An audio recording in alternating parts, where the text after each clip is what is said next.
Tantor Audio, a division of Recorded Books presents Last Resort by Josh Reynolds. Narrated by Joe Hempel. Prologue. Westlake. Westlake found the ride out to the Pine Barrens bumpy and uncomfortable. Largely this was due to the fact he was stuck in the trunk, his wrists duct-taped together and his body aching from the beatdown they'd given him beforehand. As beatdowns went, he'd had worse, but he'd chosen not to volunteer that fact. Guys like that might have taken it as a challenge. There were two of them. He knew one, Tommy Waingro, a thick-necked little know-nothing from Staten Island. Tommy had more muscle than brains, and he'd gotten the first punch in, not to mention the second, and the third. The other guy had only joined in after Westlake was safely kissing the dirt. If he'd seen them coming, he might have done better. Then again, maybe not. Tommy was tough, and he'd been itching to use that gun he'd flashed if Westlake gave him the chance. So Westlake took the beating, as well as the indignity of being shoved into the trunk and having to listen to muffled arguments about the best place to bury him. Better than getting shot out of hand. He used the time to try and figure out how they'd found him. He quickly concluded that someone had talked. The feds had promised him he'd be safe, but, well, they were the feds. They'd have said anything to get him to agree to a deal. They were desperate to take down Bonaro. Come to that, so was he. But he'd stalled. Because he didn't just want Bonaro. He wanted the money Bonaro owed him. Not so much because he needed it, though he did, but because of the principle of the thing. Bonaro owed him, and Westlake always collected on his debts. Of course, there was something to be said for letting the past go and moving on with one's life. If he hadn't stalled, he wouldn't currently be in the trunk of a car, heading for what he suspected was the Jersey Pine Barrens. Because of course a nitwit like Tommy would think burying someone in the Barrens was a good idea. In Westlake's humble opinion, pop culture had a lot to answer for. They'd taken his phone, so he fumbled around in the dark of the trunk, looking for something, anything that might be of use. He found a screwdriver rolling around and fumbled to grab it. He had a vision of himself popping the lock on the trunk from the inside and then... What? Climbing out? Good way to get a fatal case of road rash.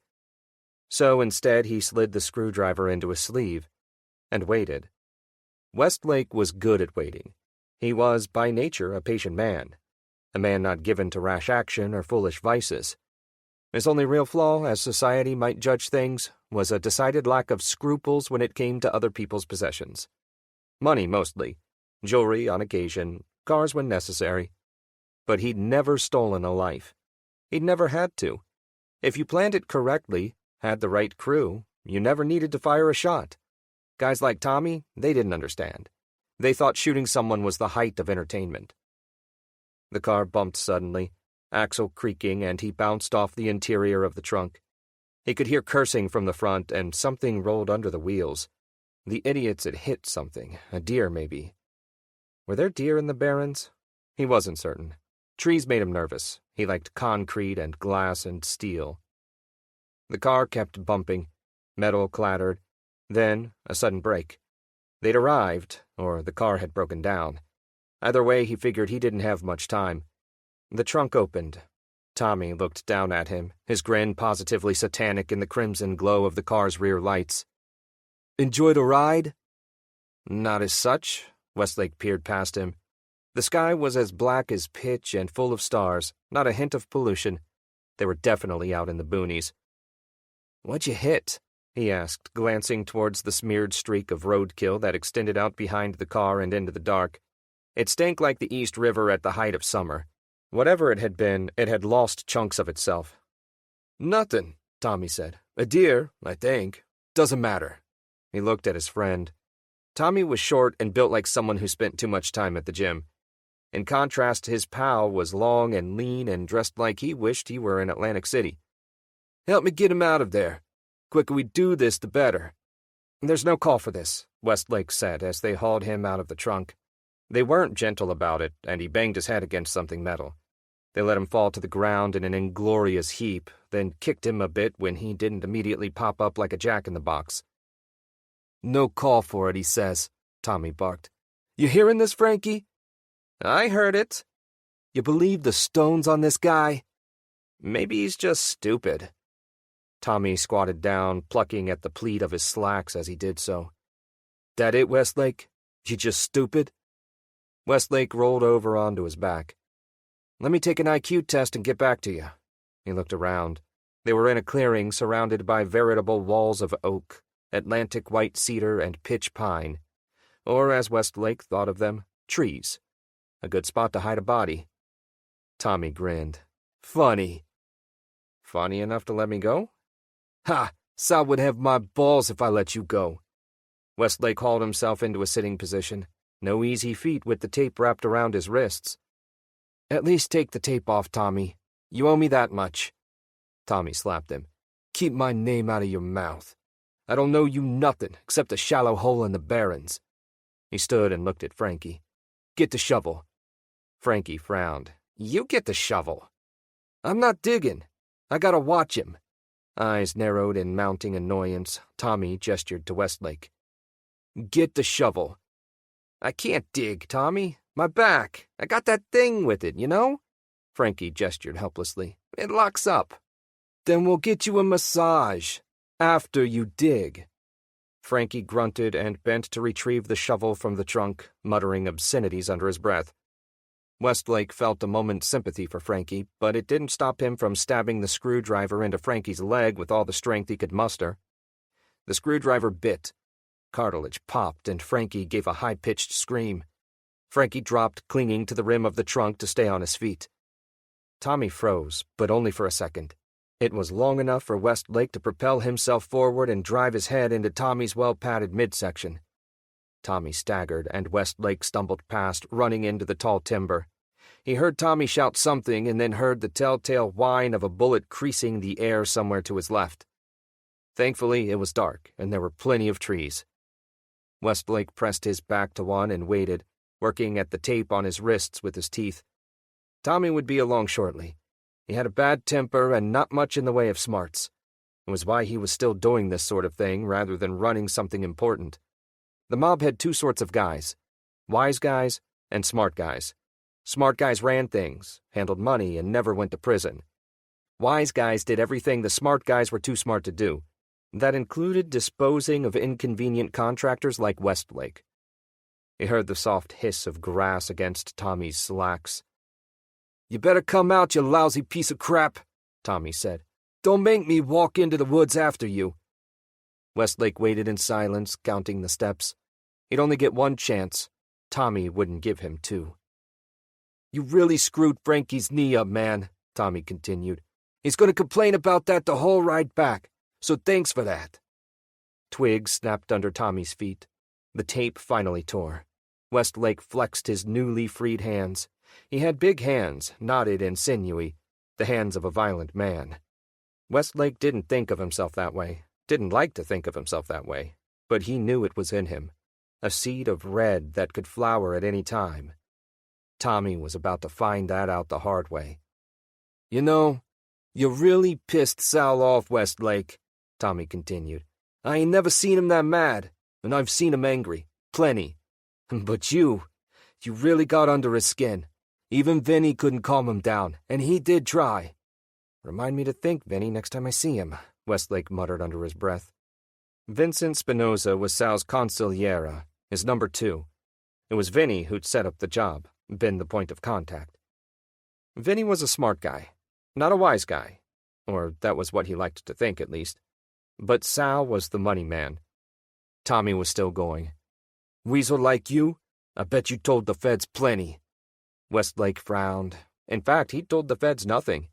Tommy and Frankie had scooped him up before he'd had the chance. Sal, Salvatore Bonaro, had obviously gotten word that Westlake was about to turn state's evidence. In retrospect, he'd been foolish to think the man wouldn't have eyes and ears in every federal and state agency. Another twig snapped. He smelled Tommy's cologne. The black barrel of a Glock eased into view, and Westlake tensed. One chance. That was all he needed. Somewhere Frankie screamed. Tommy cursed and turned. The barrel of the Glock vanished. Westlake stepped out from behind the tree and brought both fists down on the back of Tommy's neck. Tommy grunted and swayed but didn't fall, so Westlake hit him again. Tommy dropped, and the pistol dropped with him. Westlake caught Tommy with a knee to the jaw and sent him ass over tea kettle. Westlake started looking for the pistol. "You know, all of this could have been avoided if Sal had just paid me what he owed me," he said, mostly to himself. He knew Tommy wouldn't care. "All I wanted was my cut. Instead, he throws me to the wolves. How's that fair, I ask you?" Frankie screamed again, a long, drawn-out wail that spiraled up into something shrill. Then, all at once, he fell silent. Westlake paused, his hand on the grip of the Glock. Frankie had every right to scream, but this was something else. A cry of terror. A prickle of unease crept up his spine. "Frankie?"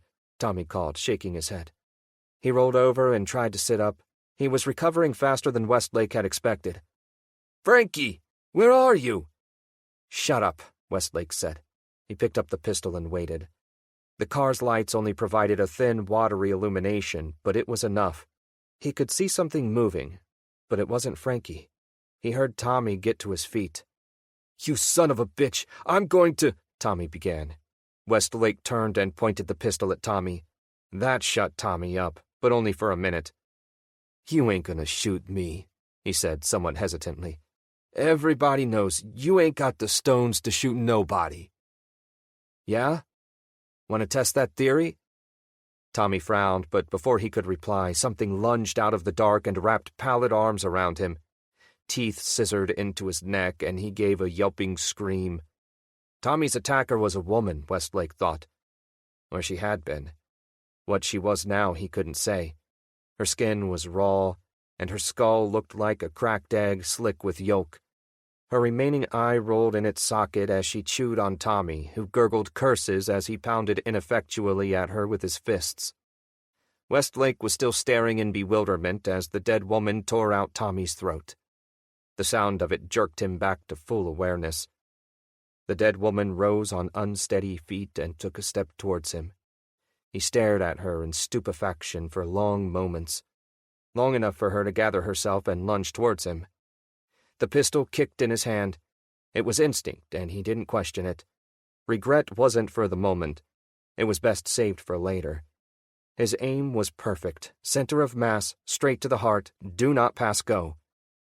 The dead woman staggered but didn't fall. His eyes narrowed and he fired again, aiming at her head this time. It took 2 more shots before she went down. By then there were others, and no time to think about anything but escape. Westlake's breath caught in his throat.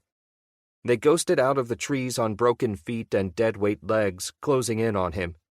They looked like they'd been through hell. Bloody wounds abounded. He didn't bother to worry about what was going on or what had happened. He just bolted for the car. A primal panic lent him speed. Whatever was going on, it wasn't natural. It was utterly outside his realm of experience, and his mind refused to deal with it. He'd always been good at compartmentalization, at boxing off his fear, his worry, the things that could get you caught or killed. Now, he shut off his brain and ran, and the dead followed, slowly but surely. When he reached the car, he saw what had happened to Frankie. They'd made a mess of him, 3 of them, one of them looking like roadkill, with mangled legs and a torso that was mostly a spill of intestine. He wondered, in the part of his brain that was still capable of analyzing such things, whether that was what they'd hit with the car earlier. Even as the thought occurred to him, he fired, and they went down quicker than the woman. But like her, these shambling creatures tried to get back up. He realized suddenly that he was praying under his breath. Half-remembered catechisms from an ill-spent youth. If God was listening, he gave no sign. He kicked the mangled thing aside, ignoring the hands that groped at his shins. The keys were still in the car. He slammed the trunk and made his way to the driver's side. He paused and watched the dead stagger towards him. Tommy was now among them. Head tilted at an awkward angle thanks to his missing neck muscles, he groped blindly towards Westlake. Westlake leveled the pistol, paused, and then lowered it. "Thanks for the car, Tommy." He got in, put the car in gear and headed for the road, leaving the dead stumbling in his rear lights. "I'll let Sal know you tried your best when I see him." Chapter 1.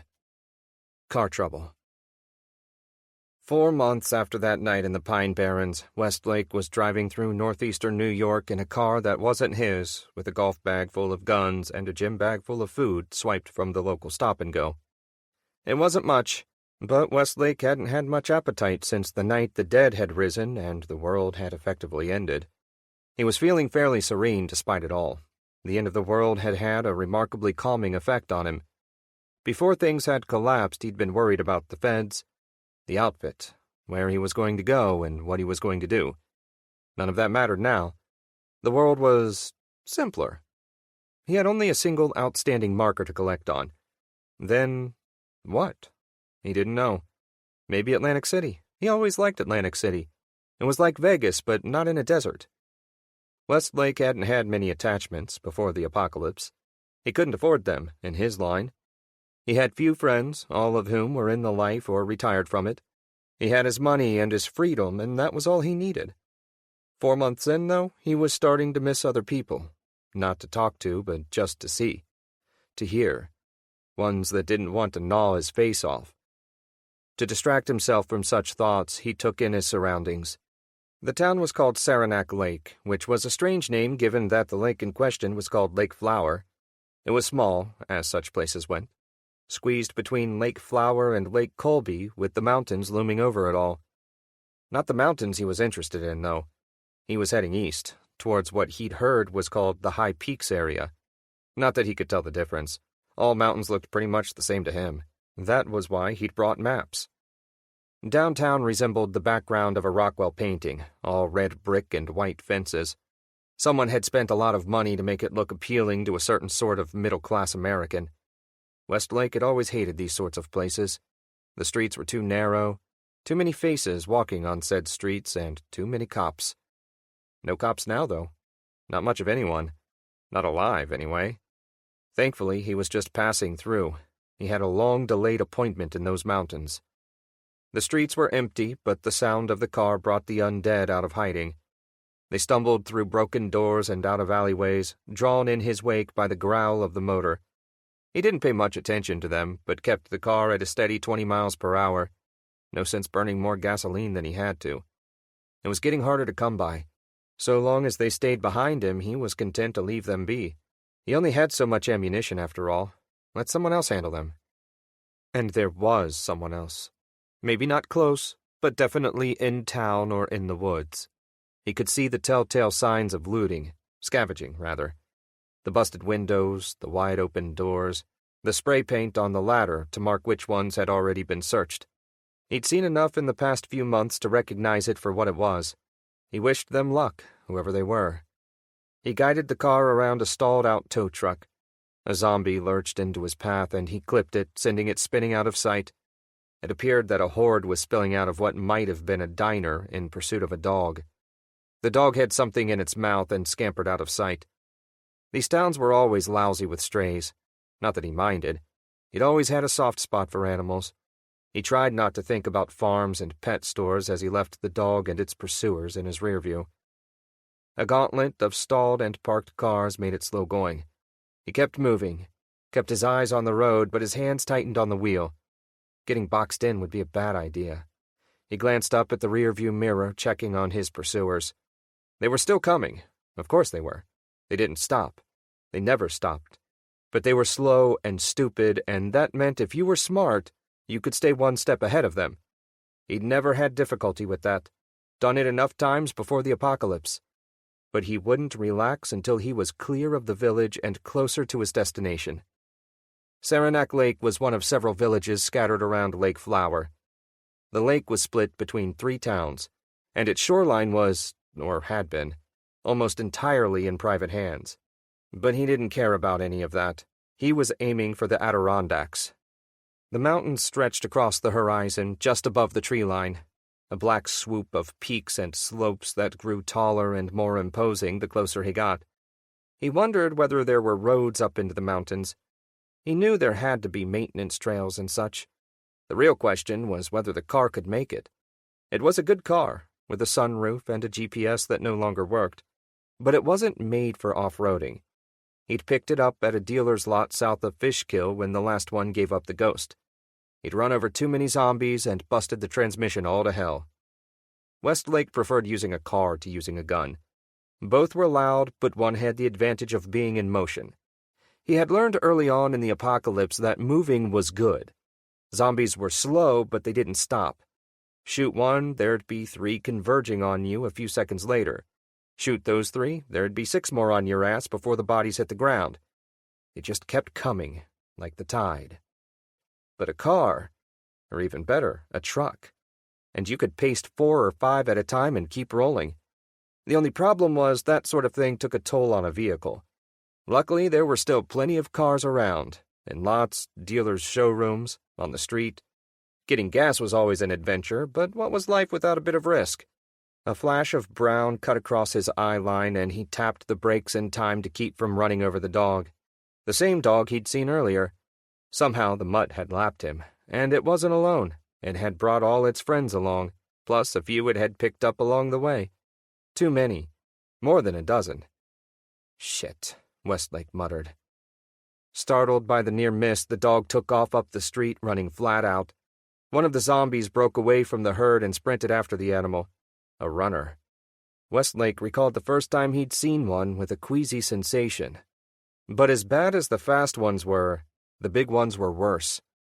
He pumped the accelerator as the zombie churned after the animal. The runner was alternating between 2 legs and 4 in a disturbing fashion. The dog was doing its best, but the zombie was closing the gap. Westlake swerved and gave the undead a tap with the bumper, knocking it sprawling. His wheels ground its head and torso to mulch as he continued on. He didn't see where the dog went, and he didn't waste time looking. One good deed was enough for the day. He caught sight of something in his rearview mirror and grunted. Another runner. Only this one was chasing him. It was dressed like a jogger, sweatband and all. Even had what was left of a pair of earbuds flapping behind it. Hard to wear earbuds with no ears, he supposed. He considered another swerve, decided against it. No way it could catch him. He was so busy keeping an eye on the jogger that he didn't see the new one up ahead until it hit the hood and had its rotten face pressed to the windshield. Instinct prompted Westlake to hit the brakes. Experience told him that was a stupid idea. Instead, he hit the accelerator, hoping to dislodge it. It snarled and hammered at the glass with broken, mangled fists. Eyes like poached eggs glared at him through a spiderweb of cracks. It had been a woman once, dressed for a hike, maybe, going by the backpack. Without taking his eyes off it, he groped beside him until his hands found the Glock, Tommy's Glock. It had come in handy since that night, though he'd always preferred revolvers. They didn't jam, easier to load. But when the world provided, only an idiot complained. He swung the pistol up and pressed the barrel to the glass, aiming for a spot between the zombie's eyes. He hated to bust the windshield, but sticking your arm out the window around zombies was a bad idea. He turned his head and fired. The windshield buckled and the zombie pitched back and was pulled under his wheels. He heard something clunk in the undercarriage and cursed. In a fight between a car and a zombie, the car always won, but sometimes it was a Pyrrhic victory. Using the pistol, he busted out as much of the windshield as he could, his ears still ringing from the gunshot. At this point, he needed to see more than he needed the protection. Unfortunately, what he saw wasn't good. He'd slowed down, and the tide had caught up with him. They were everywhere, clogging the street, leaving him no room to swerve. That left only one option: plow through and hope the car didn't stall. He gunned the engine and slammed into them. Bodies flew, thumped, and rolled. For the first minute, he thought he was going to make it. Then, in the second, the car stalled, fish-tailed, and crunched into a lamppost hard enough to make him bite his tongue. The ache of the crash radiated through his back and neck, but he ignored it and fumbled at his seatbelt. They were already closing in, the ones that were still standing, at any rate. By the time he got himself loose, they'd already swamped the car. Fists battered at the windows, and the car creaked as the weight of the dead pressed against the frame.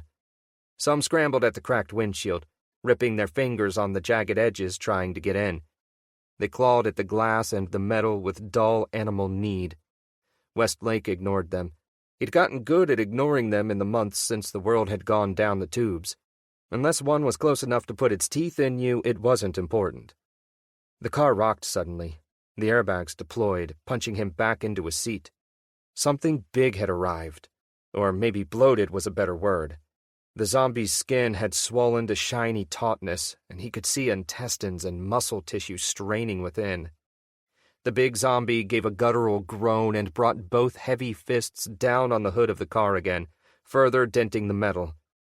Steam whistled out as the radiator split. As the giant groped towards the busted windshield, it used its other hand to slap aside those zombies who got too close. From behind the airbag, Westlake emptied the clip into it, with next to no effect save to make it madder and draw new zombies closer. He needed to get out. He squirmed out from behind the airbag and hastily reloaded the Glock. No way to get to the other weapons or his supplies. The windows were already buckling. A good thief knew when to cut his losses. He lashed out at the control panel with his foot, hitting the button for the sunroof. They weren't on top of the car yet. He didn't panic as he hauled himself out, zombies clutching at his ankles. Nor did he panic when the first of them clambered up the trunk of the car, arms stretched out. He pivoted, fired, and moved on to a new target. Plenty of those, they were all around him. The car buckled, shocks popping like thunder. The big one had belly flopped onto the hood. Westlake turned, teeth bared like an animal at bay. 100 thoughts ran through his head as the bloated face heaved itself into view. Plans that would never be enacted. Unfulfilled dreams. Atlantic City. Suddenly angry, he fired, and the creature reared, causing the car to bob like a ship at sea. Westlake fell to the street. The Glock skidded from his hand. A walker toppled onto him. The big one reached down and hauled it off, flinging it aside as easily as a man might toss a bag of garbage. Then it reached for Westlake. Westlake let it grab hold of him, better than being torn apart by the others. As it dragged him upwards, his hand went to his belt and the black Velcro sheath there, containing a Shroud folding knife. He whipped the knife free and snapped the 3-inch blade into a fixed position. Then he jammed it into one of the zombie's bulging eyes until he felt the tip scrape something solid. It staggered back, still holding him. 1 ponderous step. 2. 3. Then it was clear of the rest. Westlake twisted the blade. Fluid spurted and he ducked to avoid it. No telling what it might do if it got on him. The zombie spun in a slow gavotte, carrying him along for the dance. Westlake tore the blade loose and stabbed at its pulpy skull again and again. Its grip tightened, and he increased the pace of his stabbing, trying to find some weak point. Finally it sagged. He jerked his knife free and it released him. He fell into the street, panting, a scream held back in his mind. Saw the Glock and scrambled for it as the rest shambled towards him. Westlake snatched it up and felt a vice-like grip fasten on his ankle. The big one was still in the game. Ignoring the spurt of terror that seized him, he emptied the weapon into the fat zombie a second time, turning its head to mulch. It released him, and he backed away as the rest closed in. He heard a bark and turned. The dog stood on the other side of the street, watching him. It barked again, as if an invitation, turned, and ran. Westlake ran after it. Chapter 2. Ramirez. Estela Ramirez leaned forward, binoculars fixed on the street. She could hear the herd, or horde, or whatever you wanted to call it, but so far none of them had so much as poked a rotting head into sight. She didn't know whether to feel relief or annoyance. "I told you it would work," came a soft whisper from behind her. Ramirez glanced at the young woman crouched near her on the rooftop. "Attila knows what to do." "Kawita, no offense, but your dog has a brain the size of a peach pit," Ramirez said bluntly, her hand resting on her sidearm. The presence of her service weapon had always been something of a comfort to her, even before the dead had risen. Now it felt like a totem, a connection to better times, a time when things made sense. The world had gone crazy, and for a time Ramirez had thought she might go crazy with it. Those days were thankfully past now. She found something to keep her busy, a reason to keep breathing, to keep fighting. That was why she was crouched atop the tar paper roof of what had once been a hardware store, along with half a dozen other survivors, all of whom were experienced enough to keep their eyes on the street rather than each other. As far as Ramirez was concerned, this was enemy territory, and she expected her people to treat it that way. "I once saw him get into a staring contest with a garden gnome," she added. "Yeah, he's got it in for that gnome," Kawita Trapper said cheerfully. The two women were a study in contrasts. Ramirez was tall and built like an athlete. Even now, when a decent protein shake was hard to come by, she had muscle to spare beneath her battered leather jacket. She had been an FBI agent before things went sideways. She wasn't sure what she was now, other than alive, a state she intended to maintain. Kawita was smaller and rounder, and while Ramirez was as American as apple pie, Kawita was Canadian, or Cree, rather. Mushkego, to be exact, from Moose Factory, Ontario. She was a long way from home. She'd been studying at Empire State University on an environmental sciences scholarship when things went bad. She'd adapted remarkably well, all things considered. She seemed to regard the apocalypse as an extended field study. 10 to 1 that dog is zombie chow, Hutch murmured from her other side. Ramirez glanced at him. Hutch wasn't particularly tall, but he was as wide as two men put together. He wasn't fat, per se, just big. The sort of big that came from lots of manual labor and big meals and not enough focused exercise. Curly, stringy hair hung down around a wide, unshaven face, and he still wore his colors, though the outlaw motorcycle club he'd ridden with was a thing of the past. Like the others, he was armed. A coiled bullwhip hung from his studded belt, and he cradled a short-barreled Stoner 63 with a box magazine in his arms, occasionally giving the weapon a fond pat. Like most of their gear, it had been commandeered from the local National Guard armory. The whip, though, that was all Hutch. Maybe not. Either way, keep it to yourself, Ramirez said. I'm just saying they eat dogs, too. I'm aware, thank you. Though I don't think that mutt would be much of a meal.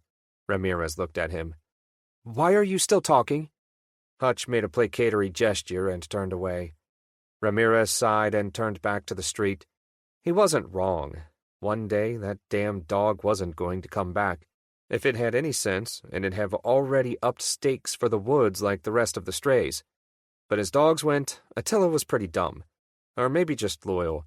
Either way, she said a silent prayer on the mutt's behalf and kept her eyes on the street. They'd emptied out around 70% of the village over the last 3 weeks. It was easier to do now that there were more people, but it also meant that what they found didn't stretch as far. Soon they'd have to expand the search radius even farther from the camp, and that was dangerous. They were already too far out for her liking. As it was, if the trucks broke down or ran out of gas, they were a 5-hour hike from home.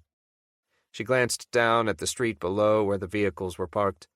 2 pickups, Hutch's motorcycle, and what had been a delivery van for a catering service. A number of sheet metal plates had been welded onto the 3 larger vehicles, theoretically giving the occupants some protection. The only real problem with it was the added weight. None of the vehicles were what you'd call fuel efficient, and now they were even less so. They kept them rolling on siphoned fuel, but even that was either going bad or running out. But that was one of many cans she was currently kicking down the road. They were running low on everything, and there were more zombies every day. Long-term planning had never been her forte. She'd always been the day-by-day sort, but that wasn't good enough anymore, not when she had people depending on her. Ramirez pushed the thought aside as she heard a dog bark and saw a dark streak bounding across the street towards the hardware store. Attila was back. The dog leapt through the broken display window and was scrabbling up the iron access ladder a moment later.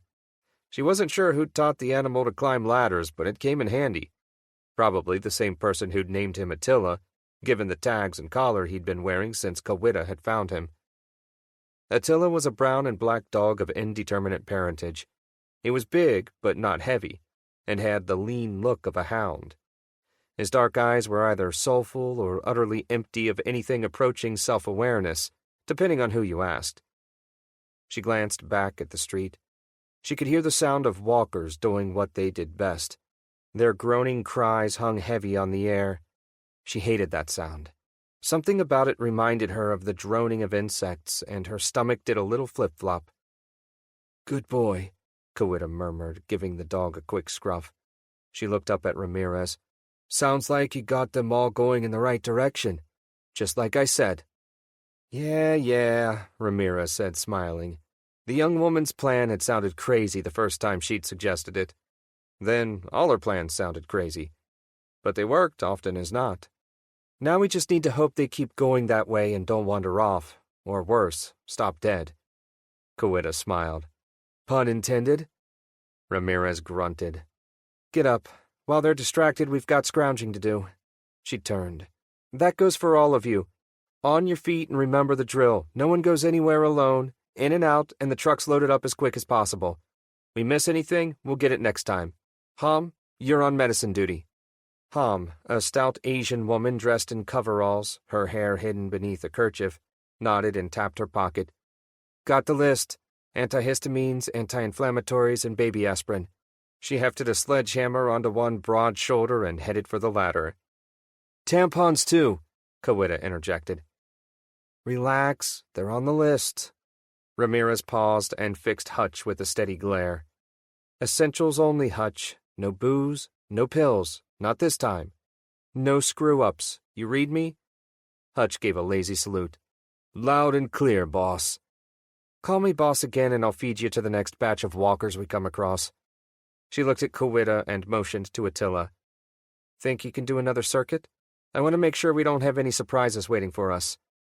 Attila wasn't smart, but he made for good zombie bait. A few barks and the walkers would pour out of whatever hidey hole they'd wandered aimlessly into and follow the doggy. The only problem was the runners. Most weren't fast enough to catch a dog, but every so often one managed to get too close for comfort. Kawita frowned, but nodded. Probably, but he's getting tired. We're all tired. Kawita took 2 handfuls of Attila's jowls. You heard her. Go play. The dog barked and headed for the ladder. Ramirez heard Hutch curse as the dog clambered past him down the ladder. A few moments later, Hutch and the others were spreading out, hitting the closest storefronts. They didn't worry about noise, strictly smash and grab. Early on, they tried to do things quiet, but that took too long. Better to be quick and loud, despite the attention it drew from the locals. Attila was already out of sight, racing around somewhere behind the buildings on the opposite side of the street. She could hear him barking. Then a screech of tires. The unexpected sound had her on her feet. She swung the binoculars around. Did you hear that? She asked. That was a damn car, wasn't it? Sounded like one to me, Kawita said, joining her at the edge of the roof. Who'd be crazy enough to drive through town? Somebody who doesn't know any better. Ramirez spotted a flash between the buildings and heard the screech of compacting metal. The tenor of the zombies' groaning changed, becoming something eager and desperate. They had new prey. Attila was off the menu. Lucky dog. Hutch came puffing up the ladder. You hear that? He panted, looking winded. Sounds like somebody's got trouble. Should we what? Ramirez asked, not looking at him. Help them? And how do we do that exactly? She paused, peered for a better look. There, just at the intersection. Looks like the car wrapped itself around a lamppost. She glanced at Hutch. The others? Down by the trucks, loading what we got. We didn't get far. The walkers haven't noticed us yet, but it's only a matter of time. No, I don't suppose you did. She tensed as a gunshot punched the air. Instinctively, her hand fell to her own weapon. The car was swamped with walkers all over it. She could see a few runners jittering around the edges of the crowd, and a hulking shape lurching towards the front end of the car. Shit, we got a brute. Really? Let me see. Kawita snatched the binoculars from her grip and peered towards the confrontation. That's the first one of those we've seen this close to the camp in a month. They don't usually wander too far from home. She glanced at Ramirez. This isn't good. That means those aren't just locals down there. Probably followed the car, Hutch said half-heartedly. Ramirez shook her head. Zombie numbers had been on the increase for a few weeks now. Just a few stragglers at first, then more. Too many. They hadn't figured out where they were coming from yet. Down out of the mountains, maybe? Doesn't matter. They're here now, and there'll be more of them before too long. We need to let the other camps know tourist season has begun. She took the binoculars back from Kawita and saw that the new arrival had managed to make it to the top of his car. He wasn't screaming, which was a point in his favor. When the brute heaved itself after him, she figured he was done for. He put a shot into its head, and the car bobbed like a cork on the ocean. The guy, whoever he was, went down, but was back up again a moment later. When the brute went for him again, she caught the glint of the knife and whistled appreciatively. Well, damn. Hutch leaned forward, squinting. He stabbed the shit out of that bloat bag. Whoever he is, he's pretty badass. Think we should help him? Might not have time. They're on his tail and more are coming. I think he used up his luck. Ramirez focused the binoculars, trying to get a better look at the man's face as he scrambled away from the fallen zombie. Something about him seemed familiar, but she couldn't say what precisely.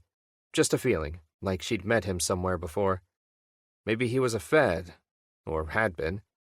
A cop, maybe? She'd known a lot of cops. Then his face jumped into focus, and she knew. Son of a... What? Hutch asked. You know him? I know him. What is he doing out here? Ramirez was already pushing past Hutch as he made to reply, heading for the ladder. As she hit the doors of the hardware store, she realized she wasn't afraid of the zombies getting him. She was afraid of him getting away. The others were quickly loading up the trucks as Attila skidded around the corner and bounded towards them, barking to beat the band. The man was just behind him, running flat out. When he saw her, he slid to a stop, a confused look on his face. She drew her service weapon and aimed at him. Down! She shouted. He went flat, and she fired. The runner that had been about to tackle him went down in a heap just behind him. He clambered to his feet just as the rest rounded the corner. No more runners, thankfully, just garden-variety walkers. Still deadly, though. Westlake, and it was definitely Westlake, trotted towards her. He smiled. Special Agent Ramirez. Long time no see. Chapter 3. Extraction. Ramirez kept the pistol leveled. Westlake seemed at ease, despite the situation. He'd always been a confident asshole. Stow the Glock and put your hands on your head, she said, the familiar authority rolling off her tongue. Have you been bitten? No. Westlake did as she asked. That your dog? No. You really should have him on a leash. There are laws. Shut up and walk towards me. Slowly. She backed towards the trucks and called out to the others over her shoulder. Everyone into the trucks. We're done here. You too, Westlake. Come on. He came, if somewhat reluctantly. She could practically read his mind. If you try to run, I'll put one in your leg and you'll be lunch. Westlake glanced back at the approaching zombies. That'd be unfortunate. Keep walking and keep your mouth shut. Hutch and one of the others had already begun picking off the faster walkers, the staccato boom of Hutch's Stoner 63 rattling what little glass was left in the windows and drawing in more of them from the other end of the street. They'd woken up the whole town. They were about to be surrounded. She thought quickly, then called out, Hutch, we need a distraction. He glanced at her. So? Send the dog. I'm sending you. Go play, cowboy. Isn't that more LeBron's thing? Go, Hutch. Hutch cursed, slung the stoner, and reached for his bullwhip. He stretched the whip between his meaty fists as he started towards his motorcycle. Westlake watched him go, then turned back to Ramirez. What now? Get in the van. He looked around. The walkers were getting close enough to smell, stumbling out of doorways and broken windows. If I say no? She reached into her jacket and pulled out a collapsible baton. She extended it with a snap of her wrist and caught a too-close walker wearing the remnants of a highway patrolman's uniform across the head, flattening it and sending the Smokey the Bear hat flying. Her pistol bucked in her hand as she put another, this one dressed for a day at the lake, down. Into the van, now! Don't have to tell me twice, Westlake said, hustling past her. Kawita was waiting at the van with Attila. Unlike the rest of them, she didn't bother with a firearm. Instead, she carried a cattle prod. She activated it as Westlake approached. Want me to give him a zap? She asked cheerfully. Hey now, he began, hands raised. He actually sounded worried, for a wonder. Ramirez considered letting Kawita do it just to watch him squirm. But in the end, she shook her head. They had more important things to do. Not unless he tries to run. Ramirez holstered her pistol and caught the eye of another survivor, LeBron. The big, gawky-looking man in the sweat-stained Stetson may have dressed like a refugee from a honky-tonk, but he was good with a gun. LeBron, you're driving. She tossed him the keys. Behind them, the zombies were still approaching. You got it, boss. He touched the brim of his hat and hurried towards the driver's side. Don't call me boss, damn it, Ramirez called after him. Westlake turned. Hey, look, you got guns. Let's go back to my car. I got stuff in there I need. Stuff you need too, from the look of it. Ramirez knocked another walker sprawling. The others were falling back. She heard Hutch's motorcycle growl to life. Forget it. Load up. We're out of here in 3. But my car, Ramirez turned. Get in the goddamn van. Westlake got in the van. She turned back to the street. The walkers were too close now, and too many, but Hutch would handle that. She paused, one hand on the door, watching as the biker peeled out, filling the air with fumes and drawing every dead eye in the vicinity. As the motorcycle swung in a tight circle, leaving black marks on the street, he uncoiled his bullwhip and gave it an almost lazy crack. It caught a walker around the neck, and Hutch dragged the zombie off its feet. Hutch whooped and sent the motorcycle roaring up the street, dragging the walker in his wake. The rest stumbled after him, attracted by the noise and motion. At the last second, Hutch let the walker roll loose, bowling over several of its fellows. The rest kept after him. Ramirez knew from experience that the distraction wouldn't last long. She and Kawita slammed the loading doors shut. Ramirez banged on the metal partition that separated the cab from the back of the van. LeBron, get us rolling. The van started up, and a moment later the convoy was rolling east, heading back to camp. A moment later, she heard the grumble of Hutch's bike and felt a flicker of relief. The van squeaked its way up the road, and she grimaced as she banged her head against the wall. The shocks were shot, and the whole vehicle felt as if it might collapse into pieces at any moment, but it was better than walking. Westlake sat across from her and Kawita, looking annoyed and eyeing the supplies scattered on the floor. She settled back down and looked him over for the first time. He looked about like she remembered. He was one of those guys who wore his history on his face. Every kick, every punch, it was all there. The first time she'd met him, she'd thought he was a boxer, if a bit skinny. Instead, he was a thief, and a good one. He'd pulled off a dozen jobs on the East Coast solo, and God alone knew how many out west without so much as a sniff of being caught. Then, one day, the FBI had lucked out, caught his crew, and before you knew it, Westlake was in custody and turning state's evidence. She'd been assigned to protect him. It turned out he hadn't been interested in protection. He'd slipped his detail one night, a few weeks before the world fell apart, and vanished. Her superiors hadn't been happy. Come to that, she hadn't been happy either. Seeing him here was something of a surprise. Then, if anyone could make it through the zombie apocalypse in one piece, it was Westlake. The question was, why was he here? My name's Kawita. Kawita Trapper, Kawita said, startling Ramirez from her reverie. What's yours? Don't talk to him, Ramirez said. I'm Westlake, Westlake said, offering the young woman his hand. Ramirez knew he was only doing it to annoy her. He was good at it. First name or last name? Kawita asked. Just a name. He glanced at Ramirez. So, where are you taking me? Ramirez looked at him. The lodge. And what's the lodge? Welcome to the Van Hovenberg Lodge, situated on the pristine shoreline of Saranc Lake, Kawita said, as if reciting from memory. The accompanying gestures were somewhat over the top in Ramirez's opinion. To the south, you'll see Mount Marcy and Algonquin Peak, 2 of the highest points in the state. To the north, Mount Joe.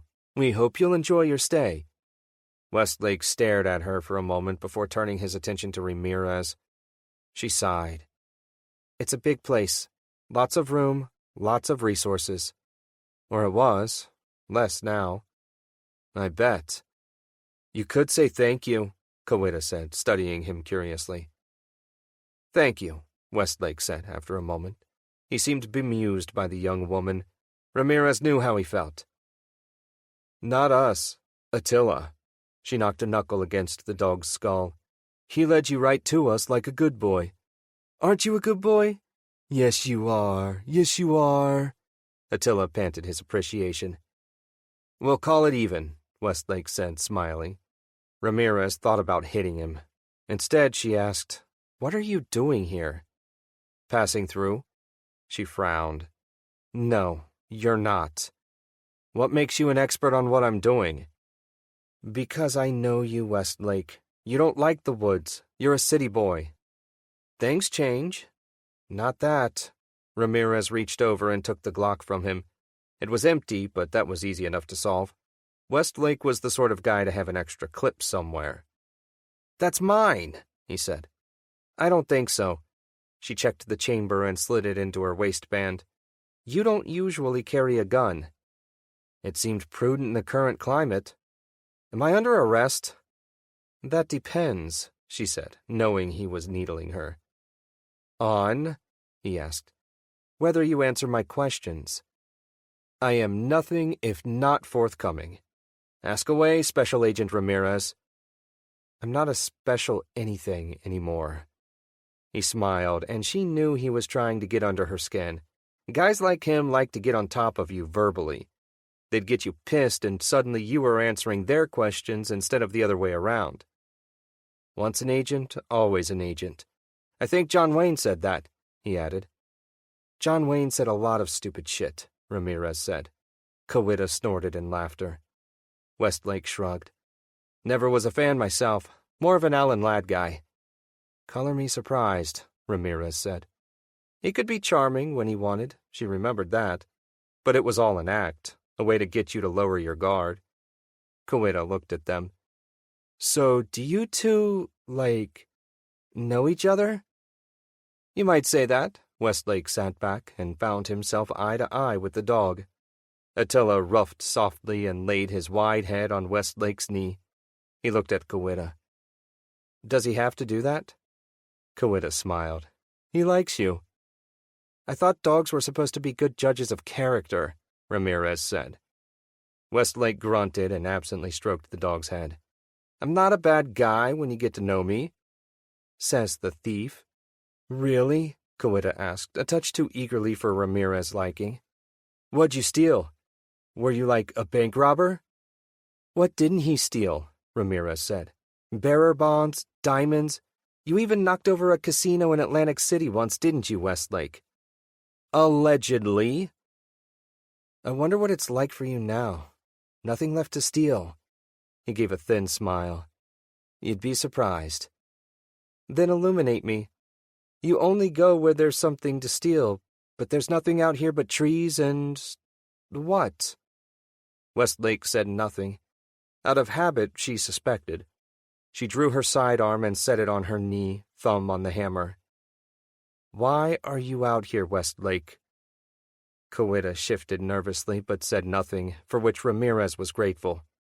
She was bluffing, but Westlake didn't need to know that. Like you said, you're not a Fed anymore, he said. I don't have to say anything. I might not have a badge, but I do have a gun. And my patience is running out. She didn't lift the pistol, but her finger tapped the trigger in a meaningful sort of way. Once it might have been an empty threat. These days, she wasn't so sure. You never did have much patience.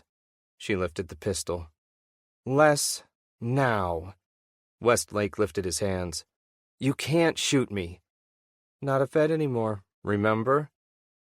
What'll your friend here think? I'll ask her later. Ramirez spoke harshly but quietly. Start talking, Westlake, or I'll commence to shooting. Westlake sighed and scrubbed his scalp. If you'd intended to shoot me, you'd have done it in the street, or you'd have left me to the locals. Ramirez lowered the pistol. You're right, she studied him. Same old Westlake. He was so certain of himself it hurt, like he was the one in control. He'd been the same the day she'd met him, smug, like the whole world was his for the taking. She banged on the partition. "Stop the van!" Kawita looked at her. "What's up?" Ramirez ignored her. "Stop the van!" The van stopped. She opened the doors and gestured. "Out!" "Me?" Westlake asked, all innocent. She tapped her sidearm. "What do you think?" Westlake got out of the van. The convoy had pulled off the road. Trees stretched like cathedral walls to either side of the road. LeBrand was already half out of the van's cab, one hand on the old-fashioned Colt holstered low on his hip. "Something wrong?" he drawled, his eyes flicking to Westlake. "No. Keep an eye out, and tell the others to stay in the trucks. I want to have a chat with Westlake." She turned as Kawita made to follow. "You stay here, too." Kawita frowned. "Are you sure?" "Positive." Ramirez tried to smile, but wasn't sure the young woman bought it. She motioned with her weapon. "Over there, off the road." Westlake didn't argue. She followed him into the trees. It was quiet here. Everywhere was quiet now, mostly. Not even any insects this time of year. Barely any animals.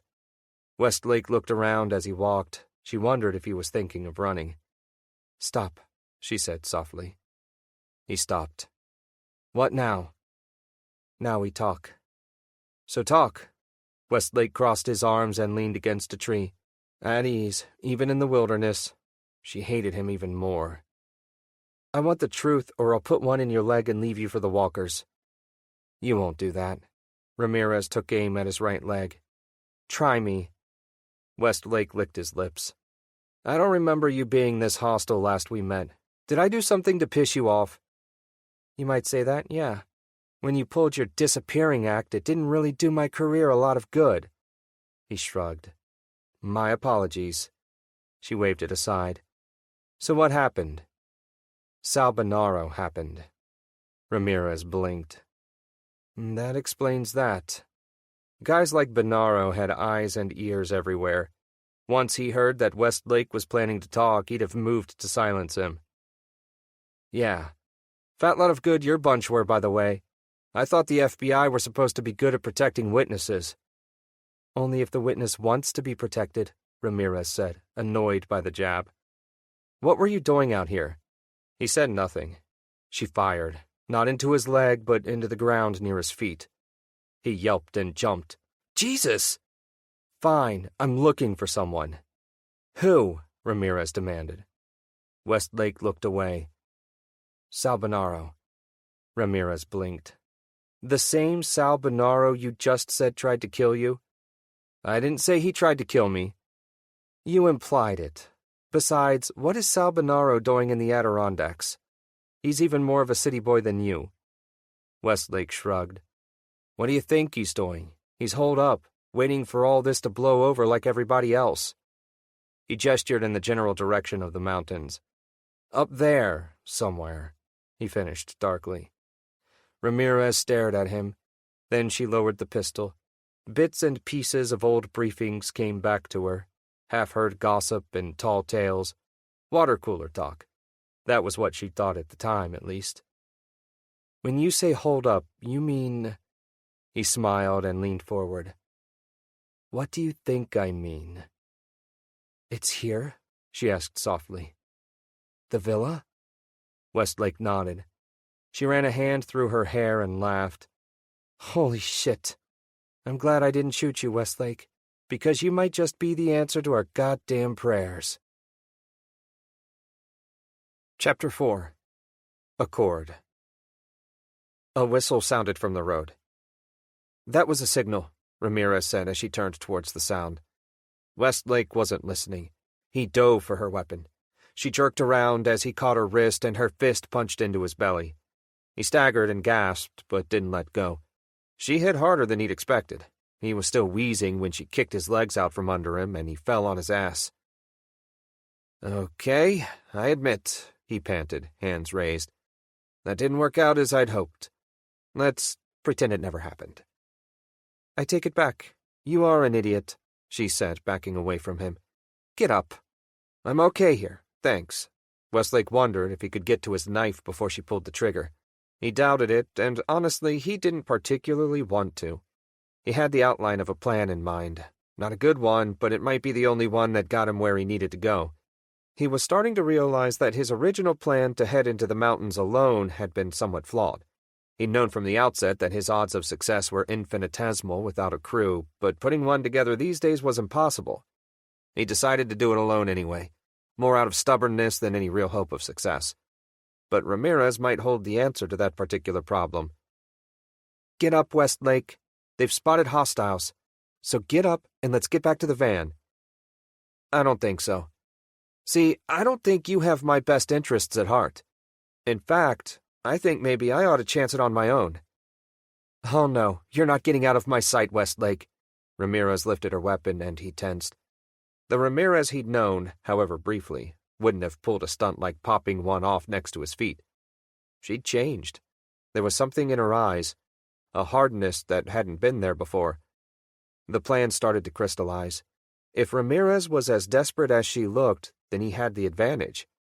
He decided to push it and eased to his feet. "What are you going to do, Ramirez? Shoot me?" "If I have to." "I'm willing to roll the bones on that." Westlake stepped back and darted into the trees, the same way he'd done with Tommy that night in the Barrens. Ramirez wasn't Tommy, but there were other similarities, like dead people in the trees. The walker seemed to stumble out of nowhere, hands grasping. Westlake ducked and rammed his shoulder into the zombie's midsection, knocking it over. It clawed at his legs as he stumbled over it. He lashed out, pulping its skull with the steel toe of his boot. "Westlake!" Ramirez shouted. He paused, saw her raising the pistol. Fear filled him as he heard the shot. A walker in a waitress uniform toppled, its fingers snagging in his coat. He shoved it aside and turned, looking for a safe direction. There wasn't one. No matter, he wasn't really trying to escape. Just like he hadn't been trying to escape the night the cops came for him. Not really. Not when the threat of turning state's evidence was the only real leverage he had over Sal. Sure, he could have gone to war, could have hit every Bonaro joint on the East Coast, bled the outfit of every dollar he was owed. But that had never been his way. He preferred to keep things simple, efficient. You could adapt on the fly with a simple plan. A simple plan was a hard plan to ruin. Not impossible, though. He'd found that out the minute Tommy had thrown him into the trunk of a rental car. But Ramirez wasn't Tommy. She'd see sense. Or so he hoped. He stumbled as a new walker grabbed the back of his coat. This one wore a padded jacket and a cap with ear flaps, a hunter, maybe, who'd never made it home. Westlake pivoted, snatching his knife from its sheath and snapping it open in one motion. He slammed the knife into the dead thing's skull, dislodging the cap in the process. He kicked the twitching zombie back and turned. More of them lumbered closer. How many dead people were in these woods? Westlake spotted Ramirez out of the corner of his eye and went flat as her pistol barked twice. 2 zombies, both in varsity jackets, collapsed like puppets with their strings cut. Ramirez reloaded smoothly as she strode towards him. That was stupid. Westlake leaned into it. After all, he now knew she valued him alive despite her threats. "Hey, you're the one who stopped your little convoy so you could threaten me in private." He knew he'd scored a point when Ramirez looked away. He paused and decided to be charitable. "Thank you." "For what?" "Saving my life just now." "Yeah, don't make me regret it. Come on, and don't run again."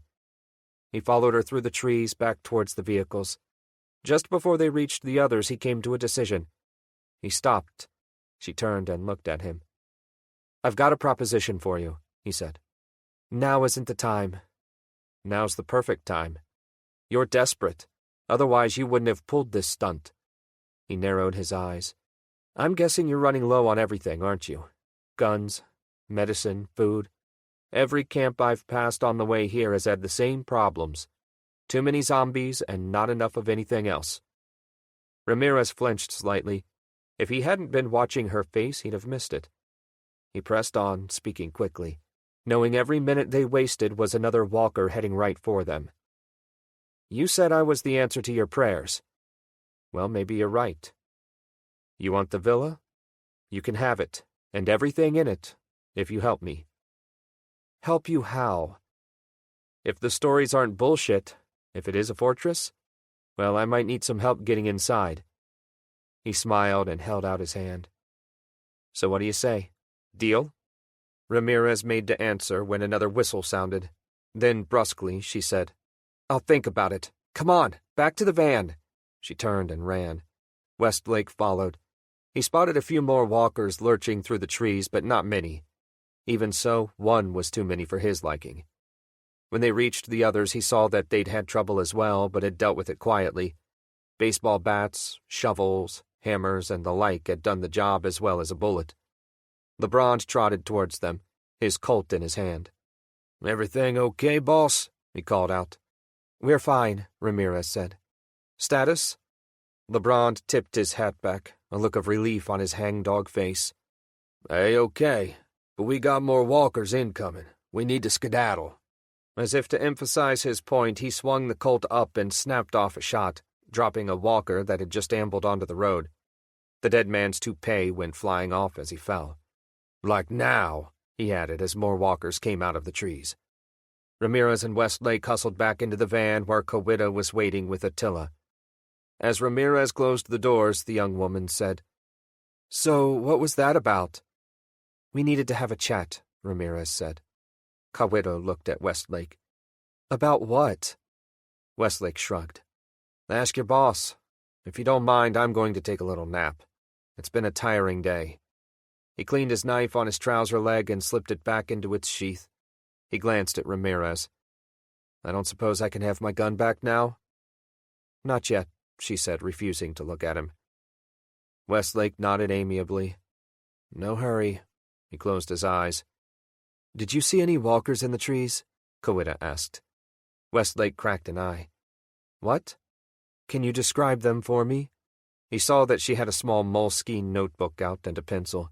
What were they wearing? Clothes? He said, bemused. What type? Winter wear? Hiking gear? He opened both eyes and stared at her. I don't know. Sorry. Wasn't really paying attention to their sartorial choices, if you get me. No need to apologize, she said. Just try and pay attention next time, huh? Westlake looked at Ramirez. She smiled thinly. She's a zombologist. Environmental biologist, Kawita corrected. Probably thanatologist.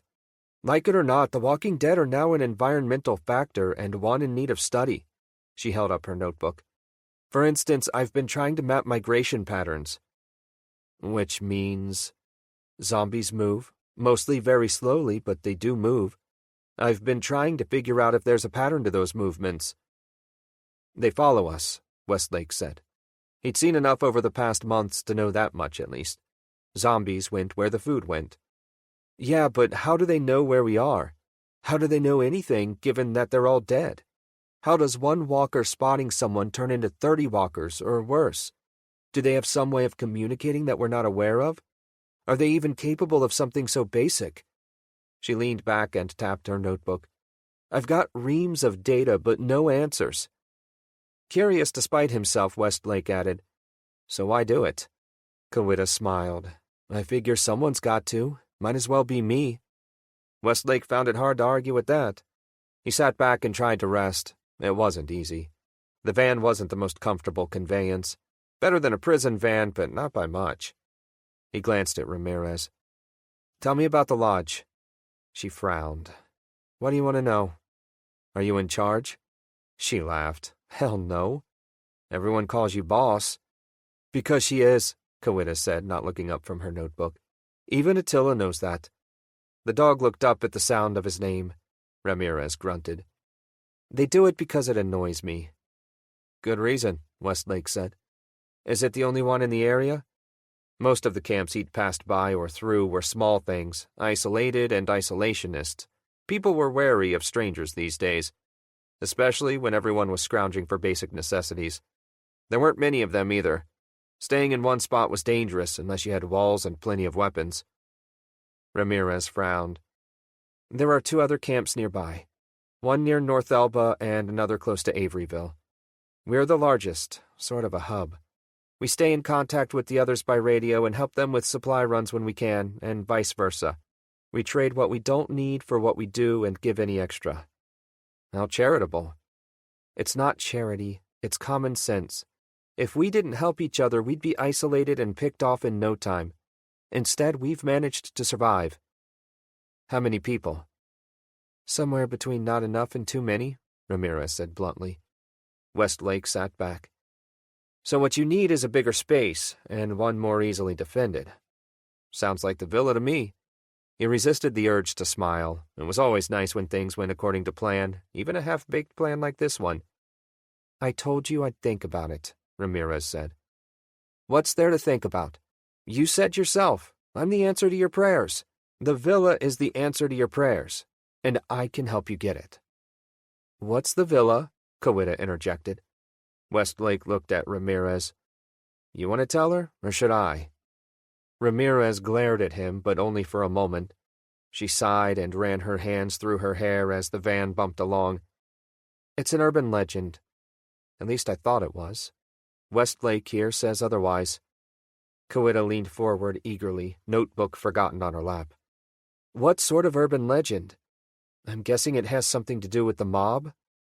Westlake blinked. How'd you guess that? There used to be speakeasies all through these mountains. Westlake laughed. It used to be one, certainly. It's more like a hotel these days. A hotel? A big one, Westlake gestured for emphasis. Hidden in the mountains, safe from the prying eyes of the federal government, local law enforcement, maybe even God himself. And I know where it is. Chapter 5. The Lodge. They reached the lodge just before dusk. The Brond honked the horn as the van slowed. Westlake heard gravel popping beneath the wheels as they came to a rolling stop. Ramirez flung the doors open and jumped down out of the van. Kawita and the dog followed. Westlake hesitated, looking around. The van and the trucks had pulled into a gravel parking lot through a maze of concrete barricades. As Westlake watched, men and women hauled rolls of barbed wire back into place between the barricades. Keep an eye on him for a minute, Ramirez said. Kawita saluted lazily. Will do. I'm not going anywhere, Westlake said as he sat on the bumper of the van. Ramirez looked at him. Damn right you're not. If you try, you'll get a tap from her cattle prod. Might even turn it on first, Kawita added, gesturing with the prod. Westlake shrugged. I'll sit tight. He turned his attention back to his surroundings. The lodge was a large 2-story split frame made from stone and timber crouched on the shore of the lake. It was a long structure, and something about it put Westlake in mind of a fort. Towering spruce and pine stood thick and tall all around, with what looked like only a single road through them. Smoking chimneys topped the high, peaked roof, and he could just make out the edge of a deck overlooking the water. A long dock jutted from beneath the deck and extended out into the lake proper. It was lined with chain-link fencing, topped by what he thought was barbed wire. Spotlights had been set up at its end. More lights sat atop the roof and along the makeshift walls that enclosed the lodge. The walls that he could see were mostly a hodgepodge of sheet metal, timber, and chain-link with construction scaffolding running along their length. A secondary defensive line of sandbags and more concrete barricades had been erected just behind them. It all had a temporary look to it, like it was in the process of being taken down or put back up. Inside the walls, it looked even more like a construction site. There were stacks of wood and cement sacks everywhere. A makeshift fuel dump of plastic jerry cans had been erected under a lean-to of tarps a somewhat safe distance from the lodge. Most of the fuel would be going bad about now, he knew. He wondered how they were planning to run the vehicles after the last of it was gone. Jury-rigged systems for rainwater collection had been set up all over the place, and someone had torn up the ornamental flower beds to make room for more useful crops. Though what they could grow in this sort of soil, Westlake wasn't sure. He could smell smoke and food. Cooking. Chilly, he thought. His stomach rumbled. He hadn't cooked food in a long time. Not since before Tommy had taken him for a ride, in fact. There were people everywhere. Not many, but more than he'd expected. Most camps he'd passed through held only a dozen individuals, if that. This place was practically hopping in comparison. Impressed? Kawita asked, sitting beside him on the bumper. She had her cattle prod across her knees and was gently stroking Attila's head. You could say that? He looked at her.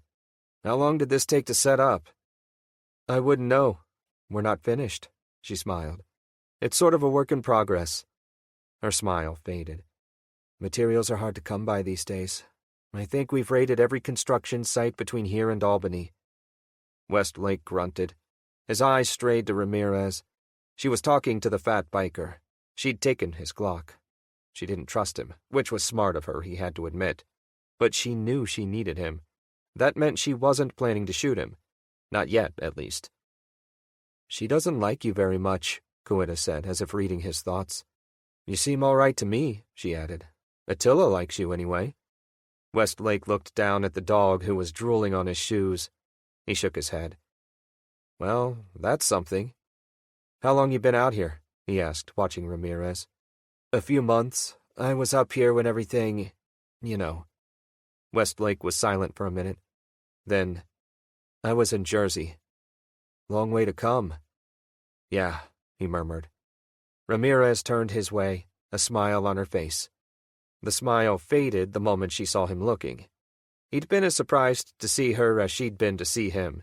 He hadn't given her much thought since he'd slipped his security detail in New York with plans to go meet Sal. In retrospect, he should have known better. Ramirez started towards them. Well, he asked. What now? Going to slap me in the pokey?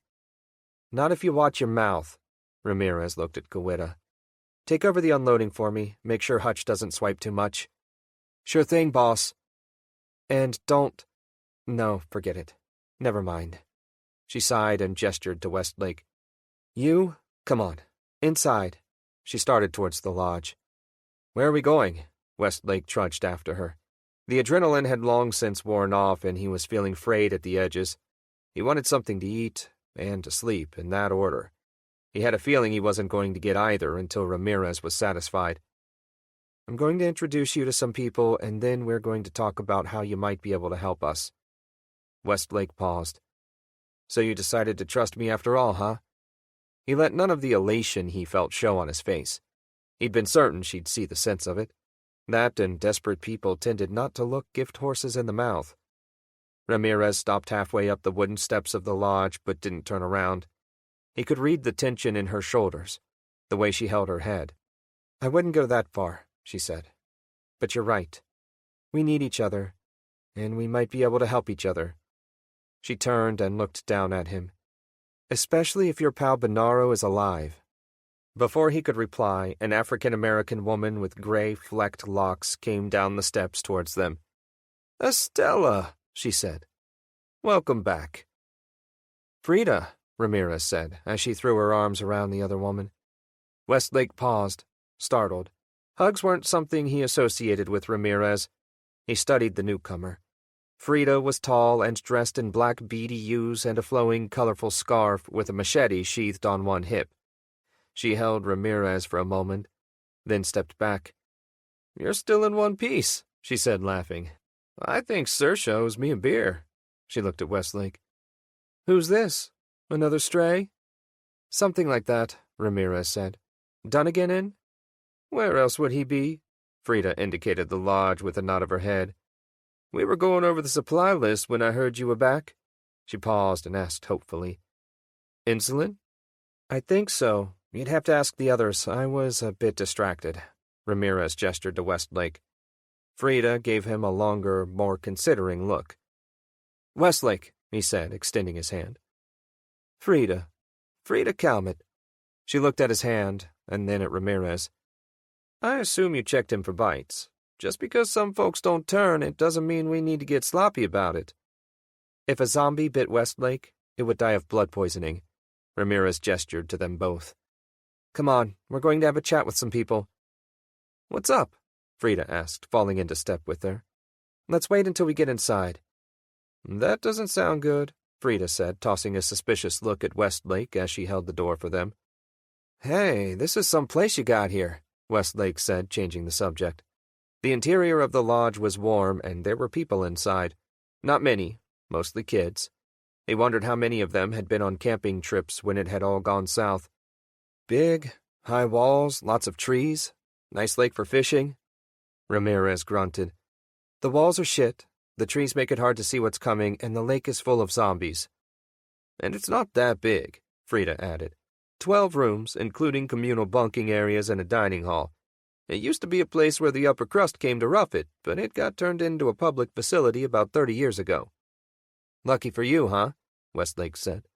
Frida snorted. You might say that. You might also say we had precious little choice. Westlake grimaced. He was trying to be friendly, but Frida was taking her cues from Ramirez. She glanced at him. You look tired. I've been on the road. New in town, then? You might say that. Where are you heading? She asked. What is this, 20 questions? It's rare we get visitors. Frida paused. Other than, you know. Yeah, you seem to be safe enough, though. Not really. The locals are all over the mountains, and in the lake, on the road. Westlake frowned. Didn't see any. Frida gave him a mirthless smile. Doesn't mean they're not there. Ramirez stopped in front of a door and swung it open without bothering to knock. Inside Westlake, try not to embarrass me. Wouldn't dream of it, Westlake murmured, stepping past her. The room was large, with a set of windows overlooking the lake. A big stone fireplace occupied one wall with an impressive rack of antlers above it. There was a long couch and a few upholstered chairs grouped around a low coffee table. Westlake could imagine sitting in this room, sipping coffee, watching the sun rise over the lake. The image was marred somewhat by the heavy boards someone had nailed across the width of the windows. He didn't wonder why. They ever get past the walls? On occasion, Ramirez said.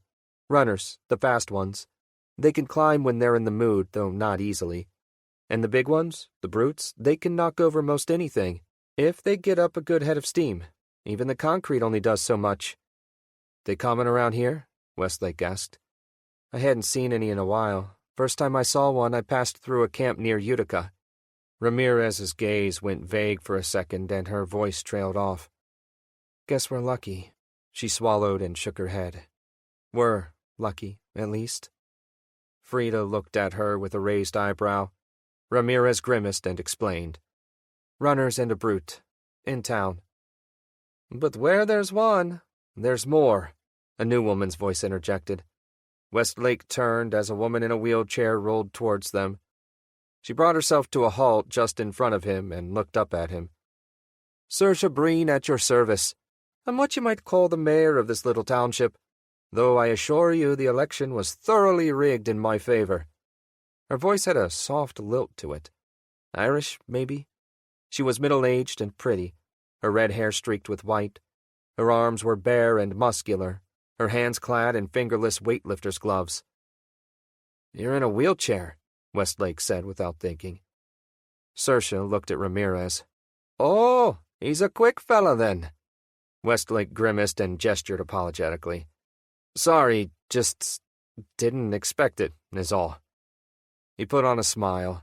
Must make it easy to outrun the dead, huh? I got the advantage on the straightaway, but the curves are murder. Saoirse rolled herself backwards.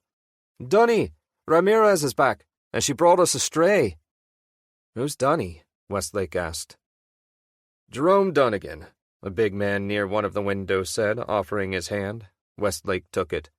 Only Saoirse gets to call me Dunny, on account of she ignores me when I ask her not to. He was dressed in flannel and a puffer vest with a faded company logo on it. He wore a battered ball cap and a pair of hatchets hung from his belt. So who are you? Westlake. Glad to meet you. Dunnigan went to a tiny fridge set back against the wall. He pulled out a quartet of beers and passed them out. Have a brew. Westlake stared at his. It's cold. He hadn't had a cold beer in months. Dunnigan smiled. Lodge has a generator system. Long as we keep it fueled up, we've got power. Makes a lot of noise, though. Tends to draw unwelcome visitors. Saoirse popped the cap on her beer with the table edge and the flat of her hand. And I keep saying if we could find some solar panels, we wouldn't need the generator. You're free to go look, Ramirez said. Saoirse laughed. I thought that's why we had you. They all chuckled at that, but underneath Westlake could hear the strain. So, another Fed? Saoirse asked a moment later. Even better, Westlake said. He took a sip of the beer. It tasted stale, but he drank it anyway. It'd have been rude not to, and after 4 months without company, he wouldn't commit another social faux pas. I'm a thief. Chapter 6. Unloading. Kawita prowled along the fence line, mind elsewhere. Attila trotted at her heels, receiving his just due from anyone they passed, mostly scritches and head rubs, but a few treats as well. Fewer of those every day, though. Fewer of everything. She knew she was supposed to be overseeing the unloading, but the others knew what to do. And despite Ramirez's comments, Hutch hadn't stolen anything in months. Even then, he mostly stole junk, empty bottles, sugar packets, and the like. Nothing serious. She glanced towards the lodge. Ramirez and Frida had escorted Westlake inside, probably to talk to Dunnigan and Saoirse. She could guess what it was about. The lodge wasn't safe. Not really. They'd only survived as long as they had because of the unique circumstances. Plenty of vacationers with the gear needed to rough it and a broad range of skills. Fishermen, hunters, hikers. Also 3 IT specialists, a marketing consultant, and 1 yoga instructor. But while her core had never been stronger, yoga was no substitute for food and building materials. Attila gave a soft woof, and she paused. Beyond the makeshift fencing, the trees stood tall and brooding. She studied them for long moments, then looked down. "They're getting closer, huh?" Attila thumped his tail in reply. She patted him and moved on. The dog was better than any early warning system she'd yet seen. Animals and zombies didn't mix. The zombies didn't care whether it walked, crawled, or flew. They'd eat it if they could catch it. She'd seen walkers dogpile a bear once. It hadn't been a pleasant sight. Attila woofed again, scenting the air. He had somehow survived on his own for what must have been weeks before she'd run across him. He'd come sniffing around her camp for food. She'd been able to count his ribs, and he'd seemed deliriously happy with the half-eaten gas station sandwich she'd fed him, despite it being several weeks past the expiration date. Since then, he hadn't left her side. Sometimes she wondered who he'd belonged to before the dead had risen and the world went topsy-turvy, whether he'd been a part of some family vacation that had ended all too abruptly. Had he gotten separated? Lost? Or had they chased him away? What must he have thought to see the ones who'd fed him, who'd loved him, turn on him and try to eat him? She tried not to think those thoughts, though. Too maudlin by far, and they served no purpose save to lead her into thinking about her own family, far to the north. She shied away from the past and tried to focus on the present. The dead were on the move and had been for weeks. They were leaving the towns, heading into the woods. They were drawing closer to the camps. Not quite looking for them, but on the way to finding them all the same. Things would get even more difficult when they did. The defenses were good enough to keep out lone walkers, even the occasional runner, but the greater the number of zombies, the less secure those defenses looked. Sometimes she wondered if maybe she would have been better off staying on the mountain, like Sayers. The thought of the former park ranger made her frown. Sayers had been living, or hiding rather, in the lodge when Dunnigan arrived. She'd upped stakes for the wilderness not long after, complaining about the number of people. To her, more people meant more zombies. Sayers was a weird one. They rarely saw her these days. She hunted and fished and prowled the mountains and kept to herself. The sound of laughter made Kawita turn. Hutch, LeBron, and a few others were unloading the trucks. The haul wasn't great this time around, mostly canned goods, some vitamin multi-packs, a shrink-wrapped box of bottled water. All of it useful, but very little of it interesting. No guns, no ammo. The sort of stuff other scavengers left behind. She wandered over, trying not to look like she was eavesdropping. "I'm telling you, town's tapped out," LeBrand was saying. "We either gotta head up the road a piece or start hitting houses around the lake." She didn't know much about LeBrand, other than that he'd been on vacation when zombies started putting the bite on everyone, and he looked like a cowboy who'd gone to seed. That image was only enhanced by the old-fashioned Colt revolver he carried low on one hip. Hutch dropped a crate of empty milk bottles onto the ground.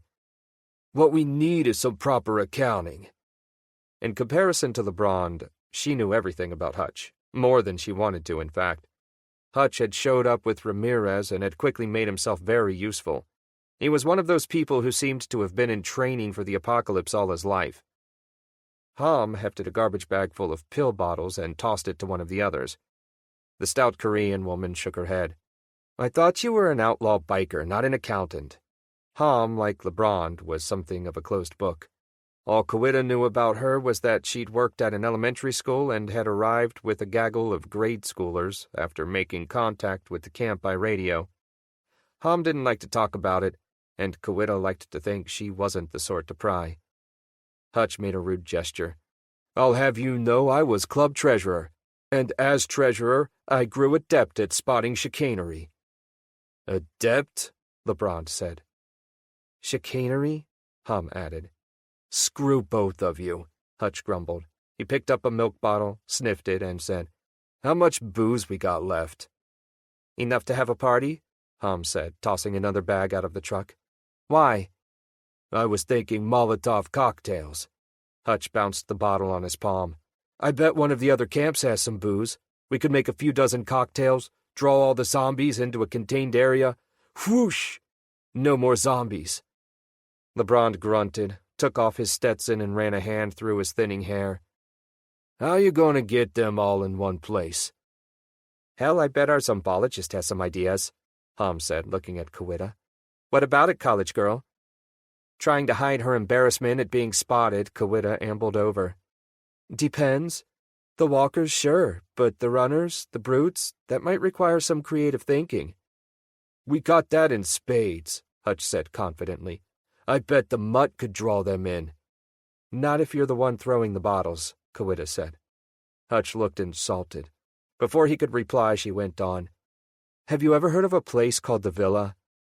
Hutch grunted. Why do you ask? The guy we picked up in town mentioned it. Yeah, who is he, by the way? Hom asked. Ramirez knows him, doesn't she? If she does, she don't like him much, LeBron added. He says his name is Westlake, Kawita shrugged. I think he's a criminal, or he was. We didn't really get a chance to chat. Hutch put down the bottle and looked at her. Wait. Westlake? He said his name was Westlake? You sure about that? I'm not deaf, so yes. Hutch laughed.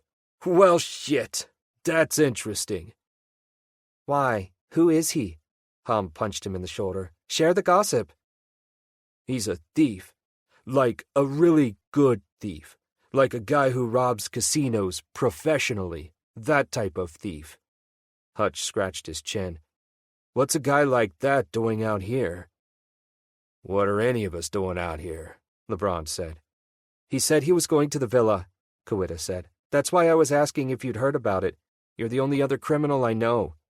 Hutch gave her a look, and she smiled sweetly. He snorted. Yeah, but I'm a petty criminal.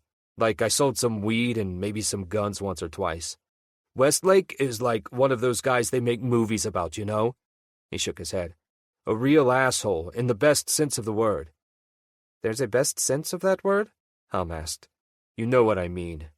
Clearly we do not, LeBron drawled. You were telling me about the villa, Kawita reminded him. I wasn't, Hutch laughed again. I thought that place was in Vegas. You've heard of it, though. Hutch gave her a lazy grin. Of course, anyone who ever spent more than a week in the joint has heard about it. Nobody ever believed it was real. It was like the Dutchman's treasure, you know? It's a story cons tell each other. He scratched his chin. At least that's what I thought. He seems to believe it's here, in the mountains. Hutch sat down on the tailgate of the truck. Well, strip me naked and tattoo my rear. Not even on a bet, Hom said. So what is it? It's a hideout, but like the ultimate hideout, you know? A place wise guys could go and last out a damn siege if they were of a mind. It's supposed to have everything you could want or need so long as you had the cash to pay for it. Hutch looked at Kawita. You sure he said he was looking for the villa? Definitely, she said. He whistled. If that's the case, we might be looking at the big one. He slapped the bed of the truck with his hand. No more need to make supply runs, no need to risk getting chewed on for half a bottle of baby aspirin. He glanced towards the lodge. Westlake. Shit. If it is him, that's a stroke of luck there, I'll say that. "It's about time," Hom said softly. "We've been needing some." A growl from Attila interrupted them. Quitta turned as one of the guards walking the fence shouted out a warning. Lights clicked on and swung, searching until they hit several shapes shambling down the road towards the lodge. "Tourists," LeBron said. His hand fell to his Colt. Hutch waved him back. "Only a handful. Let whoever's on duty handle it." Even as he spoke, however, Attila started barking. More lights came on to the east. No shouts. Everyone knew what the lights meant. More tourists coming down the trails. There were plenty of walkers in the mountains, and sometimes they wandered down for a visit. "More than a handful," Hum said. "Think they followed us?" She reached down for her sledgehammer. "Of course not," Hutch said. He sat up. "They did," Quitta said. Hutch looked at her. "You can't be serious." She ignored him and started towards the fence, notebook in hand. It was camp policy to let walkers get close to the fence and then put them down as quietly as possible. Zombies liked noise, and the less of it there was, the better. Men and women walked the fence, sharpened lengths of wood or rebar in their hands. Whenever a zombie got close enough, they'd shove their makeshift spears into its head. Walkers were dumb, and they'd stumble right into something lethal if you gave them enough encouragement. It was the others you had to watch out for. Runners were smarter, though only marginally. They'd still go after the closest target, but they'd do it a lot faster. Brutes weren't smarter, but they were harder to put down. But worst of all were the older zombies. The ones who'd been dead since the opening days of the outbreak and had gone lean and skinny from lack of food. They knew how to hide. There were other types as well. She'd observed some walkers that twitched and growled like hyperactive animals. They'd burst out of a horde like champion sprinters, faster even than runners if they got a look at a potential meal. She jotted down notes, accompanied by the soft squelch of rebar punching through rotted brains. The walkers fell and would have to be cleared away and burned in the morning. Zombies were more active at night for some reason. She wasn't sure why yet, but she had several theories percolating in the back of her head. A crawler gripped the bottom of the fence and bit at the metal with broken teeth. She glanced at Attila. "Sit." The dog sat. He whined as she approached the crawler, but didn't move. He knew better. Quitta crouched down in front of the zombie, sketching it with quick, steady lines. The zombie was wearing a fishing vest and a tattered flannel shirt. The remains of a fishing cap hung askew on its ruined head. She wondered who he'd been. A local, maybe. No way to tell, really. The crawler glared at her with empty hunger. She felt no fear of it, only a sort of muted sadness. It was a broken thing, a stranger to the natural order. "It must be a sad thing not to be a part of the world anymore," she said. She believed in the interconnectivity of all things, but zombies didn't seem connected to anything, at least that she understood yet. As if sensing her pity, it redoubled its efforts to gnaw through the fence, even as it tried to force itself through the gap in the links. She watched it, taking notes on how it moved and, more importantly, how it dealt with the obstacle. Most zombies didn't deal with obstacles at all. They just kept going until they hit something they couldn't knock over or squeeze through, and then they stopped. But some were more persistent, and they were becoming more common as time passed. She finished her notes, set her notebook aside, and drew an ice pick from her coat. She reached for its scalp, deftly avoiding its snapping jaws. She'd been bitten before and survived, but she wasn't planning to repeat the experience. Holding its head still with her free hand, she punctured the zombie's brain via its ear canal with one quick thrust of the ice pick. The crawler slumped with a disgruntled exhalation. She cleaned the ice pick on her trousers and stood. Behind her, Attila was growling steadily. Out beyond the edge of the light, more shapes stumbled. Not many, but more than usual. She felt a flicker of unease as she rejoined the others. "Do you have to do that every damn time?" LeBron asked, his expression one of disgust. He was more squeamish than the others, at least when it came to doing things that didn't involve putting a bullet in something. "Do what?" "The thing with the ice pick." "I don't like guns," she said. "There's more of them coming down the road. Someone ought to let Ramirez and the others know." "I'll do it," Hutch said, dropping off the tailgate. "I want to see what they're talking about anyway." He started towards the lodge. If it's the villa, could be just the thing to save our sorry asses. Kawita turned back to the fence. There were almost a dozen bodies piled up along its length, but Attila was still growling. Absently, she stroked the dog's head. Let's hope. Chapter 7. Real Estate. I don't recall us sending you to get us a thief, Dunnigan said. He was looking at Westlake now. Ramirez silently encouraged the latter to stand up straight and look like a professional. As if reading her thoughts, Westlake straightened slightly. Westlake was the sort of guy who always tried to make himself look smaller and less noticeable than he really was. We can always use another scrounger, Saoirse said. She pulled a pack of cigarettes out of her wheelchair and selected one. She glanced at Ramirez. Want one?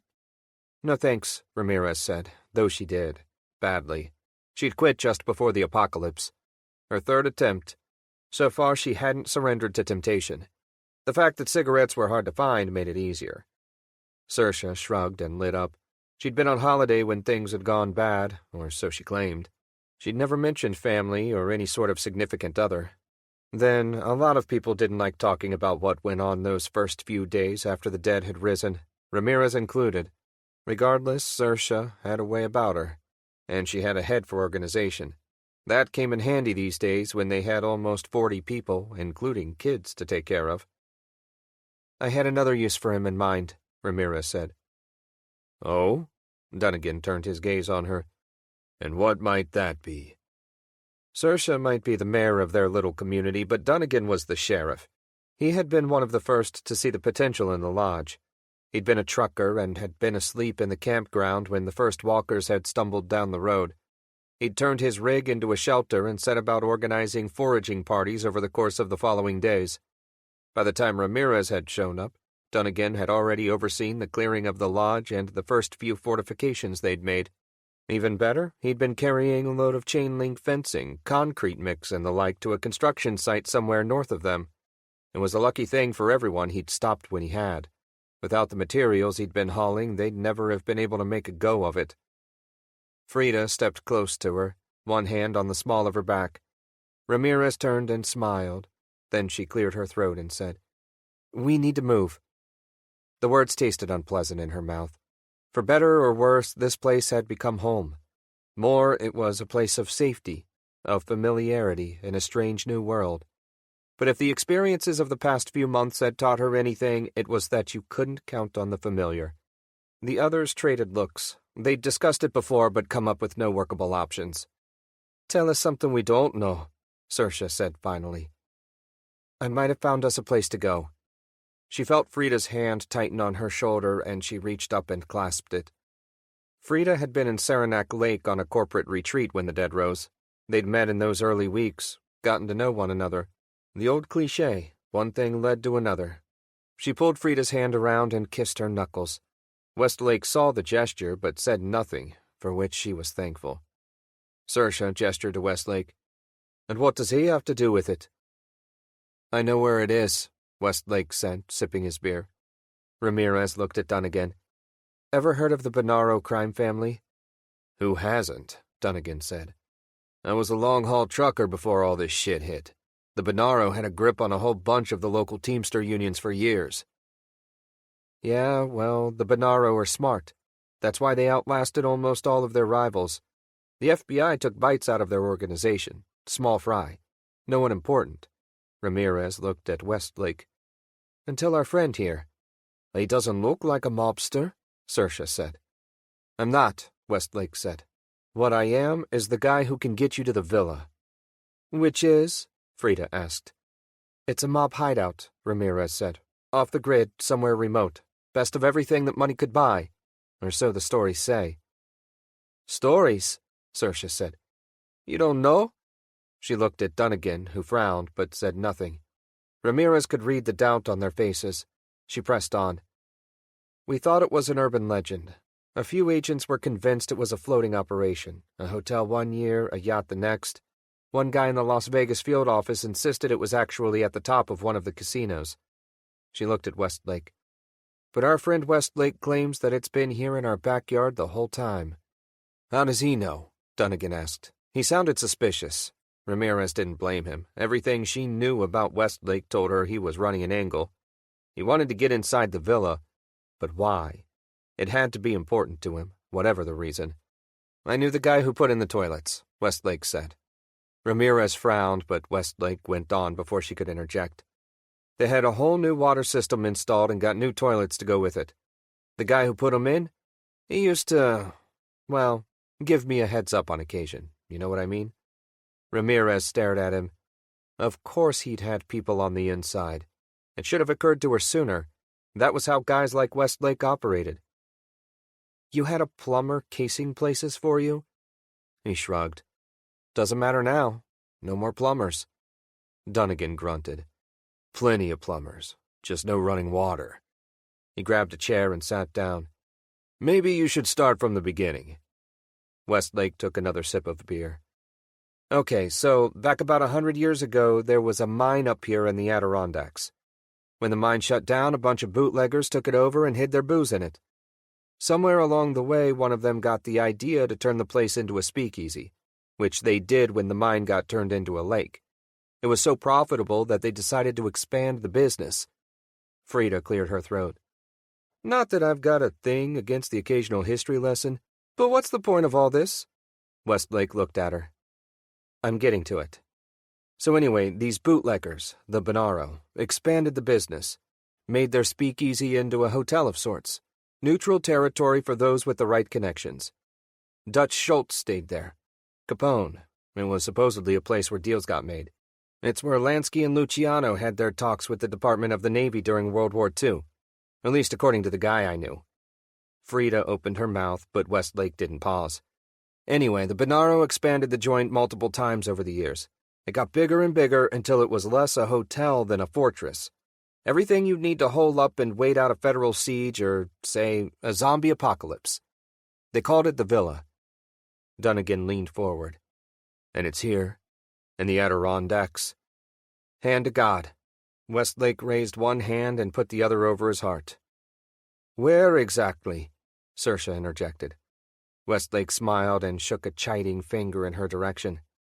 I'll tell you that when you agree. Agree to what? A deal, Ramirez said. The others looked at her. Westlake knows where this place is. He wants help getting in. Help from us, Frida said, frowning at Westlake. In return, you can have the place, Westlake said. He looked around. It's easily twice the size of the lodge and probably better protected. Think of what you could do with that. Think of how many lives you could save. Westlake, enough, Ramirez said. You don't need to make the hard sell here. Does he not? Saoirse asked. Because this sounds too good to be true. Frida nodded. Saoirse is right. What's the catch? She looked at Ramirez as she asked it, and Ramirez felt a flash of guilt, quickly banished. It might not be unoccupied, she said. She glanced at Westlake, daring him to argue. He seems to think Salvatore Bonaro was headed up here when the dead rose. Well, I'm guessing that's bad, Saoirse asked. He's the current head of the Bonaro, Ramirez said, which means if Westlake is right, he won't have come alone. Dunnigan was silent for a moment. Ramirez knew him well enough to know that he was weighing the pros and cons. We haven't seen anyone go up the Adirondacks or come across any sign of such a place. If they've been up there since all this started, why haven't we seen hide nor hair of them? Like I said, it's a fallout shelter. Westlake finished his beer. Bonaro was probably planning to come up here anyway before everything went to hell. Why? Frida asked. Because Westlake here turned state's evidence, or was planning to, Ramirez said. He was going to tell the feds who he was working for when he and his pals hit that armored car in Milwaukee. Bonaro? Dunnigan guessed. Westlake shrugged. Someone connected to him anyway. Sal doesn't like attention, so chances are he was already up here. The villa ain't some cabin in the woods. It's the center of a very big, very illegal web. Sal probably locked the joint down when the first news broadcasts hit the airwaves. Saoirse frowned. It's been months. That's a long time these days. If they had supplies, they might have run out. My guy said they had enough food to last for years. And not just food. They got a greenhouse. They got generators. They got solar panels. They got their own water. They got comfy sheets, and they got enough guns and ammo to gear up a small army. All of which Ramirez says you need. I still don't understand how they could hide such a thing, Frida said. Best place to hide something is in plain sight, Westlake said. They had it on the books as a resort for a time. Everything legal and above board. But that didn't last long. Then it just sort of vanished. Vanished? Frida asked doubtfully. Yeah, you know, records got torn up and maps got changed. They changed the maps? Saoirse asked in astonishment. Ramirez ran a hand through her hair. Easy enough to do when you have that sort of money and influence. Except the old ones. Westlake cracked his knuckles. I'm talking real old, pre-war maps. The sort you can only get in antique stores and flea markets. And you had one? Ramirez said. Did. Unfortunately, it was in my car, which you did not want to go back for. Westlake smiled thinly. So much for that, huh? Ramirez rounded on him. Why didn't you say so? You never asked, he shot back. Ramirez was about to respond, but felt Frida's hand on her arm. She swallowed what she'd been planning to say, her mind whirring to piece together Westlake's plans. It doesn't matter, she said slowly. You wouldn't rely on a map. You must know where it is. Westlake hesitated, then nodded. Yeah, I do. Good enough. She looked at Dunnigan. We've got people here who know the area. LeBron, for one. Sayers, Saoirse added. She knows the mountains better than anyone, even LeBron. Ramirez frowned but didn't argue. She didn't care for Sayers much. The former park ranger was a textbook misanthrope. Her idea of helping people was putting a bullet in them before the zombies got to them. But Saoirse was right. Sayers knew the high peaks better than anyone in any of the camps. If he's right, the villa could solve all our problems in one go, Ramirez went on. We'd have room for everyone, food and ammunition. We could move up there, then strip the camps at our leisure and start fresh. The camps? You mean bring everyone in on this? Dunnigan asked. Why not? Ramirez gestured. We could use the help after all. Dunnigan took his cap off and scrubbed the back of his head with a rough palm. We need to do something. I just don't know whether this is it. Going up into the mountains with the way things have been, that's not like riding down the road in a truck. He glanced up as someone knocked on the door. Ramirez turned to see Hutch poking his head through. He looked worried. That was never a good sign. What is it? She asked. Some tourists came to visit, Hutch said. Tourists? Westlake asked. Walkers, Saoirse supplied. Most of the zombies we get these days aren't local. They wander in from out of the area, or so our resident zombologist swears. She knows what she's talking about. I wish she didn't, but she does. Ramirez looked at the others. She could tell that they still weren't convinced, not wholly. Westlake was an unknown, a self-professed criminal, and she was asking them to take a bigger risk than just strip mining an abandoned town. She looked at Hutch. Hutch, show Westlake the sights while we talk in private. What about the tourists? Hutch began. LeBron and the others can deal with them, Ramirez said. Whatever you say, boss. Hutch gestured to Westlake. Let's take a walk. Westlake looked like he wanted to protest. Ramirez cut him off with a glance. You've made your pitch, Westlake. Now give us a minute. Westlake met her eyes and nodded reluctantly. Fine. He let Hutch lead him out of the room. Ramirez waited until they'd gone before she spoke. I know it's a long shot, but we're down to the wire here. Dunnigan sighed. Yeah, I know.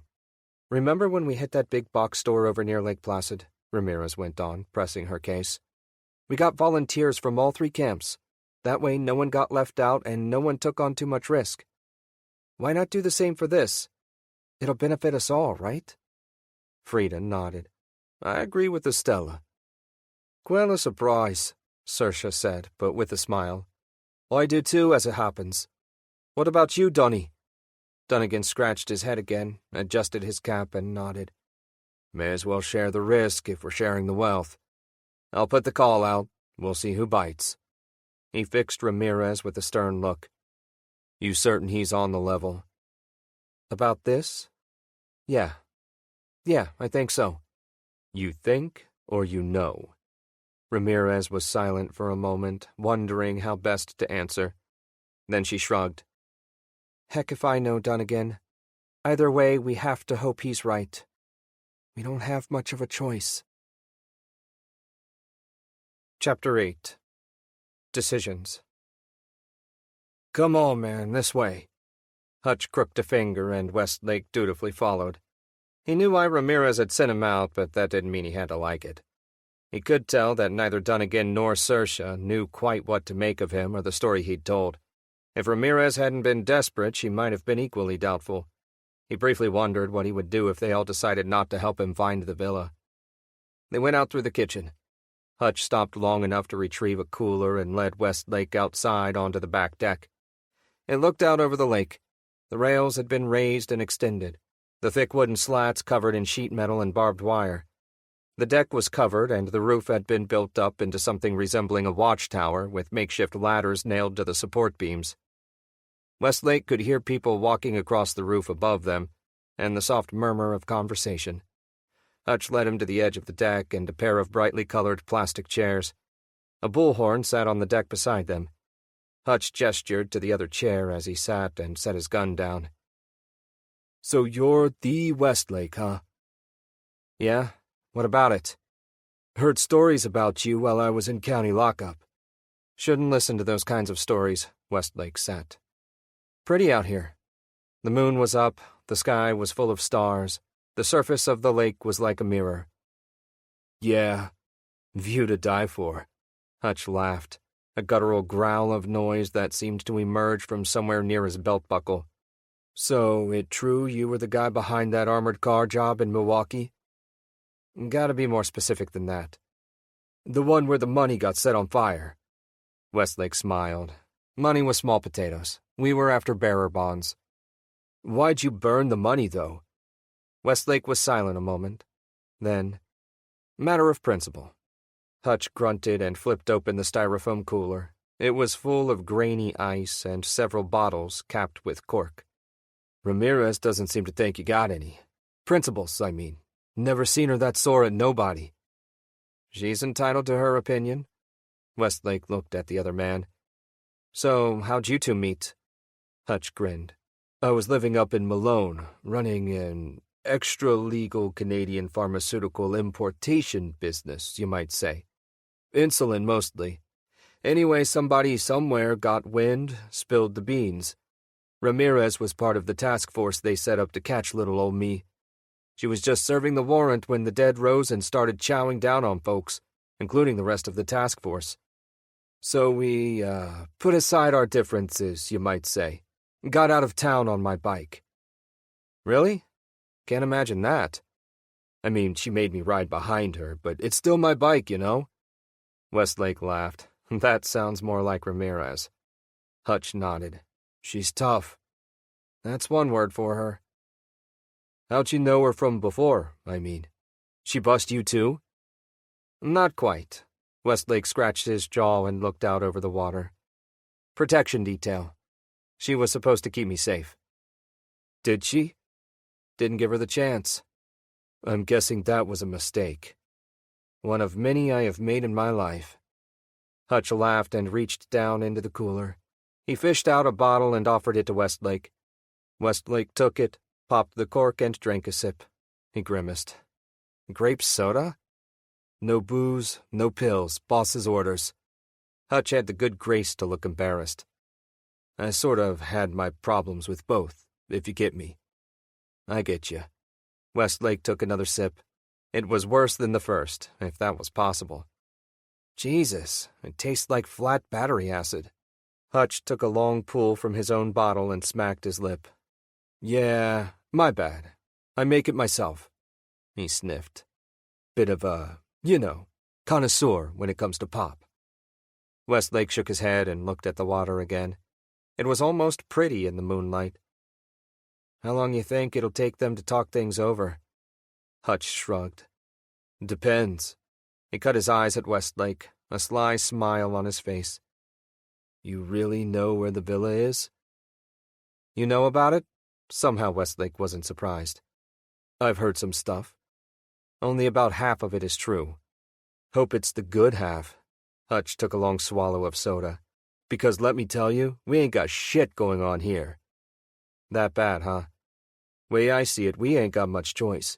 It's either find the place or we die. Not immediately, but eventually. We've got maybe another month's worth of ammunition and food if we're careful. If not, barely a week. You could leave. Hop on your bike and shoot off over the horizon. Hutch snorted. And go where? He ran his fingers across the faded club patch on his vest. Nobody to ride with. Nothing to do except not get eaten. Not much of a life.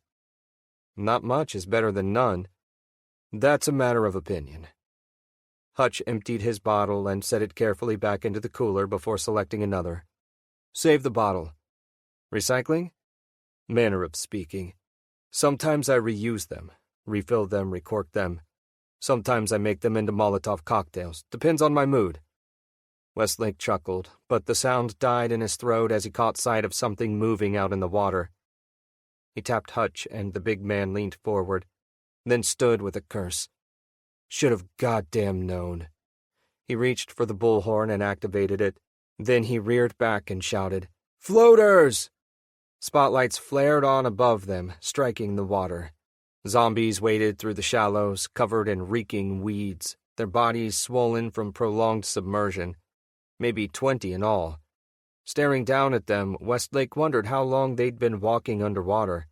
They didn't need to breathe, after all. They could walk forever if they wanted. "Does this happen a lot?" he asked, the grape soda taste still lingering in his mouth. "Not so much at first, but recently, yeah. Too often. Usually they just sit in the lake. It's why we stopped fishing out there." They watched as the floaters rattled the fencing, trying to find a clear path to shore. Westlake glanced at the stoner sitting beside Hutch's foot. "Shouldn't you shoot them or something?" Hutch grinned. "I wish. Gun is too loud.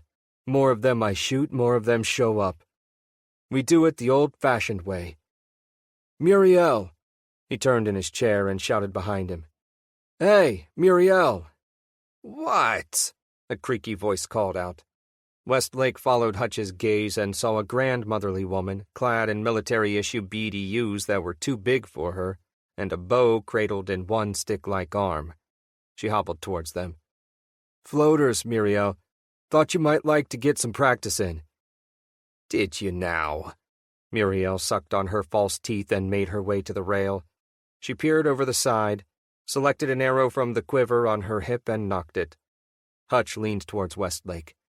"Watch this." Muriel let the arrow fly. A floater fell back into the water. Hutch applauded. "Fine work, Muriel." He looked at Westlake.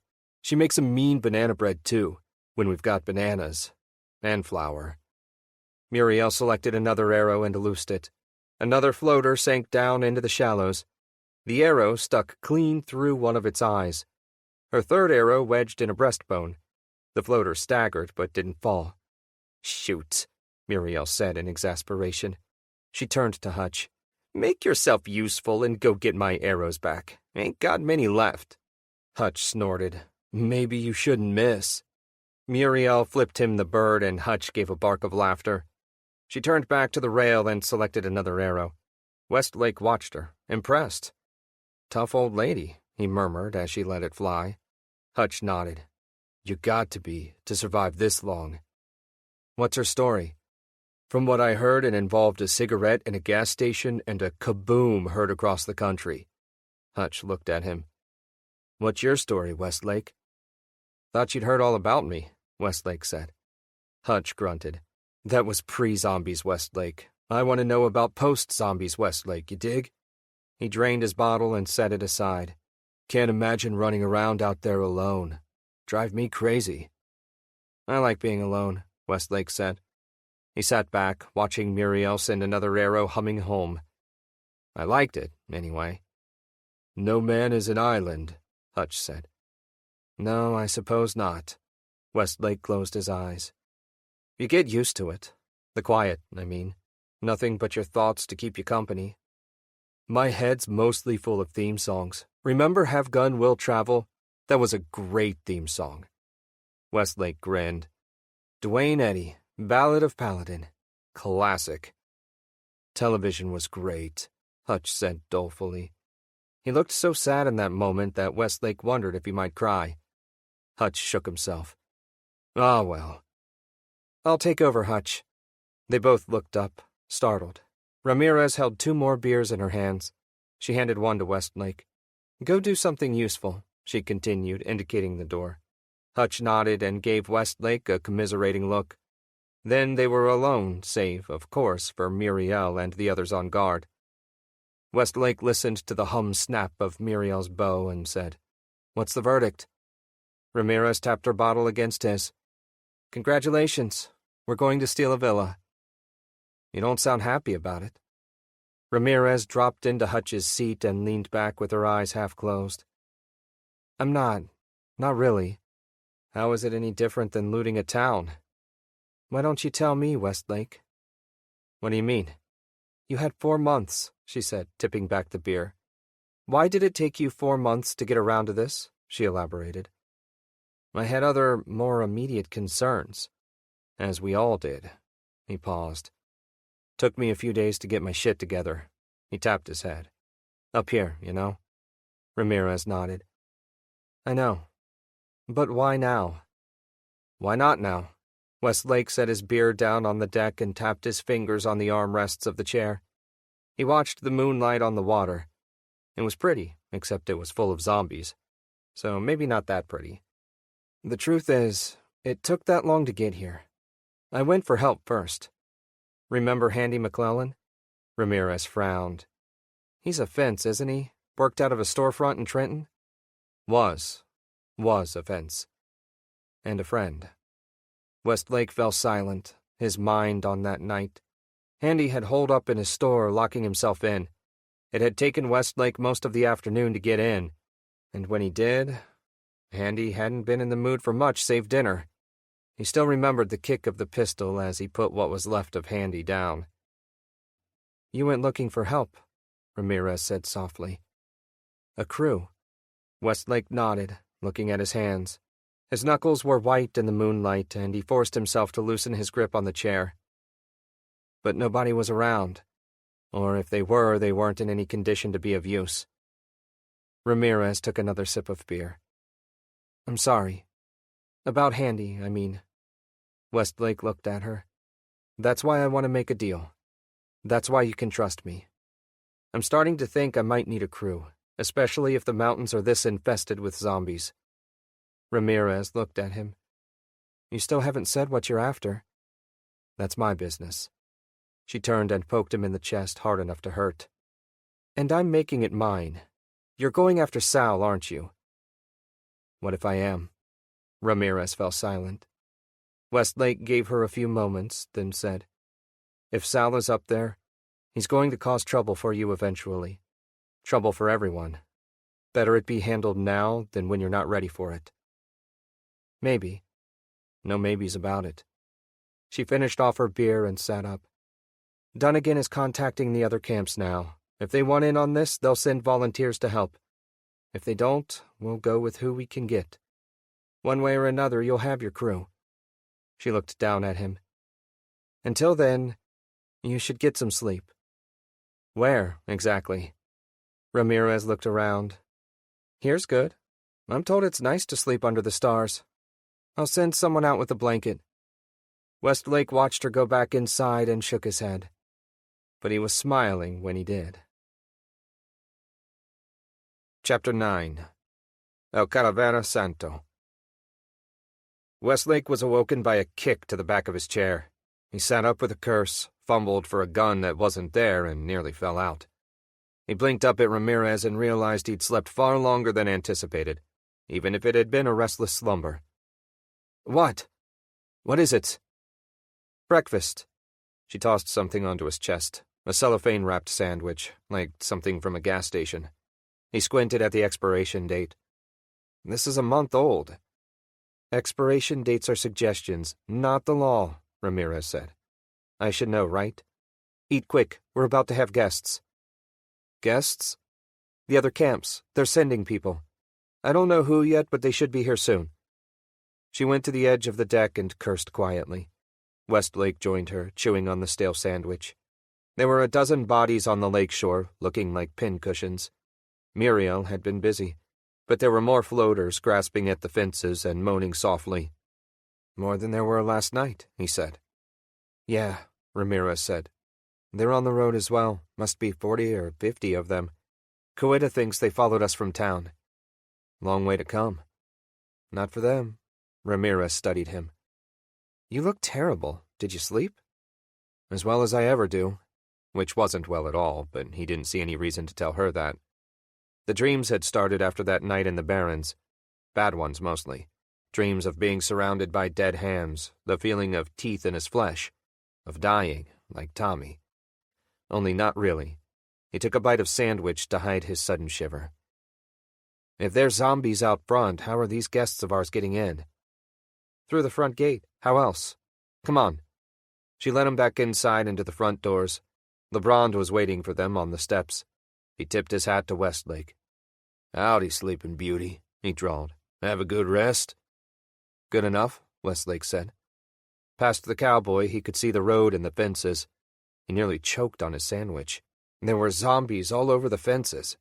Anyone who could had a piece of rebar, a stick, or in one case a sharpened oar, and was thrusting them through the chain link at the walkers. It wasn't as easy as it looked, and more than one person lost their implement, either to a walker's awkward collapse or because it had been yanked out of their hands. The people at the fences were a motley lot. Truckers, campers, a few yuppie types in puffy coats and begrimed slacks. Older kids carried extra spears and handed them out to anyone who needed them. A narrow, stoop-shouldered man with a battered straw boater on his head scuttled along the line, taking pictures with a disposable camera. The walkers were equally distinct, now that he wasn't being swarmed. Among the broken wrecks were nurses' uniforms, suits and ties, and far too much denim. No class divisions on either side. Not anymore. Westlake took another bite of his sandwich. "I passed maybe half a dozen groups this size on my way up I-87. Ramirez didn't look at him. "Yeah, what about it?" "Just making conversation." "Do me a favor and don't. How are the fences holding up?" This last was directed at LeBron. LeBron glanced towards the front gate. "Be better in a minute when Hom gets the jumper cables on." The air shivered with a sudden fat crackle and the accompanying wasp hum of electricity. LeBron pushed his hat back with an appreciative whistle. "There we go now. That's what I'm talking about." All along the fence line, walkers were jittering and thrashing. Oily smoke rose from those who pressed themselves to the fence. A moment later, the hum faded, leaving only the hiss-pop of burning meat. Walkers slumped or fell, still twitching. Not all of them, by any means, but a good portion. "What the hell was that?" Westlake demanded. "Electric fence," LeBron said. "Sort of. Can't keep it on more than a few seconds or it'll blow out the generator. But it does the trick when they crowd us like that." He took off his hat and flapped it as the smell of cooked zombie rolled over them. "It smells awful, though." "I'll take the smell over being eaten any day," Ramirez said. "Right, I'm going to the gates. LeBron, grab some of the others and start pulling the trucks around behind the lodge just in case. I want to be able to get everyone out quick if we have to." LeBron nodded and trotted off. "I'm surprised the trick with the fence worked," Westlake said, holding his sleeve over his nose as the wind turned, carrying the stink of burning meat with it. "Sometimes it doesn't," Frida said, walking up from behind them. "Sometimes it just sets them on fire, which is a whole different set of problems." Her arms wrapped around her chest as she surveyed the fence. "More of them every day." "I did warn you," a new voice interjected. Westlake turned to see a woman in a gray-green uniform sitting on the porch nearby, watching the fence. She was lean and sharp-featured, her hair shaggy and short, as if she'd cut it without the aid of scissors. As Westlake watched, she drew a hunting knife from a sheath on her belt and flung it down, where it stuck point first in the dirt. She reached down, pulled it free, and threw it again. "Sayers," Ramirez said. Westlake detected an undercurrent of hostility in her voice. "Ramirez," Sayers replied without looking at them. There was even more hostility there, if that was possible. "I told you this would happen." Letting all these people stay here is just going to get them and you killed. I don't imagine you'll be too broken up about that. Sayers smiled. At least it'll be quiet afterwards. Westlake glanced at Frida. She got here before dawn, she murmured. Still not sure how she got past the fences. She studied the other woman with a cool eye. Westlake leaned towards her. Something I should know? He whispered. Depends on how much you like gossip. Westlake smiled ingratiatingly. People in my profession practically live off it. Sayers used to live here, before we arrived. To say she was not happy about the sudden appearance of other survivors would be an understatement. Not community-minded, then? Not so as you would notice.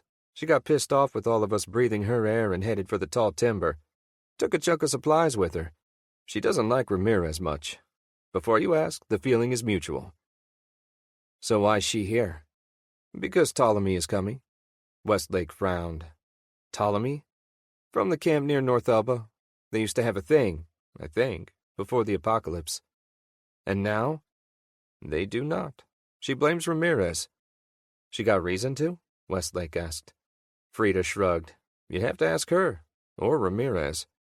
Westlake glanced at Ramirez and took in the anger in her eyes, the set of her mouth. I think I'll pass, he said. Ramirez turned on him. What are the two of you saying? Nothing. What are we going to do about the zombies? Sayers sat up suddenly. Listen, she said. Westlake frowned. A moment later, he heard it. An engine mixed with a high-pitched jingle. The engine's growl grew loud, overshadowing the monotonous groan of the dead. The vehicle burst into view, racing down the main road. It was covered in so much wood, sheet metal, and barbed wire that he couldn't tell either make or model, though he thought it might once have been an ice cream truck. It hit the rearmost zombies with a wet thump, and he saw bodies flip and fly as the truck barreled deeper into the horde clustered near the gates. As it did so, the edges of the horde turned away from the lodge and started to fold in as the armored truck forced its way forward. They're just going to get swamped, Westlake said, watching in disbelief. Frida laughed. You're going to want to watch this, man. It's going to be good. Right. Time to get to work, Ramirez said. She started towards the gates at a jog. Westlake frowned, wondering what she was planning. Ramirez snatched up a piece of rebar from the rack as she approached the gate. Okay, folks, she shouted. We all know how this goes. Give them a minute to get ready, then we go in and mop up. No lollygagging. She punctuated this last statement by pointing her rebar at a young woman wearing a black hoodie and a hockey mask. Yeah, Olivia said, pulling the mask down. She hefted a trident made from rebar and gave it a jaunty spin. Let's do this! Westlake watched as Ramirez signaled the survivors on gate duty, a stocky man in a prison jumpsuit and a woman dressed like a model for an outdoor magazine, to be ready to open the gate. On the other side, the ice cream truck had slewed sideways before coming to a halt, its engine growling and the music blaring shrilly. Westlake grabbed her arm. You're going to open the gates? Ramirez turned, grabbed a length of rebar and shoved it into his hands. How else are they supposed to get in? That's crazy. Feel free to stay behind, Ramirez gestured. Get ready. Abruptly, the music ceased. As the walkers reeled in confusion, the driver's side door of the truck burst open, clocking a zombie in the skull. A man swung out and dropped lightly to the ground. He was big and dressed in jeans and a black western shirt with white and red floral designs, and a mask as well. A black and white wrestling mask, resembling a stylized skull. He paused for a moment, posing for a crowd that existed only in his mind. Who is that? Westlake asked, staring at the apparition. Ramirez laughed. El Calavera Santo, the holy goddamn skull. I was hoping he'd come. She signaled the gate crew. Open them up! As the gates were hauled open, the newcomer rolled up his sleeves, exposing brawny forearms. Then, with a wordless shout, the masked man bounded towards the closest zombie and knocked its rotten head clean off its shoulders with one meaty fist. Another blow lifted a second zombie off its feet and sent it crashing to the ground in a broken heap. Behind Westlake, Olivia and some of the others started cheering. Calavera paused, but only for an instant. He plowed into the walkers, moving more gracefully than a man his size ought to. He caught a walker and tossed it up, then caught it by the legs as it fell. Calavera spun lightly, swinging the discombobulated walker by its ankles. He smashed his improvised bludgeon into its fellows with a joyous shout before letting what was left of the walker splatter against the side of his vehicle. The walkers were unimpressed by this show of martial improvisation and closed in. Calavera deftly avoided them and scrambled up onto the top of the truck. He shouted something, keeping the creature's attentions on him as Ramirez led her people out. As they stepped out of the gate, Ramirez punched her length of rebar through a walker's skull, twisting it as she wrenched it loose. Westlake followed her example, using his rebar like a club. The walkers were distracted, caught between two hostile forces, or maybe two meals, and uncertain which to go for first. Westlake clubbed a walker to the ground. This one wore what was left of a yellow high-vis vest and a hard hat. He cracked it in the head, but the hard hat kept him from pulping its skull. It clutched at his ankle, but Olivia hurried over and drove her trident through the zombie, pinning it down. Westlake nodded in thanks, flicked off its hard hat with the tip of his rebar, then impaled its head. A hand on his shoulder caused him to whirl, the rebar coming up. It slapped against Calavera's palm, and he nodded in greeting. He was 6'9" if he was an inch. "Hello. I do not believe we've met." His voice was like a tiger's purr, with only the slightest trace of an accent. "Westlake," Westlake said, staring up at the masked man. "You may call me Calavera." The big man turned and waved the truck forward, and it started to roll, crunching fallen walkers beneath its wheels. Olivia and the others made way for it, cleaning up any walkers still too close to the fence.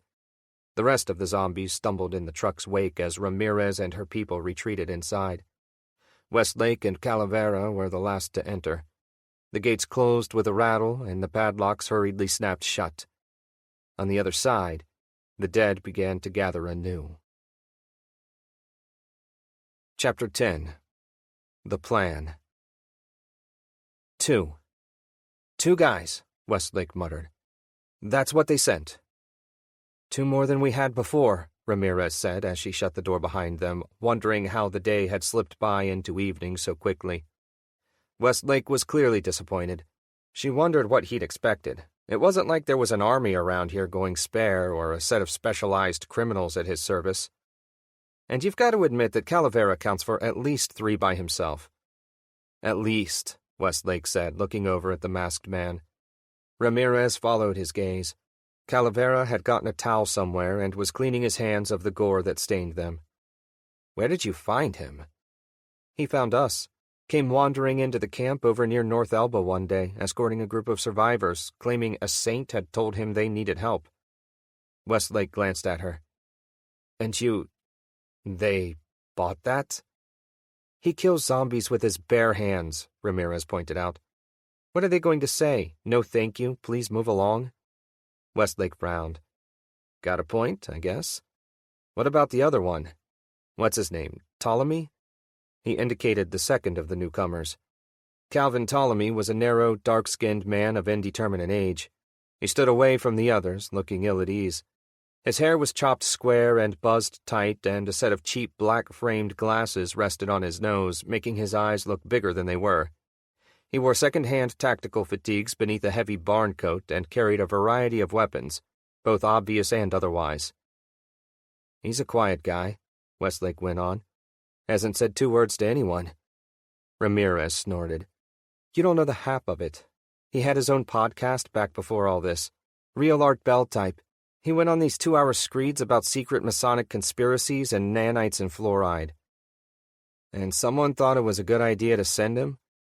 Ramirez had been wondering about that herself.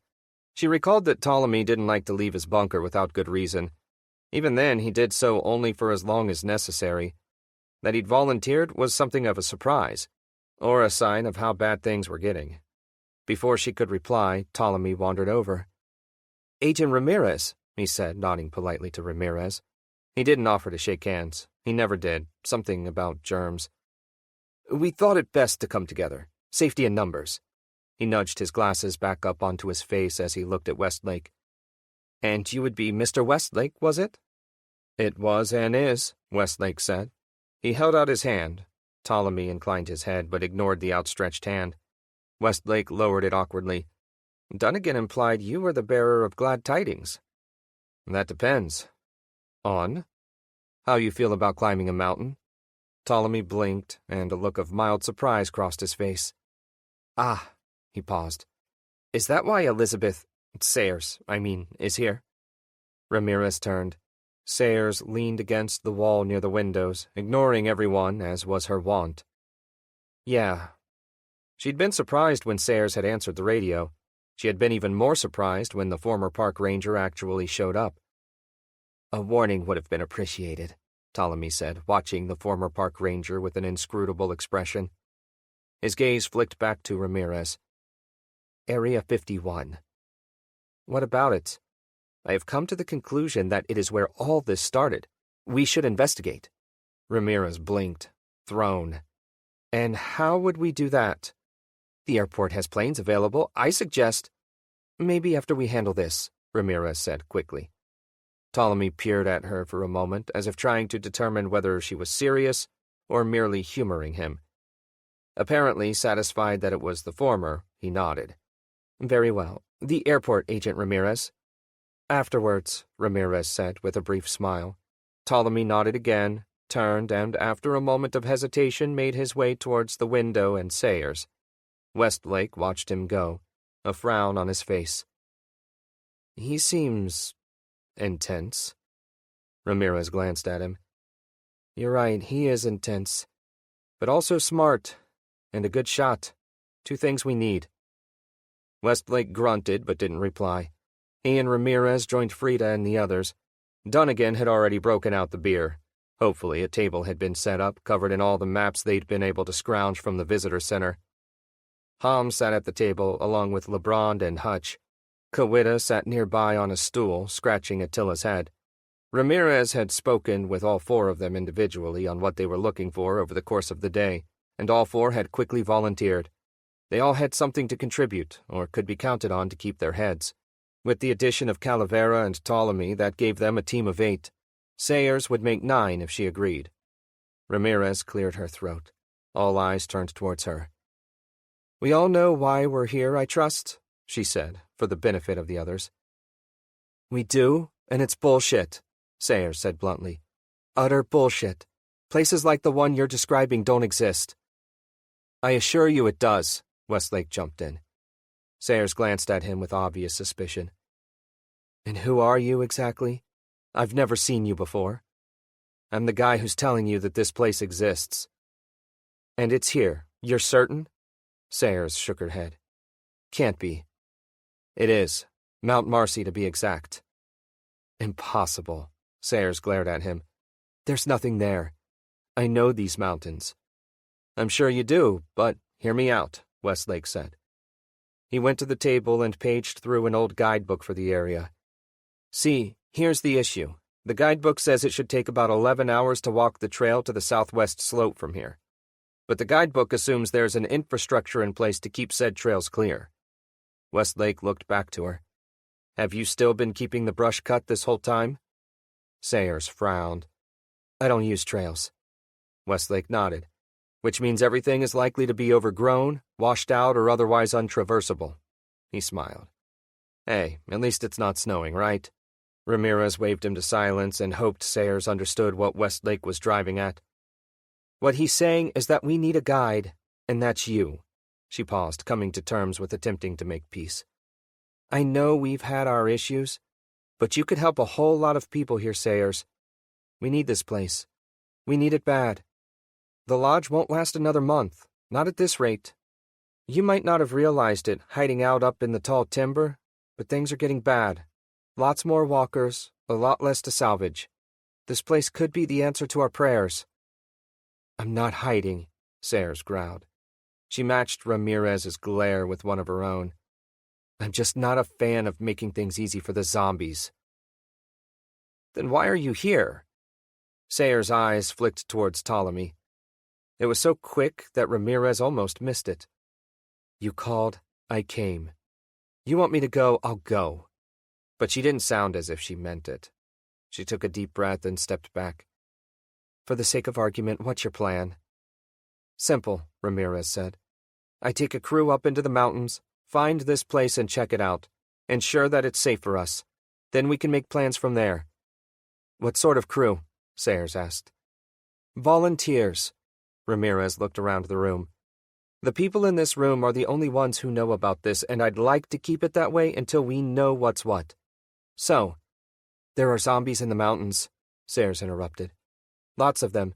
Any group going into the mountains runs the risk of encountering significant opposition. Worse, they might draw zombies down on the lodge and the other camps as well." She looked around. "I've been warning you all about this for months. The minute you set up shop here, you might as well have started ringing a dinner bell." "There was nowhere else to go," Frida said. "You could have gone anywhere else," Sayers said, rounding on the other woman. "You could still go. Dunnigan's rig alone," Dunnigan spoke up. "My rig's got enough fuel to get as far as Pittsburgh, but I can only carry 20, maybe 30 people. Less if I gotta haul supplies." Ramirez jumped in. "Anywhere we go, supposing we can move everybody, is likely to be swarming with zombies and picked clean to boot. No, we need a place to make a stand, to plant crops, to build walls, to live." Frida looked at Westlake. "And how about it, Westlake? Is it that sort of place?" Her eyes narrowed. "What exactly are you expecting to find up there?" "A glorified hotel. Sal would have brought a few dozen guys with him, maybe some friends, maybe family. There will be employees, too. Cooks, custodians, that sort of thing." "A few dozen guys, he says," Frida said. She looked at Ramirez. "That sounds like you need more than a few volunteers. How are you planning to get in?" Westlake paused. "It depends on how the place is set up. I was going to scout it out first, get the lay of the land, see what the viable points of entry were." "If there were any, you mean," Frida said. "There are always points of entry. You just have to identify them. The real problem is how to get close to the place without being spotted." "You are assuming someone is on the other end of any security system that might be active," Ptolemy said. Westlake nodded. "A good rule of thumb is to assume that someone is always watching." "Of course, there's no guarantee that anyone is even alive up there," Ramirez said. "Otherwise, I think we'd have seen some sign of them by now." "The other reason you might not have seen any sign of them is because the place doesn't exist," Sayers interjected. "But if it does, if the villa is real, and I think that it is, then it'll be the answer to our problems. We just need to find it." Ramirez looked at Sayers. "Which is where you come in." "And what if I say no?" "Then we continue without you," Ptolemy said. Ramirez thought she saw Sayers flinch, though Ptolemy's voice had been nothing but mild. Sayers ran her hand through her shaggy hair and looked around. "You're all agreed on this?" she asked in evident resignation. Calavera slapped his big hands down on the table. "Indeed, this is a noble quest, and I would not miss it for the world." Sayers looked at Ptolemy. "Calvin," she began. Ptolemy wouldn't meet her eyes. "If there is a chance, we must take it," he said simply. Sayers sighed and turned to Ramirez. "Fine. Where am I taking you?" "We told you," Westlake said. "Mount Marcy." Sayers rolled her eyes. "Yes, but Mount Marcy is one of the highest peaks in the Adirondacks, and heavily forested to boot. I need a bit more to go on." She paused. "You said the southwest slope." She pushed Westlake aside and leaned over the maps on the table.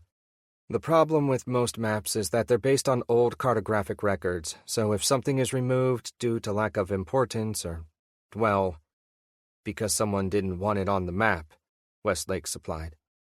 "It's not even on any satellite imagery, and that takes a lot of money or influence or both." "But some things cannot be entirely hidden, no matter how many bribes you pay.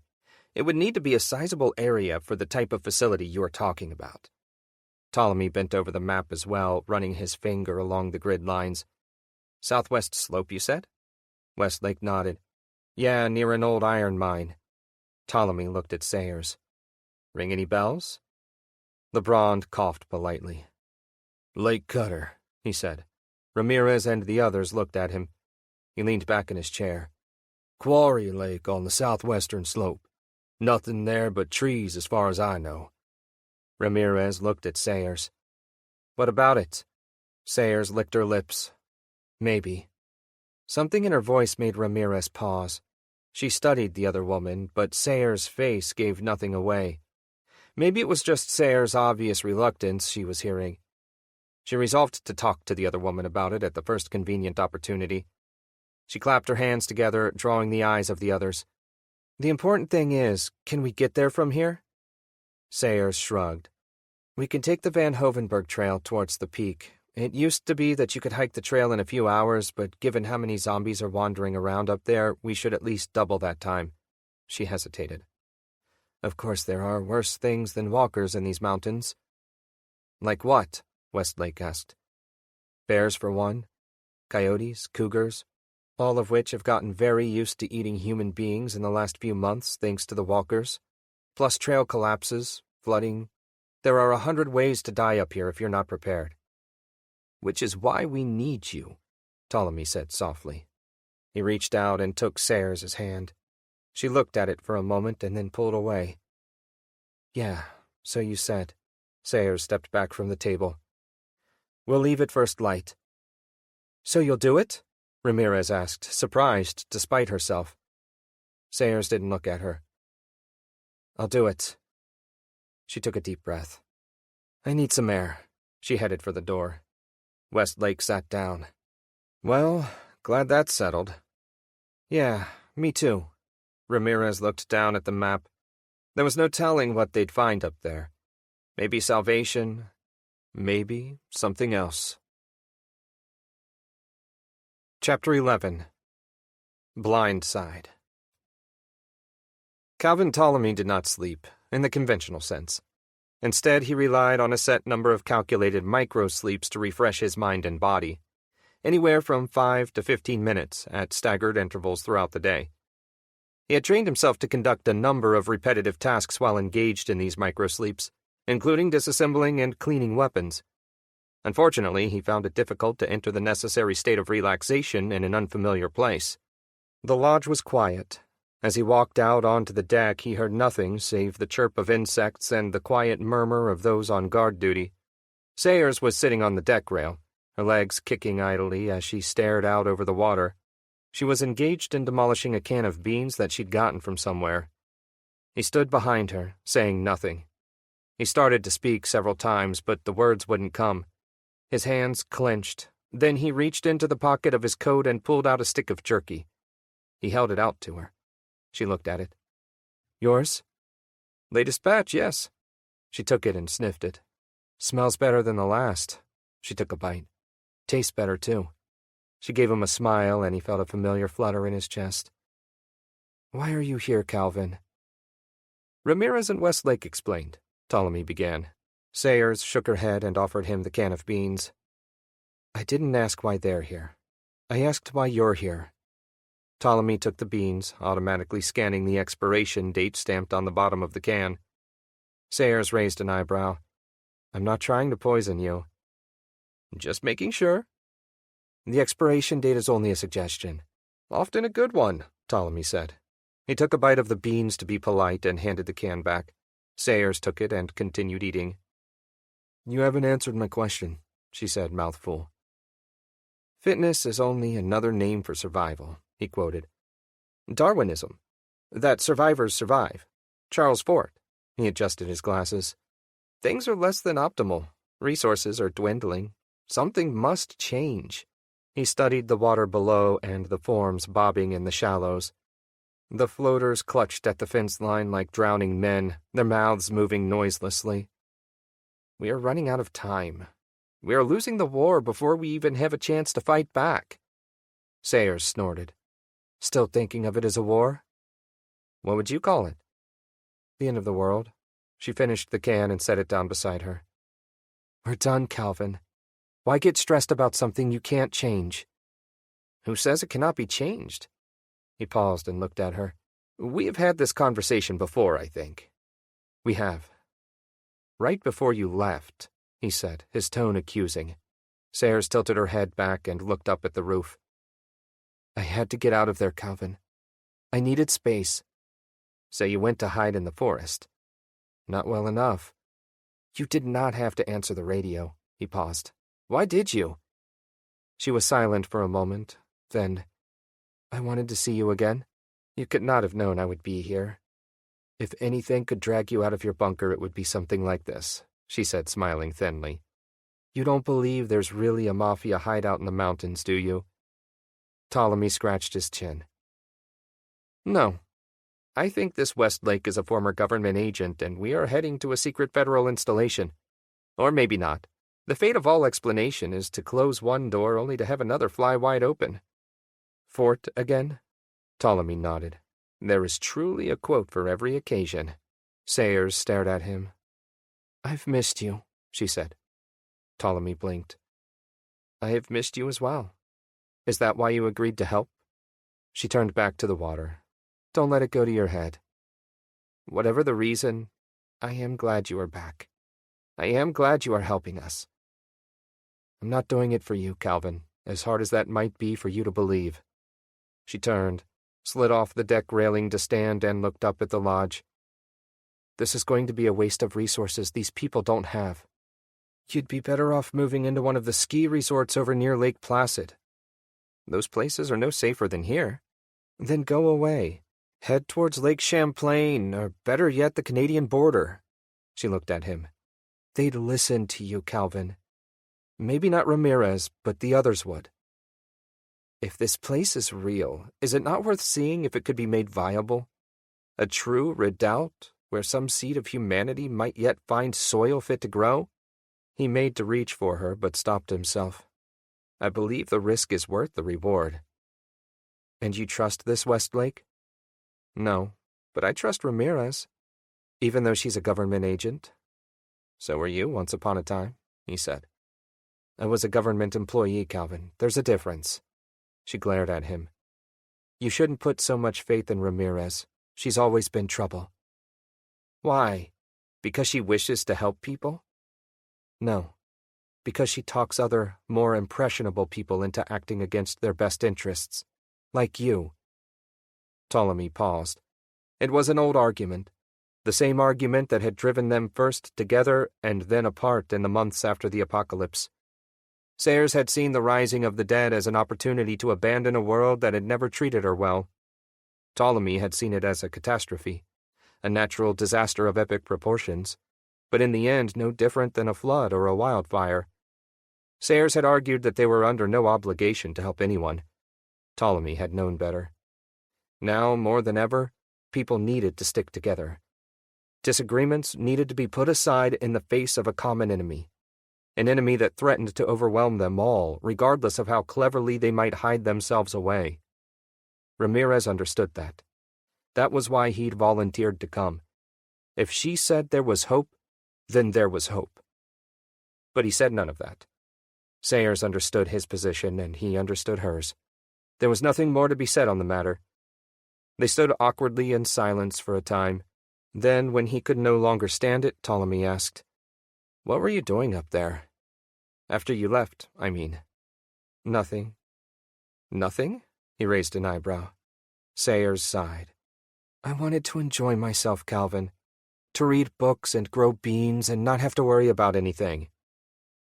"Unfortunately, the world is never that simple, Elizabeth." He reached for her hand, but she avoided his touch. He frowned, puzzled, but continued. "Even so, I respected your decision. I did not agree with it, but I respected it." "You mean you were too busy to come after me?" She looked him dead in the eye. "The camp came first. I knew that even before I left." Sustainable isolationism is a fantasy concocted by fringe libertarians and religious fanatics. Humans are social animals and work best in groups. He took off his glasses and began to clean them. "I calculated the odds and made my decision." "So did I." Sayers paused. "Germ warfare." "What?" "Germ warfare. That's what caused all this." Ptolemy laughed. Sayers frowned. "You give me a better explanation," she demanded. "A conspiracy within the government, obviously." Sayers laughed. "It's always the government with you." "Not the government. A conspiracy within the government." "What's the difference?" "The more moving parts a conspiracy requires, the less likely it is to be effective." Ptolemy adjusted his glasses. A conspiracy by the government would necessitate the participation of hundreds of individuals, any one of whom might give the game away. Sayers shook her head. Got it. No conspiracies. I didn't say that. He shook his head, warming to his topic now. Many conspiracy theorists prefer the idea of a large conspiracy because it lends a sheen of organization to an otherwise chaotic world. I, however, am more inclined to a less tidy theory, that of the Gambit pileup. Not one conspiracy or even a dozen, but hundreds, all competing for resources, and when they come into conflict, tragedy is the inevitable result. Like the Dead Rising, you mean? A definite possibility. Regardless, I do not think this was anyone's intention. Cui bono? Who benefits? No one. Therefore, it was a mistake, or maybe even random chance. He frowned. Of course, that does not preclude a conspiracy forming to take advantage of the current state of affairs. Sayers kissed him. Ptolemy stood there frozen for a moment, images of germs swarming across his mind's eye. Then he relaxed. Sayers had always been the only one he didn't mind touching, or being touched by. They stood pressed against one another for long moments. Then she broke the kiss, and Ptolemy felt something press against his abdomen. He looked down and saw the thin barrel of a Mauser C-96. His eyes widened slightly. Is that your father's gun? It is. I thought it was lost. Her father had collected antique weapons, mostly from the World Wars. The Mauser had been one of his favorites. Sayers had once confided that her father's collection could have outfitted an army. They'd made plans a long time ago, to collect it from his home near Lake Champlain and put it to use. But when they'd arrived, they found it gone, or so she'd claimed. I know. You lied. I did, she said somewhat sadly. He began to step back, but she stopped him with a look. Don't move. What are you doing? He whispered. Don't say anything, Sayers murmured into his ear. I will shoot you, Calvin. I don't want to, but I will. I want you to listen to me. We are going to leave. Now. Tonight. You and me. We are going to go back to my cabin, collect supplies, and vanish. Vanish? Yes, there are places we can go, places to hide. Ptolemy stiffened. Why? Sayers stared at him. What do you mean, why? She asked softly. You know why. Ptolemy read something in her gaze. Understanding cascaded over him. You already knew. Sayers hesitated. Yes. Why did you never say anything? Because you don't want to find that place, Calvin. Trust me. Strange words from a woman who has a gun pressed to my abdomen. Sayers shook her head slightly. God, I've missed you. She looked into his eyes. I'll explain everything, I promise. Now let's take this slow. Me and you. Turn around. Ptolemy turned, searching for any avenue of escape. None presented itself. They started towards the steps that led down to the docks, but as they reached them, the door to the lodge opened and Hom stepped out. Hey, Ptolemy, there you are. I wanted to ask... The woman's voice trailed off and her eyes grew wide. Ptolemy realized that she'd noticed the gun in Sayers' hand. She opened her mouth. Sayers gripped Ptolemy tight and fired. Hom fell with a cry. Ptolemy turned, trying to tackle Sayers, but she deftly avoided his lunge. As he tried to recover, she cracked him on the side of the head with her pistol. He slumped against the rail, clutching his ringing head. Through pain-addled eyes, he saw Sayers race down the steps. He heard shouts as the sentries hurried over. Stop her, he croaked, waving a hand towards the steps as he staggered towards Hom. The woman was alive, but badly hurt. She shot me, Hom panted in disbelief, her hands pressed to the wound in her side. Why did she shoot me? I don't know, Ptolemy said apologetically. He looked back towards the steps and heard more shouting. No, cries of alarm. He turned his attention back to Hom. I need help, he called out. Someone! Anyone! Ramirez burst out onto the deck. What? Shit! She dropped to her knees beside the injured woman. What the hell happened, Ptolemy? Elizabeth Sayers. She... He trailed off, shaking his head, unable to complete the thought. Why had she done this? What had she meant? Ramirez grabbed him, startling him. Where did she go, Calvin? Where is she? Before he could reply, he heard the Mauser bark again, somewhere below them, and a sound like a chain snapping. Then the wet slap of dead flesh against the wood of the dock. Chapter 12. Breach. Westlake couldn't sleep. He'd never been able to before a job.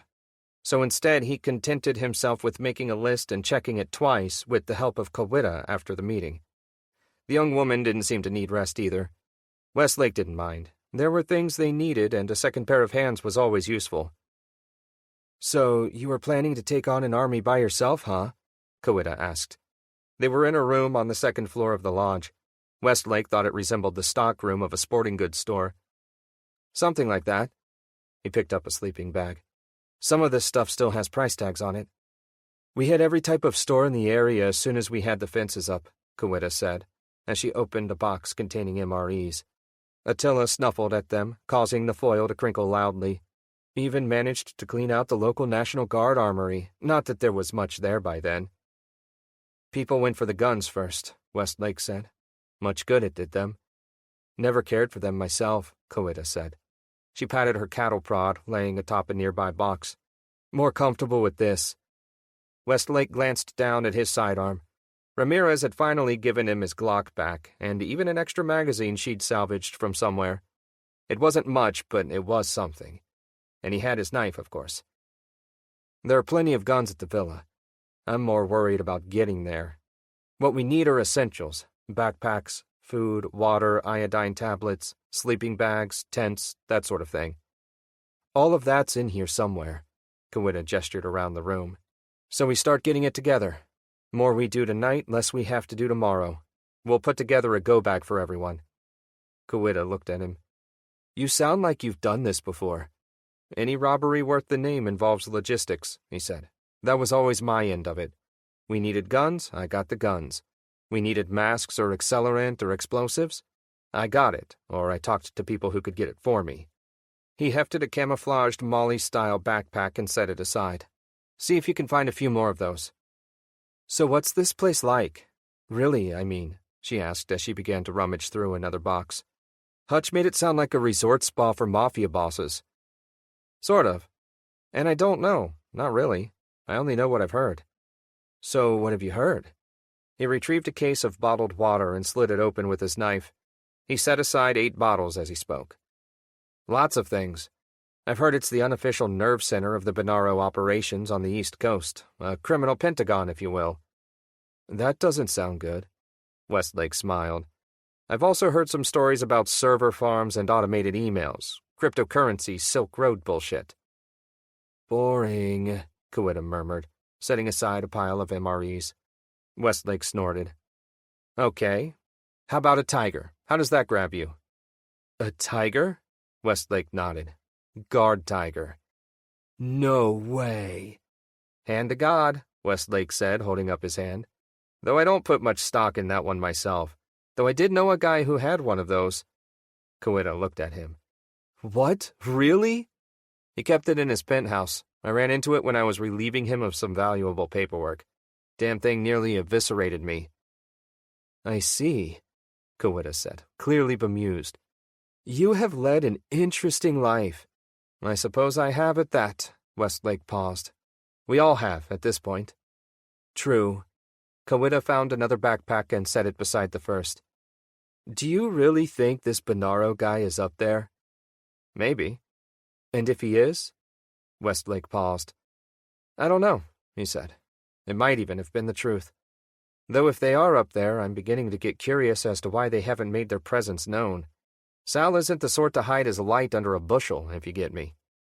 Maybe one or more of them was infected, Kawita said idly. Infection rates vary depending on the severity of the injury. All it would take is one bite and boom. Exponential spread unless they acted quickly. Westlake stared at her. She cleared her throat. I've been paying attention. Bites are bad news, and the infection is almost always fatal. Some people can shake it off, but others can't. like poor Morris. Westlake frowned. Morris? Kawita nodded. The original owner of that van you came to the lodge in. He got bit on a supply run about 3 weeks after the dead rose. 2 days later, he was down with an infection. On day 3, he died.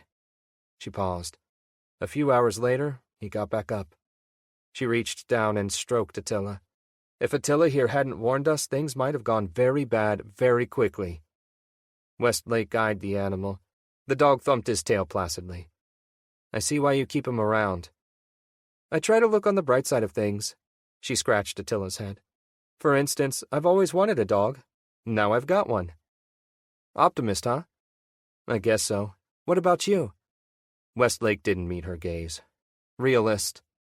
Kawita stared at him for several moments, long enough to make him uneasy. He met her gaze. What? He asked, sounding defensive. Just thinking that a realist wouldn't have come up here. A realist sure as heck wouldn't be planning to do something like this. She held up a backpack for emphasis. She tossed it to him, and he caught it. No, he said, setting the backpack down carefully. So what am I, then? Tricky. Westlake frowned. What's that supposed to mean? It means you're up to something. Kawita laughed at the expression on his face. Don't worry, I won't tell. Nothing to tell, Westlake protested. Kawita snorted. Right. Lucky for you, I know tricksters teach lessons, even when they don't mean to. Especially when they don't mean to. She looked at him. They show us how to live and how not to live. Is that what you think I am? A trickster? Kawita shrugged and then peered at him. What do you believe in? Westlake bared his teeth. It wasn't quite a smile. In myself. Her reply was interrupted by the door being thrown open. LeBron leaned in, looking even more disheveled than usual, his eyes wide. We got trouble. Westlake looked at Kawita in alarm, and then they both hurried out of the room after LeBron. They found Ramirez, Dunnigan, Saoirse, Frida, and Ptolemy out on the balcony that overlooked the front of the lodge. There was smoke coming from somewhere, and Westlake could hear the groan of a generator in its death throes. The fence is down, Dunnigan said, pointing towards the smoke. Someone put a bullet in it. Not someone, Ramirez said grimly. Sayers. Westlake looked at her. What the hell happened? That's what I'm trying to figure out. She glanced at Ptolemy. Westlake followed her gaze. The other man stood silently near the door, his shirt stained with blood. Who? Westlake began. Ramirez said. Sayers shot her. She's still breathing. Barely. Ain't the problem. That is, Saoirse said. She pointed towards the front of the camp where fences of chain link and concrete barricades held the dead at bay. Spotlights played across their ranks, and Westlake saw a brute slowly plowing through its smaller compatriots. It was dressed in rags of tight purple spandex and the remnants of a yellow bodysuit. It was bigger than the one he'd seen in town and covered in enough blubber to soak up Small Arm's fire. He could barely make out its features, hidden as they were beneath loose folds of swollen flesh. Not that he particularly wanted to know what it looked like. That, he said somewhat in awe, is a very big zombie. It hit the fence like a wrecking ball, uprooting the posts and tearing through the chain link like it was tissue paper. Westlake watched it in dull horror as the walkers poured through the gap with eager, hungry groans. Olivia and the others on fence duty met them head-on. The young woman slid beneath the zombie's awkward grasp and punched her trident through its skull and throat. As the walker fell, she twisted her trident and wrenched its head off. She flicked her wrists, sending the decapitated cranium into the skull of another walker, staggering it long enough for one of her companions to finish it off. The brute staggered towards them, dragging a chunk of broken fencing in its wake. Rather than risk getting near the hulking zombie, Olivia turned and whistled, signaling for the others to fall back. They weren't the only ones. Everyone who could get away was hurrying towards the lodge, and the zombies were following. They caught those who were too slow or just inobservant. Westlake saw a man stumble and turn only to be tackled into a pile of crates by a runner. Nearby, a woman was backed against a car by several walkers. the length of rebar she held doing little to keep them at bay. There was no one near enough to help her, and as she watched, the dead fell on her with ravenous savagery.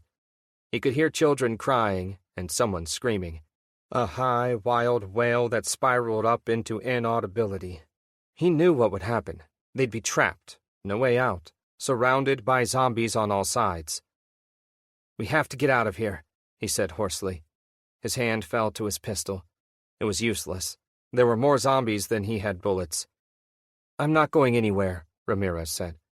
Dunnigan caught hold of Ramirez's jacket and spun her around to face him. "He's right. You need to go now." "What about the camp?" "Ain't gonna be no camp coming this morning," Saoirse said. "Too many of them coming in now from all sides. Sayers also busted open the gates on the docks." She stared daggers at Ptolemy. "Your girlfriend screwed us but good, Calvin." Ptolemy shook his head. It looked like he'd been poleaxed. I don't understand," he murmured, half to himself. Westlake saw a look in the other man's eyes he didn't like, a sort of wounded confusion. He was no good to anyone right now. Ramirez stepped between Ptolemy and Saoirse. "It doesn't matter. We'll deal with her later. For now, we need to get everyone inside." "You need to go," Dunnigan said again. "Take what you can carry and get out of here. Find this villa of yours. We're going to need it." "What are you going to do?" Dunnigan grimaced. "The only thing we can do. Get as many out as we can, head for North Elba and hope the bastards don't follow. We can always come back later to get what we need, if there is a later." There was a crash from somewhere below. A window. Shouts and shots. The zombies were at the door. Westlake's hands clenched into fists. He didn't like the thought of being trapped in here. Dunnigan grabbed one of his hatchets and brandished it. "Time's a-wasting, folks," he said, heading for the door. "Wait for me, dummy," Saoirse called, wheeling herself after him.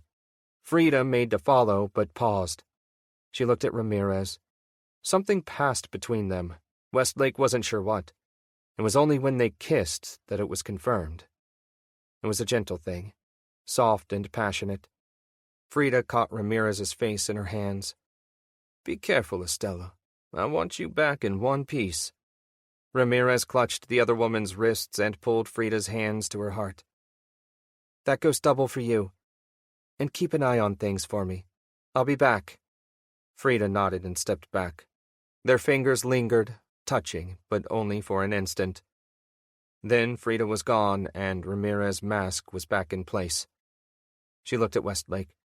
"You have something to say?" "Not me." "Good." She looked at Colwitta, Lebrond, and Ptolemy. "We need to get together whatever gear we can scrounge, and quick." "Already done," Westlake said. Ramirez glanced at him, and he thought there was something like gratitude in her eyes. "Then let's grab what we can carry and go." She paused and snapped her fingers in front of Ptolemy's eyes. He hadn't moved in all the time they'd been talking. "Calvin, focus up. I need you. We need you." Ptolemy snapped to attention. "I apologize," he said haltingly. "I am good." "Good. Take point. We're going to grab our gear and head for the docks." Westlake stared at her. "What?" Saoirse just said, "It's the only way out of here, unless you want to try and wade through that mess out front, which I most certainly do not." "So we're going to swim instead?" "Of course not." Ramirez drew her pistol. "We're going to sail." Chapter 13. Breakout. "Looks like tourist season is in full swing, boss," Hutch shouted as Ramirez led the others out onto the deck. The former biker had been firing his stoner over the rail when they arrived, alongside Muriel and the others on deck duty. "We got Hom inside just in time." He lowered the smoking weapon and caught the backpack that Ramirez tossed to him. "We leaving?" he said uncertainly. "We are leaving," Ramirez said, hoping she was making the right decision. "How's it look?" "Lots of floaters, not as many out front." Hutch turned to the others on the deck. "Muriel, do me a favor and pop a flare." The old woman set her bow aside and lifted an orange flare gun. She let one pop off into the sky over the lake. The light of the flare turned the shore red. As it flickered and shone, Attila began to bark frantically. Ramirez could see shapes waiting, or crawling in some cases, onto the docks and pushing through the open gate to stumble towards the courtyard or beneath the deck. Others were pressed against the sagging chain link, prying it loose from its posts through sheer, insistent weight. "Maybe more than I thought," Hutch said as the number of floaters was revealed. "What's the plan?" "Hutch, with us," Ramirez said. "Everyone else? Inside, bar the door, then head towards the evacuation point." "Where are we going?" Hutch asked, shrugging into his backpack. "Boating, apparently," Westlake said. "Whatever that means." Hutch grinned. "Under the deck. You'll see." His grin faded. "Of course there'll be a bunch of them waiting for us down there." "Which is why you and Calavera are going to clear us a path." She glanced at the masked man, who nodded brusquely. He'd said little since she'd woken him, but he was fairly vibrating with restrained energy. "A pleasure," Calavera said. "Took the words out of my mouth," Hutch said. "And try not to draw any more attention than you have to," Ramirez added. "LeBron, Ptolemy, cover them. And conserve ammunition. What we're carrying is all we have." She paused and looked at Ptolemy. He was clutching the Benelli M4 semi-automatic shotgun he'd brought with him like a drowning man holding on to a life preserver, his gaze absent. "Ptolemy, you still good?" He jerked, nodded. Yes. Yes. He raised the shotgun and went to the rail. LeBron lifted the CDX camo pattern hunting rifle he'd confiscated from the supply room and made to join him. Ramirez caught his arm. "Watch him," she said under her breath. LeBron nodded. Calavera and Hutch had already reached the bottom of the steps. Floaters lurched towards them. Calavera caught the first with a big kick, knocking the dead man back against the fencing. As the zombie rocked back upright, Calavera punched it in its soggy features, knocking its skull clean out of the sloughing sack of skin that was its head. As the decapitated zombie collapsed, Hutch uncoiled his whip and gave it a snap. The bullwhip was a nasty thing. It could split muscle from bone if you knew what you were doing. Someone, probably Kawita, had told Ramirez that the Romans had used them as weapons, and some Inuit hunters used them to kill caribou. Hutch cracked the whip and tore a rotting head from frayed neck. Another crack took the legs out from under a floater. A third sent two of them stumbling back into the water in a tangle. Hutch let the whip play out in a wide arc, splitting flesh and tearing loose meat from bone. The sting of the whip wouldn't necessarily put a zombie down for good, but it would make them less of a threat.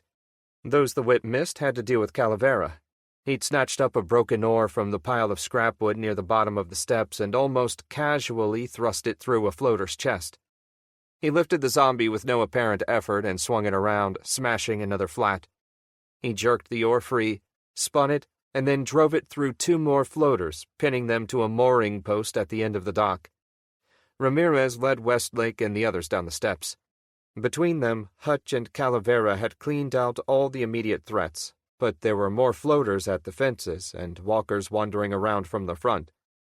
Crumpled bodies littered the shoreline, in heaps and drifts. Many of them had arrows sticking out of them. "Under the deck. Let's go," she said as she quickly led them all to where the lodge's few boats were stored out of sight, hidden beneath tarps. They'd permanently stowed most of them when the floaters had gotten too numerous to bother with, but they kept a few of them gassed up and ready just in case. "LeBron, find one that's ready to go. Calavera, you help him get one out. Hutch, get the fence. The rest of us will cover you." Hutch hurried towards the fence, raising his stoner as Calavera and LeBron uncovered one of the boats. The fiberglass hull was painted camo, and the go-fast boat was big enough to hold 4 people, 5 if one of them was small. Ramirez felt her heart sink. "Bit small," Westlake noted. Ramirez shot him a glare. "Really? Had no idea." She took a breath. "We'll just have to make do." "LeBron?" He gave her a thumbs up. "Gassed up and ship-shape, boss." "Good. Get it into the water, quick, before any more of those bastards arrive." As if the thought had been an invitation, she heard a hiss to her left. A smell like a leaking septic tank hit her as a waterlogged zombie, clad in the flopping remnants of a wetsuit, lurched towards her. It gripped the struts of the deck, shoving itself along. Its eyes gleamed in the darkness as it flung itself full upon her, knocking her to the ground. Ramirez heard the others cry out, but had no breath to respond. It was all she could do to keep the walker's teeth out of her throat.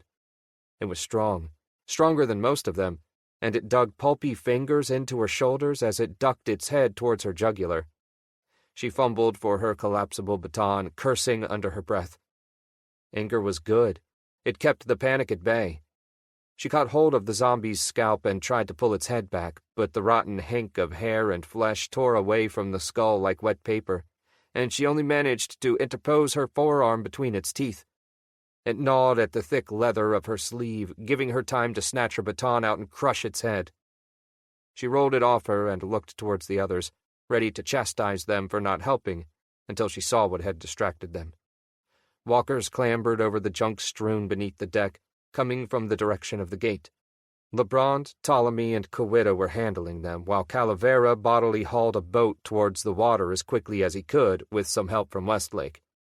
Ramirez pushed herself to her feet just in time to meet a second walker, this one wearing a football helmet, and slammed her baton into its head, knocking it to its knees. It fumbled back to its feet almost immediately. She heard Hutch's stoner roar and the sound of a section of fencing tumbling into the water. "Fall back to the water!" she shouted, hitting it again as hard as she could. The worn piece of the helmet cracked, exposing the maggot-infested scalp beneath. The zombie swayed, and her third blow with the baton knocked it down. It didn't get up again. Panting from her effort, she checked to see if the others were falling back as she'd ordered. They had, all save Ptolemy. He swung his shotgun one way, then the next. Each shot was powerful enough to knock a zombie down, if not out. But Ptolemy wasn't going for headshots. They were hard to do under these conditions. Instead, he was clipping spines and necks, reducing walkers to crawlers and creating obstacles for those behind. But they were getting too close, too fast, and he wasn't retreating.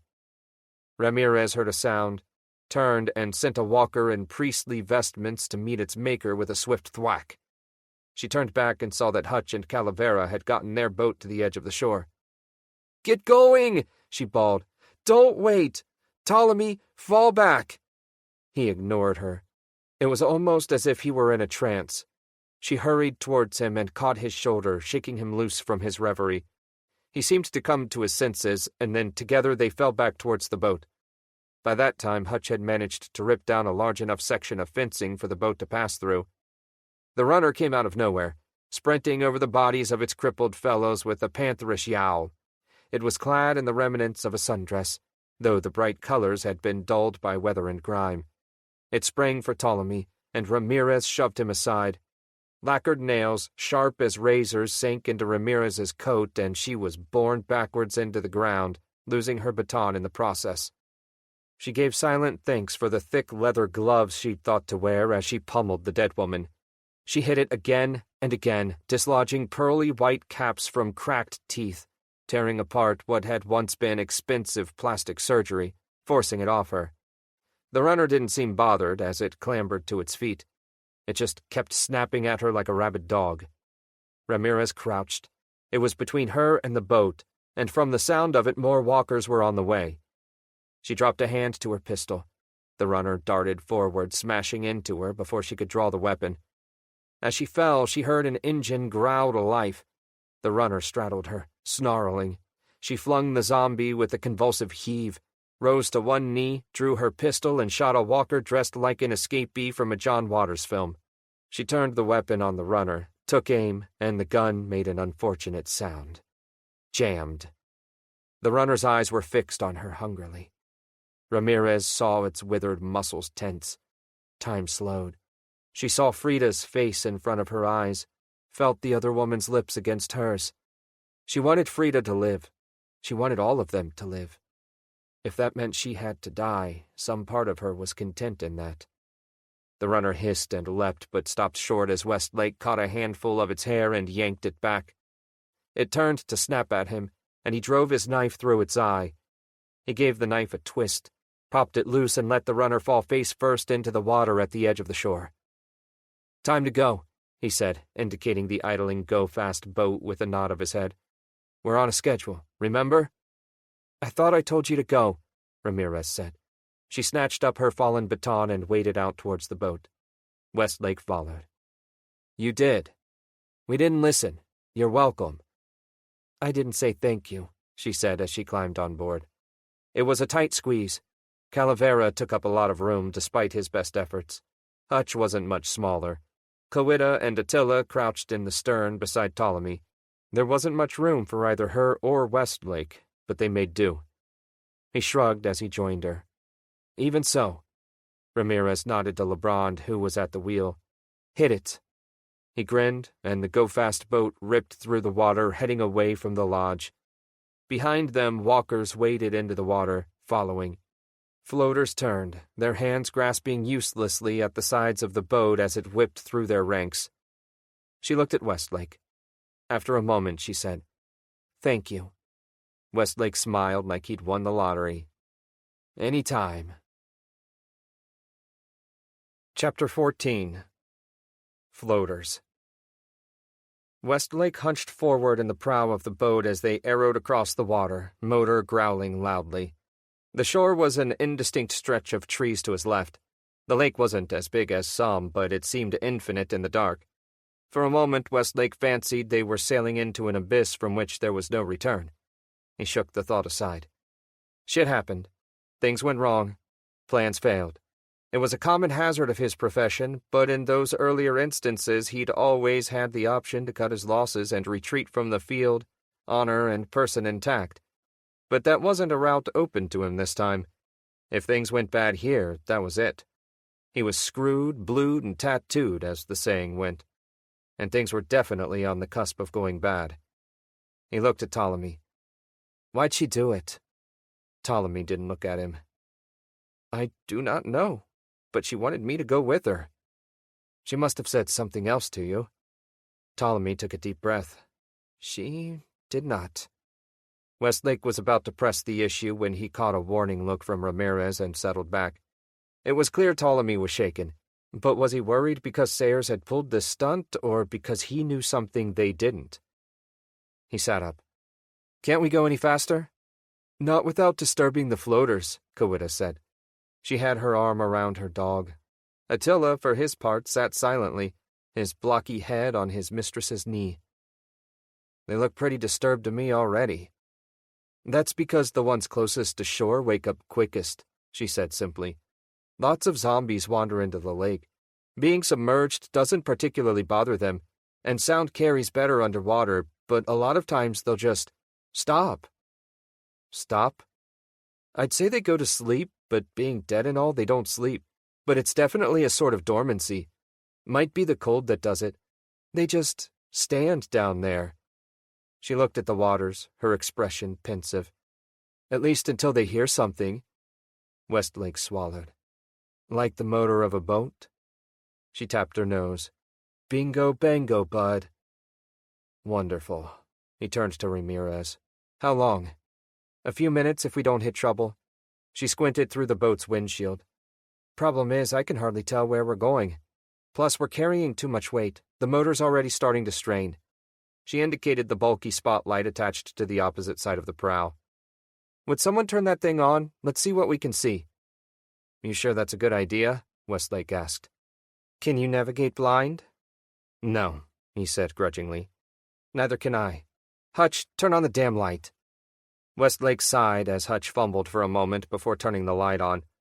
Almost immediately, Westlake noticed the gleam of what might have been bone. It bobbed in the water like a buoy and vanished as they growled past. Westlake was tempted to ask Hutch to swivel the light, to try and see what it was, but he had a feeling he already knew. From the look on Ramirez's face, she'd seen it as well. "They're starting to surface," Coida said quietly.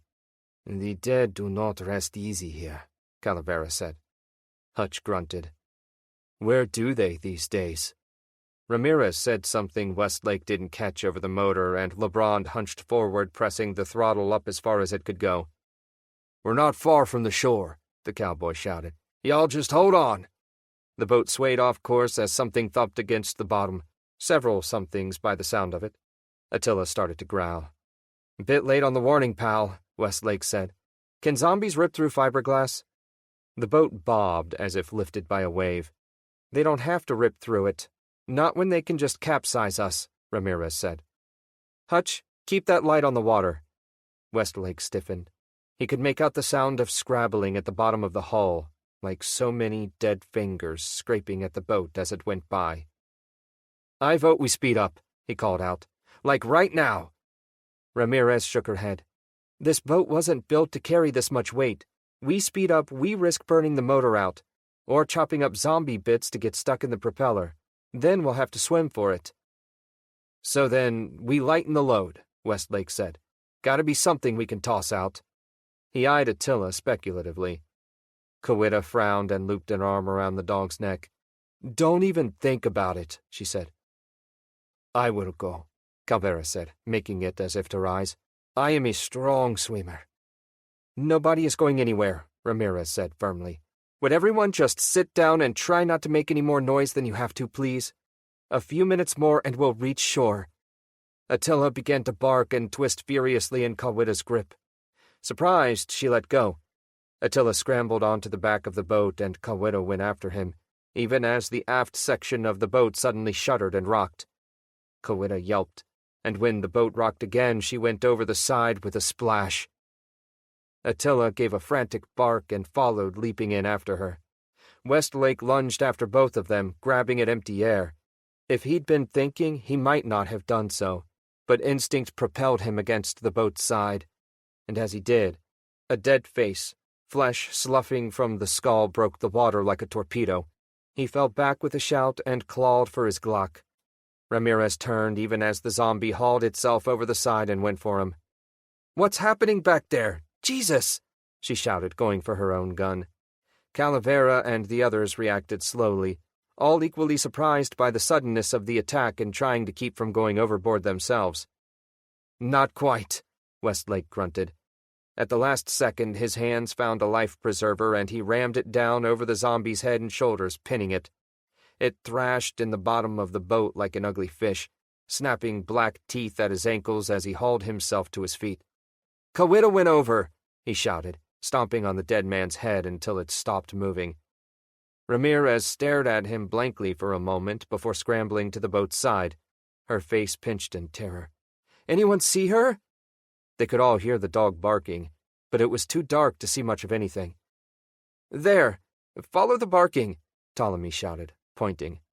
Hutch swung their light around and found Kawita floundering in the water some distance from the boat, Attila doggy-paddling in circles around her, barking for all he was worth. Ramirez turned towards the front of the boat to keep it balanced.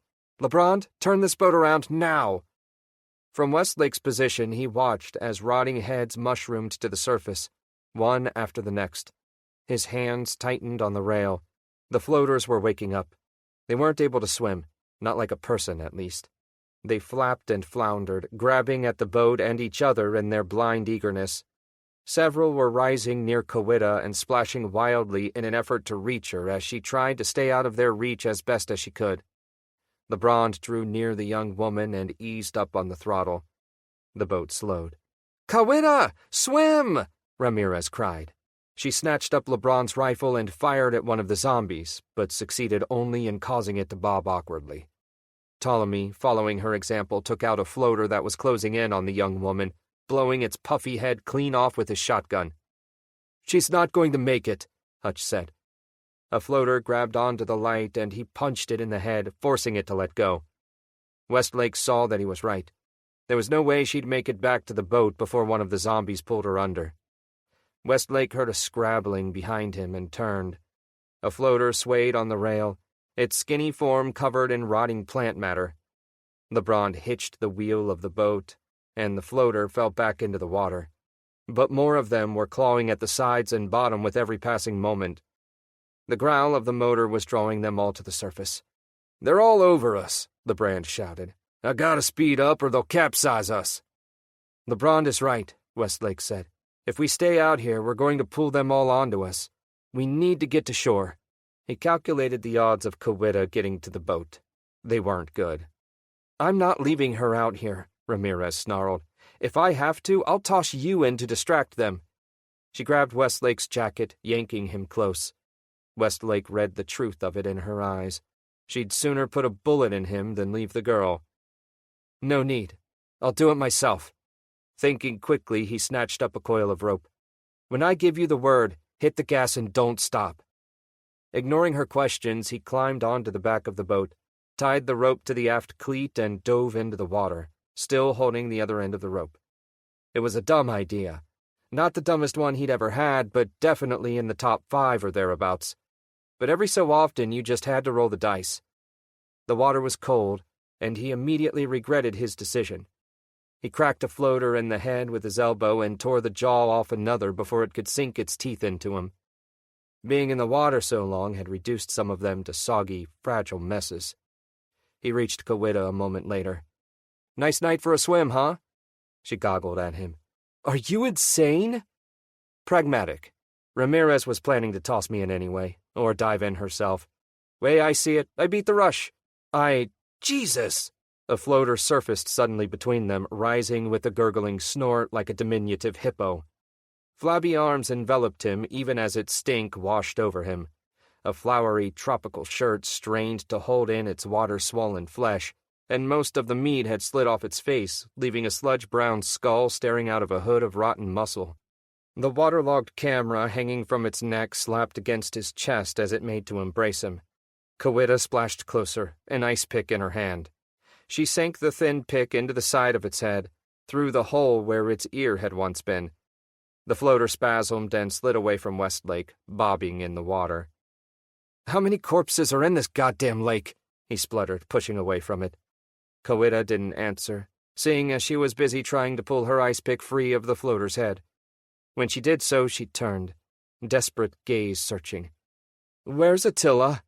Westlake realized the dog's barking had ceased. Worry filled him until he saw the dog already making for shore, paddling for all he was worth. He was no dummy, at least. Doing what we should be doing. He felt icy fingers grope his leg and decided the time for caution was over. He grabbed Kawita and wrapped the rope around her. "You ever water skied?" She looked at him incredulously. "What?" "It's really easy. Just don't let go." "Ramirez! Punch it!" he screamed. A moment later, the motor purred to life and the go-fast boat started towards shore, dragging them along in its wake. The first few seconds were dicey, as the floaters that had been pawing at the boat closed in on them, but as the boat pulled away, they left the floaters behind. The water hurt, but it was better than being eaten. Kawita twisted in his arm. "Attila!" she cried out. Westlake followed her gaze as much as he could with the water rushing around him and saw that the dog had reached the shallows, but not alone. A pair of floaters splashed after him, and the dog was clearly flagging. A wave rolled over them, and by the grief on Kawita's face, Westlake sighed. "Oh, goddammit." He let go of the rope and found himself tumbling through the water. Fighting the vertigo that threatened to leave him floating, he focused on the dog and started swimming toward the mutt. He reached for his knife as he went. He snapped it open even as he paddled closer to the first floater.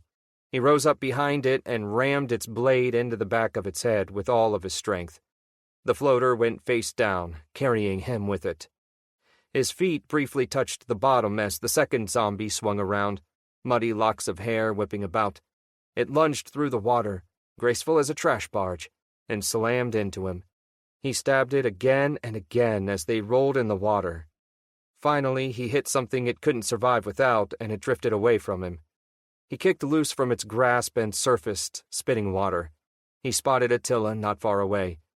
When Westlake reached the dog, the animal was almost pathetically grateful for the chance to let someone else do the swimming. He heard the growl of the go-fast boat, and, buoying the dog as best he could, he dragged them both to shore. A floater broke the surface just as his feet touched something solid. It rose with a guttural sound. Not a roar, but a bellicose wheeze, like an angry asthmatic. 2 fists, swollen and peeling, crashed against his collarbone, and he went down, the dog spilling out of his arms. The floater loomed over him, stinking of lake bottom and rotten meat. He coughed and tried to get to his feet as the floater grappled with him, trying to haul him up and back. He kicked at it, but it just caught hold of his leg and yanked him back down. Water flowed over his head. Its jaw was missing, and he realized that it was the same one he'd mangled earlier. It was persistent, he had to give it that. A black tongue flopped from the cavern of its mouth and throat as it gurgled at him. Another blow and he was scrambling on his hands and knees, head spinning. He could hear someone shouting, trying to get the floater's attention, Attila barking, and the roar of the go-fast boat as it drew close. He heard rocks crunch beneath the keel, but the zombie kept attacking him, and wouldn't that be something if Westlake died from drowning by zombie? Boots splashing in the water and the sound of a Colt being cocked. The floater shoved him face first into the water with a bemused gurgle. Then a gunshot, and it collapsed into the water beside him. Hand on his knee, he shoved himself to his feet. He turned and saw LeBron standing in the water, twirling his pistol. "Are you okay?" he asked, offering his hand. Westlake took the outstretched hand. He couldn't believe he was alive. "Better now. I owe you. And I'll make a note of it." LeBron slid his pistol into its holster and turned as Hutch and the others clambered down out of the boat. None of them looked the worse for wear, despite the fact the craft had been crawling with floaters only a few moments before. He spat out a mouthful of lake water and looked at Ramirez. "How far are we from the trailhead?" Ramirez looked down at him. "The old Marcy Dam Trail is that away." She gestured in a vaguely southerly direction. "But the thought of tramping through it in the dark isn't filling me with glee." Westlake hesitated. He wanted to push forward, but she was right. It was too dark, and God only knew what was out there, and he was shivering wet. He sighed and sat down on shore. Across the waters he could make out the lights of the lodge and the snap-crackle of gunfire. He could also just make out the shapes of the floaters bobbing in the water, watching them. He glanced at Ramirez. "Right. What now?" She was staring across the water, her expression unreadable. Then she shook herself and said in hard, clipped tones, "Let's get our gear and move back up into the trees. Away from the shore and out of sight. Get a fire going, dry out, and wait for dawn." Chapter 15. Campfire Stories. The forest was quiet. Westlake took a sip of camp coffee and watched the stars. They'd made camp off the trail, back up in the trees, but within sight of shore, after searching for any zombies that might pounce. It was safer that way. Kawita's research had showed that walkers largely congregated on the trail rather than in the woods, despite what Westlake had experienced. Zombies followed people, and people walked the trail. Of course, there were more zombies than people these days. Ptolemy brewed camp coffee as Hutch broke out the jerky and trail mix. Westlake lit a fire. Kawita attempted to dry her hair. She was putting on a brave face, but Westlake could tell she was still freaked out. "You sure they're not going to follow us?" he asked, indicating the lake. She shook her head. "No, I think that if they could, they would have by now." She paused as Ptolemy filled her mug with coffee. She gulped the scalding liquid down gratefully. Attila huddled next to her, panting slightly. "The ones closest to shore will, but the ones that are farther out, they'll just sink back down and go back to sleep, or whatever passes for it among zombies." She took out her notebook, gave it a mournful shake, and set it down beside the fire to dry. "Until the next poor sucker tries to cross the lake, you mean?" Westlake said. "Until then, yeah." "You did good, by the way," he continued. He tapped the side of his head. "With the ice pick, I mean." "Go for the brainstem," she said. "Surest way of putting one down. They're not much more than a brain and a stomach." She shivered slightly. "Even so, they almost had me. That's the closest I've come in, well, ever." She looked at Westlake. "Thank you. I mean it." "We're a crew, and you look out for the members of your crew." He patted Attila. "Even those with tails. Still, thank you." He waved her words aside. "De nada. We were both lucky." "Luck had nothing to do with it, I think," Calvera said, startling Westlake. He'd been sitting so quietly he'd almost forgotten the big man was there. He'd rolled the bottom of his mask up, exposing his mouth, and he'd lit a cigarette. He held a tiny icon in his big hands. "Santa Muerte was watching out for you as she watches out for me." As he spoke, he leaned forward and blew a thin plume of smoke from a lit cigarette onto the icon. "Who?" Kawita asked. In the light of the fire, Westlake could just make out the image of the icon, a well-dressed skeleton, though whether that of a man or a woman he could not tell. It was clearly religious, however. Calavera looked at her. "Señora de la Noche, Our Lady of the Night." The big man touched his chest. "I have her tattooed here as well over my heart, though my grandmother would not approve, I think." He cradled the small icon gently and puffed on his cigarette. A moment later he blew another mouthful of smoke onto the icon. "She protects us against the darkness and that which prowls the night, living or dead." He brought the icon up to his forehead and then slipped it back into his coat. "It was she who called to me and made me what I am. I was lost, and then Santa Muerte found me and led me once more to the light. It is she who guides us all." He flicked his cigarette into the fire. "And it is she who will lead us safely through the forest of the night." Ptolemy cleared his throat. "Forest of the night. An apt phrase given our surroundings." He chewed thoughtfully on a mouthful of trail mix, swallowed, and added, "The word Adirondacks was thought to be Mohawk in origin." "Adironda," Coetta said. "Eaters of trees. Not exactly an auspicious name. Thomas Poundhall, the British governor of Massachusetts Bay, wrote that the Auneotehaga peoples referred to it as the Dimsel Wilderness or the habitation of winter." She looked around. "Makes you wonder why people ever wanted to vacation here." "It is pretty, though," Lebrun drawled. He leaned back, hat tipped over his eyes and his hands crossed behind his head. "That's why I came." "Yeah, well, it'd be prettier without the zombies," Ramirez said. She prodded the fire, raising a scattering of sparks into the air. Privately, Westlake had thought a fire wasn't the best idea. They didn't need to attract any attention. But he hadn't argued about it. He needed to dry out. He inched closer, letting the heat wash over him. Ramirez looked up at Ptolemy and asked casually, "Where does she hole up?" Ptolemy frowned. "What do you mean?" "Sayers. She's got a place somewhere out here. Where is it?" "She won't be there." "I didn't ask whether she was there, Calvin. I asked where it was." Ramirez stared at him. Ptolemy shifted uneasily. "Why?" "Because I am a trained investigator and I do not like mysteries. Ergo, I want to know why she decided to do what she did. More, I want to ask her myself." "He's right. She won't be there," Westlake said. He could see the plan going even further off the rails, and he didn't like it. "Doesn't matter," Ramirez said, not taking her eyes off Ptolemy. "Tell me," she said, her voice like iron. Ptolemy looked away. "Marcy Dam. At least that's where she was a few weeks ago." "If you haven't spoken to her, how do you know?" Ptolemy looked suddenly uncomfortable. "I might have come looking for her, once, or twice, to talk." He glanced at them. "I could not bring myself to intrude in the end." "Well, that's not creepy at all," Coetta murmured. Ptolemy hunched forward, visibly stung by the comment. Ramirez silenced the young woman with a stern look.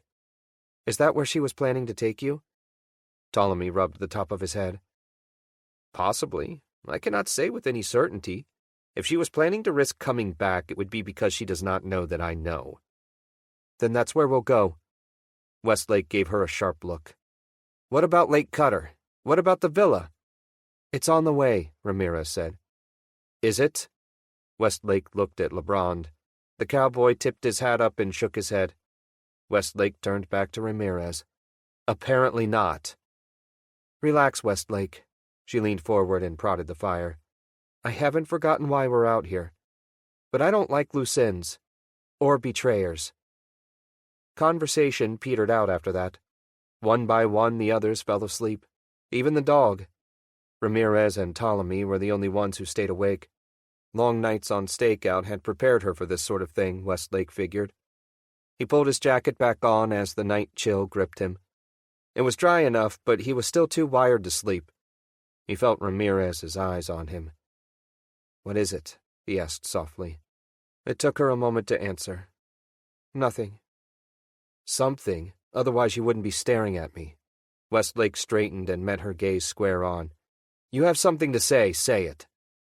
He noticed Ptolemy watching them, but thankfully the other man had decided to mind his business. You didn't have to dive in after her. He shrugged. Somebody had to. Didn't have to be you. Is this your way of saying thank you? Ramirez snorted. I already said it once. You're not getting another one. We'll see. Westlake hid his smile. He sat back, pulling his coat tighter about him. The wind brought the sound of distant moans. Attila perked up but didn't growl. After a moment, the dog laid his head back down and closed his eyes. Westlake peeked at Ramirez and saw that she had her hand on her pistol. She caught his eye and relaxed. Not close enough to worry about, he said. Maybe. Ramirez looked away. He could see the worry eating at her. Not for them necessarily, but for those they'd left behind. Surprised you didn't bring a radio, Westlake said. We got everything else. Ramirez ran a hand through her hair. Couldn't spare one. It's hard to get a signal on the mountain. Not worth the hassle, frankly. Besides, there's one at Sayre's cabin if we need it that badly. She seemed to get signal just fine, Ramirez finished darkly. Seems like it might have been worth a little hassle. Ramirez frowned. If we don't come back, they'll know why. I suppose. He paused. They'll be fine. You don't know that. I do. One thing I'm good at is evaluating risk. Every thief must be. You need to be able to look at a job and tell whether it's the next or the last. And if it's the last, you don't do it, he said simply. So what's this one? She asked. He fell silent. He didn't have an answer for her. Or maybe he did and just didn't want to say. It wasn't nerves exactly, so much as a certainty that something, somewhere, had gone irretrievably, inevitably wrong. He'd gotten that feeling the night Tommy had shoved him into the trunk of his rental and hadn't been able to shake it since. When he didn't reply, she said, I read your file, you know. 7 years in Folsom, Angola before that? She looked at him. Angola as bad as they say? Westlake paused and then pushed down the brief stirring of memory. Worse, in the summer. What else did my file say? The usual. We had those prissy jagoffs from the BCA put together a profile on you. Bullshit, Westlake said. Why would you bother? Not my idea, I assure you. Good, because it was a stupid one. Westlake leaned towards her. I'm a simple guy, Ramirez. I'm a good thief because I was shit at everything else. I tried day trading, car repair, even acting. Bad at all of it. He held up a finger. But I'm good at stealing shit. Yeah, let's hope. Westlake decided to change the subject. Hutch said you saved him. Ramirez glanced at Hutch's snoring form. Yeah, he's not all bad. And I got a soft spot for motorcycle types. She looked away from him. My dad rode with some bullshit motorcycle club out in California's Central Valley. They used to run guns for real bad guys. Ah, Westlake said. That explains a lot. Shut up. I shouldn't have said anything. She shifted uneasily, looking out into the night. Then abruptly she turned back to him. What about you? Tell me something about yourself. Fair's fair, after all. It was Westlake's turn to look away. Not much to tell. She leaned forward. You said you hadn't always been a thief. Start with that. Okay. I used to be an altar boy. She laughed. Then, what? Really? Hand to God, he smiled. My first job was the donation box for the Children's Fund. I skimmed the cash, tucked it in my cummerbund, left the change. Bought a nice bicycle with it that summer. Jesus. Jesus had very little to do with it, I assure you. Westlake prodded the fire and fed it a few more twigs. After that, well, my dad ran a carpet store, and I did some work for him. Used to case people's houses while I laid carpet. This reminds me of a damn Warren Zevon song. The one about the werewolves? No. Westlake sighed. Shame, I dig that one. Ramirez was silent for several moments. The fire crackled on the new twigs. What are you planning, after all this is done? You mean, assuming we survive? Ramirez snorted. Yeah, assuming. Atlantic City. She peered at him. Atlantic City? That's what I said. She shook her head. You know it's probably full of zombies, right? Everywhere is full of zombies. Why Atlantic City? Why not? Westlake stirred the fire. I always liked it there. One of the few places I ever felt at home. Even had an apartment there. Under a different name, of course. Oh, of course, Ramirez said. So you're just going to kick back and enjoy the apocalypse? Westlake nodded. Pretty much. Figures. She pulled her jacket shut and zipped it up. Getting cold. It gets cold in the mountains. Thank you for that trenchant observation, Westlake. I try to be helpful. He went quiet and then asked, What about you? Afterwards, I mean. What are you going to do? Ramirez frowned. The same thing I've been doing. She paused, looking up. Westlake followed her gaze. The trees rose so high and thick that the stars were all but hidden from view. It reminded him of being in the city, somehow. Ramirez continued. There's an airport near Saranc Lake. Small, lot of charter flights. Or used to be. Figured I might be able to use it to get supplies, find survivors, something. Anything. She looked back into the fire, rubbing her hands together. Something other than hiding up here, waiting for the day it all goes wrong. Noble sentiments. Ramirez looked at him. That a joke? Would you believe me if I said no? No. Then, yeah, it was a joke. She studied him for a few moments. I wish I knew why you were here, Westlake. It would make me feel a lot better about this whole thing. It wouldn't. Your problem, Ramirez, is you don't know how to trust people. He fixed her with a cool eye, knowing she'd never understand his reasons. Most cops don't, especially feds. And you do? Of course.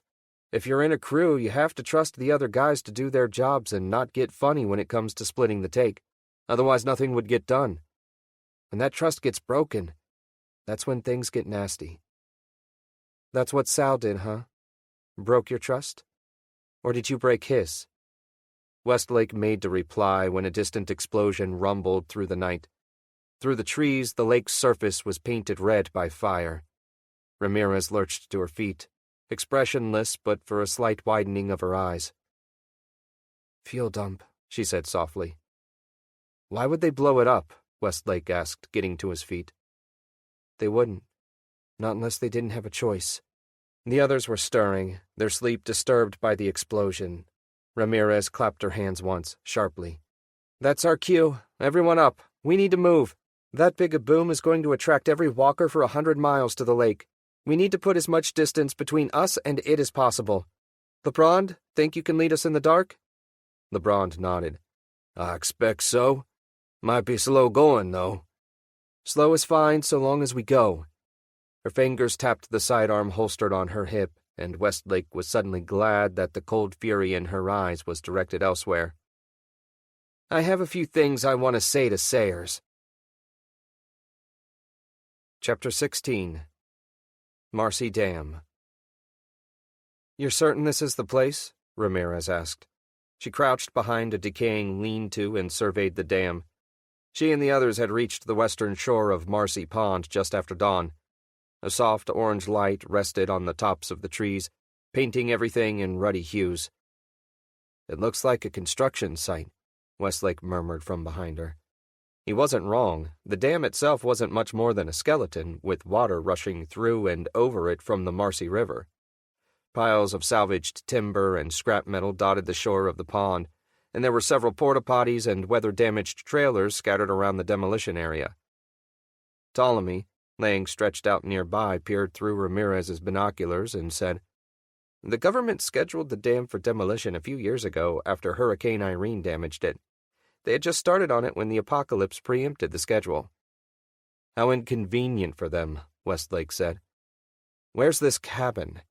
It's not a cabin as such, Ramirez said. But it's there, along the trail, back up near the tree line. See it? She gestured, and Ptolemy handed Westlake the binoculars. He peered through them. That's a cabin, Westlake said, fixing on the building. They call it an interior outpost. It's a log cabin, Ramirez. It's a goddamn Abe Lincoln log cabin. Westlake handed her the binoculars back. Don't see any signs of life, though. You sure she'd risk it? Ptolemy looked at him. Like I said, she would because she does not know that I know. There's a good chance that we could catch her by surprise, but only if we act quickly. So what are we waiting for? Hutch asked from behind a nearby tree. An engraved invitation? Let's go knock on the door and say howdy. I would not advise it. Sayre's father was a collector of military memorabilia before he passed away, Ptolemy said, his voice pitched low. Most of it functional. Westlake frowned.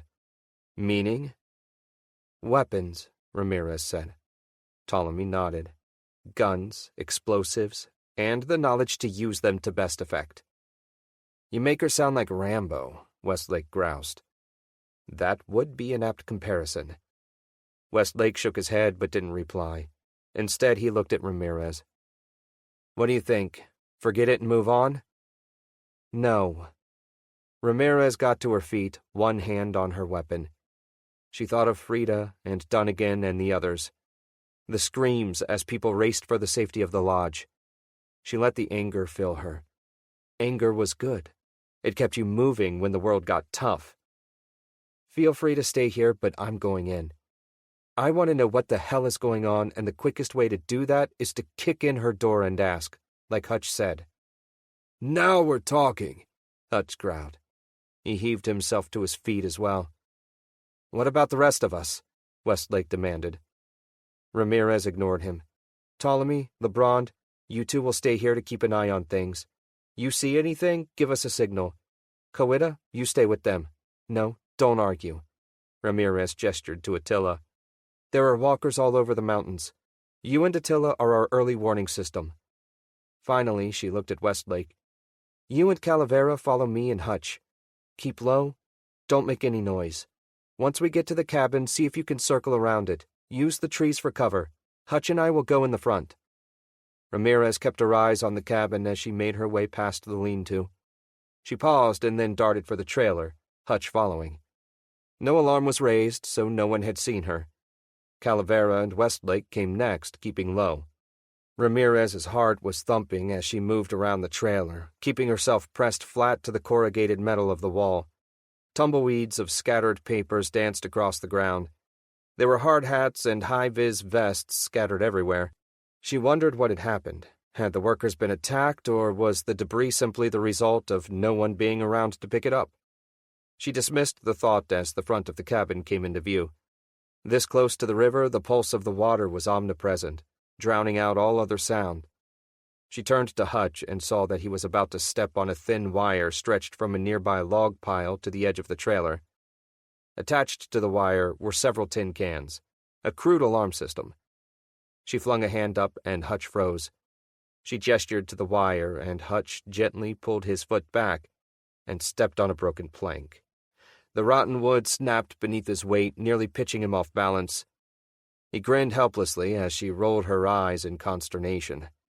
Luckily, the noise from the river seemed to have hidden the sound. Ramirez turned back to the cabin. There was still no sign of anyone. Sayers might have already been and gone, but they had to be sure. She took a breath and stepped out into the open. If anyone was in the cabin, they would be able to see her clearly. Sayers? She called out. She waited, listening to the river. Her hand dropped to her weapon. Sayers, I just want to talk. She heard the lie in her voice even as she said it. She didn't know whether she was planning to shoot Sayers or not, and that scared her a little bit. She pushed the fear down and forced her hand away from her gun. There was no reply from the cabin, no sign that anyone was home. Ramirez took a step forward. Hutch covered her from the edge of the trailer, his stoner aimed at the cabin. She caught a hint of movement out of the corner of her eye, Westlake or maybe Calavera circling towards the trees. All right, I'm coming in. Ramirez started towards the front steps of the cabin. As she drew close, she slowed. There was something off. The ground wasn't quite. Ramirez leapt to the side, even as the soil-covered boards beneath her feet gave way. The boards had been placed carefully so as to give the impression of solid ground. They were anything but. Crouched on the side of the hole, she heard a strange sound emerging from within it. She risked a look and stiffened. Crawlers. walkers that had lost the use of their lower halves, either due to spinal damage or, well, just plain lacking legs. 4 of them, at the bottom of the hole, 5 feet down. The mangled zombies moaned and scrabbled at the sides of the hole with ragged arm stumps, but were unable to haul themselves up with no hands. So instead, they gnawed the air mindlessly. Ramirez felt her stomach lurch as she considered what might have happened had she not noticed the ground shifting beneath her feet. Angry now, she took the steps 2 at a time and made to kick the door in, but then stopped. First the alarm, then the deadfall. There was no telling what was on the other side of the door. She'd been a part of enough tactical entries to know a closed door was more dangerous than an open one. She rocked back on her heels, drew her sidearm and sidled around to the opposite side of the door. Ramirez caught Hutch's eye and signaled to the doorknob. Hutch nodded. He lifted the stoner and fired. 1 shot, but a good one. It blew off the doorknob and the door sagged outwards. Ramirez tensed, waiting for whatever surprise was on the other side to go off, but nothing happened. Slightly disappointed, she leaned over and pulled the door the rest of the way open. Still nothing. Taking a deep breath, she stepped inside. The wire was strung across the doorway just above eye level. She caught sight of it at the last moment, and it gave her enough warning to duck beneath it. She followed it with her eyes and trailed it to the trigger of a sporting crossbow, mounted on a tripod arrangement to her left. "Jesus tap-dancing Christ," she muttered. Sayers wasn't playing around. Ramirez looked around. Sayers' cabin was Spartan. No luxuries anywhere. Only a table, some chairs, a bed, an old-fashioned icebox, and a small shelf with a few books.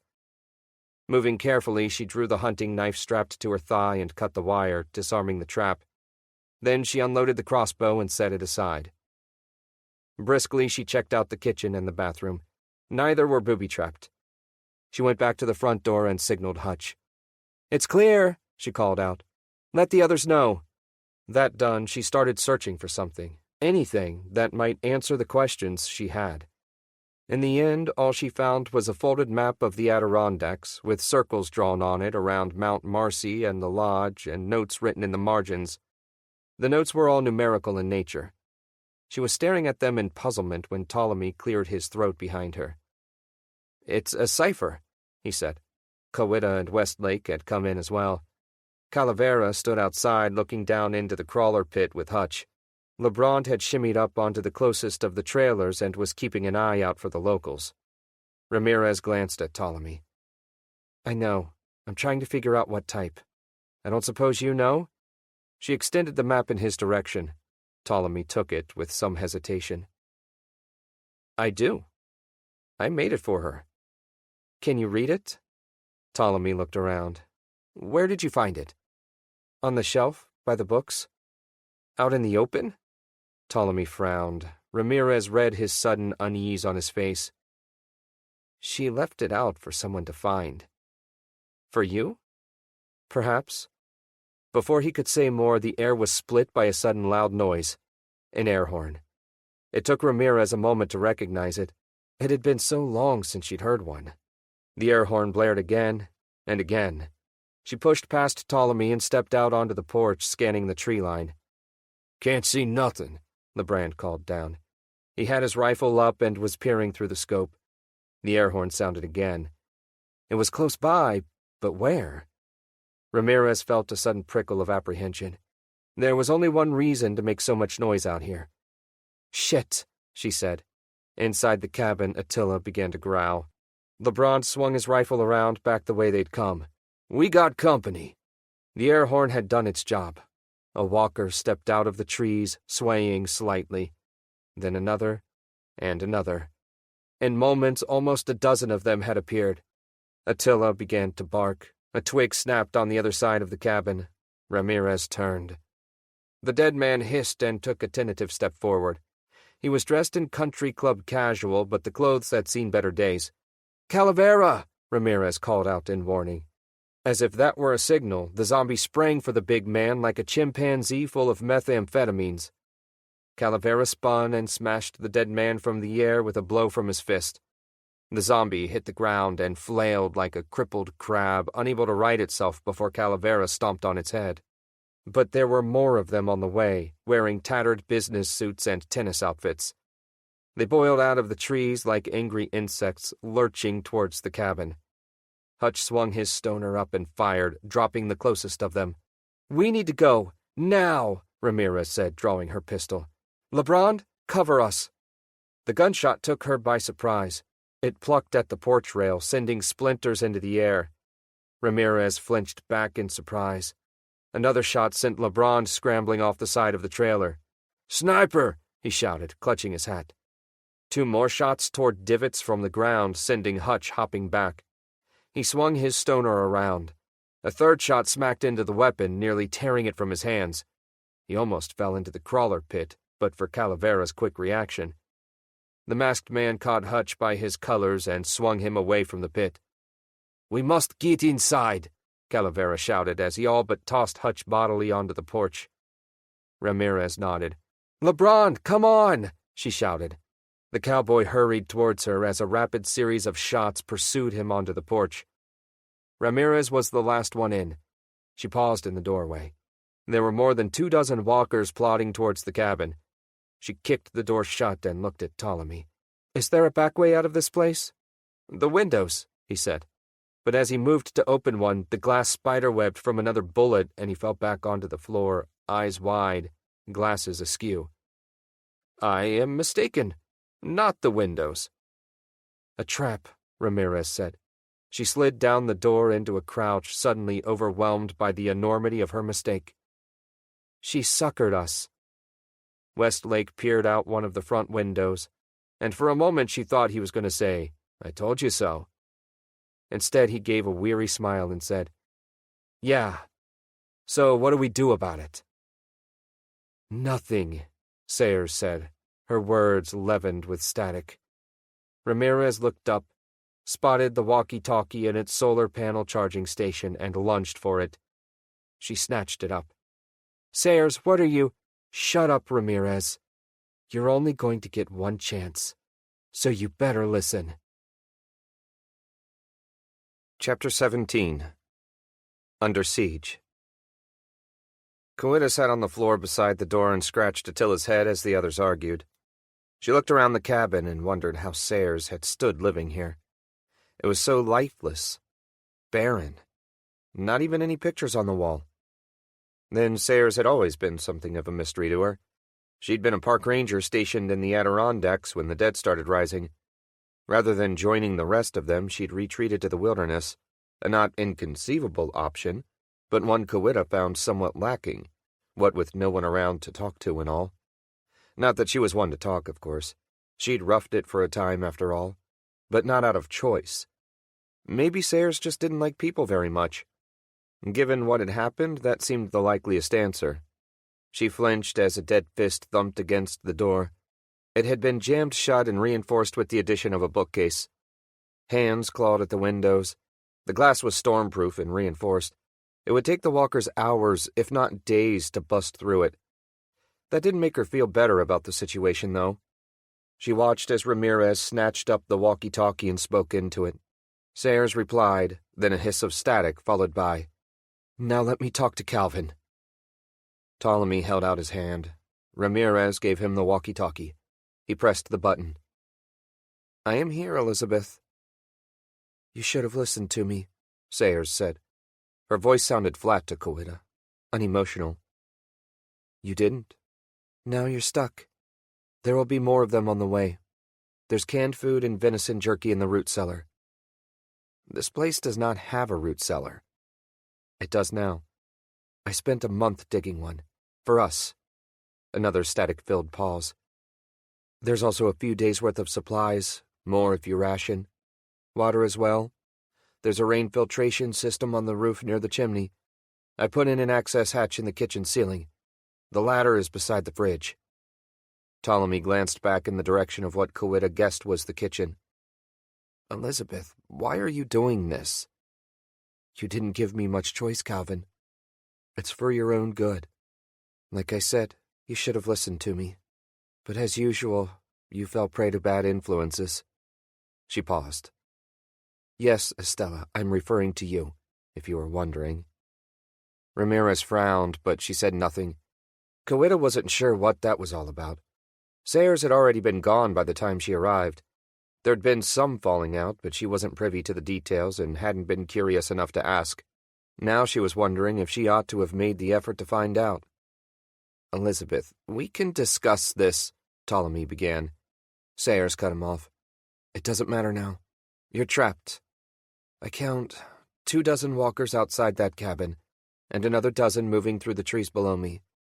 If you try to break out now, or any time in the next 20 minutes, say, I'll put a bullet in the first one out the door. I have no doubt that you'll eventually come up with some clever plan for getting out. But it won't be today, if you're smart. Then why bother? Because while they chew on you, I get a head start. Westlake snatched the walkie-talkie from Ptolemy's hand. You're heading for the villa, aren't you? Hello, Mr. Westlake. Yes, I am. All by yourself? A hesitation. I prefer it that way. Westlake licked his lips. We can still deal, you know. Ramirez made to protest, but Westlake held up a hand. She fell silent, glowering at him. There's no reason we can't approach this like professionals. I think Ramirez might have some choice words for you on that, but it doesn't matter. Without me, you won't find the place. And if you try, well, there's a lot that can happen out here, especially if you don't know what you're doing. A moment of static, then. Last chance. Go back to the lodge. Go to North Elba. I don't care. Just get off my mountain. Ptolemy grabbed the walkie-talkie from Westlake. Elizabeth? Elizabeth! But there was no reply. He stood for a moment looking down at the walkie-talkie. Then, very deliberately, he sat it back in its cradle. She's gone. Westlake ran his hands over his head. Yeah, and we know where, damn it. This makes no sense, Ptolemy said, looking around. Why would she care? Hutch patted him consolingly on the shoulder. I hate to say this, Ptolemy, but the villa sounds exactly like the sort of place Sayers might like. Isolated, hidden, fully supplied. If I were her, I'd definitely be going for it. Ptolemy flinched away from his touch and stared towards the window. He said nothing. Ramirez shook her head. It doesn't matter. We need to get out of here, and quick. As if to emphasize her point, there was renewed pounding on the door and windows. It would take the walkers some time to forget what they were after and wander off, unless they were the persistent type. She looked at Lebrand. She mentioned the trees. Lebrand nodded. I caught a glint just south of the lake before I had to roll off the trailer.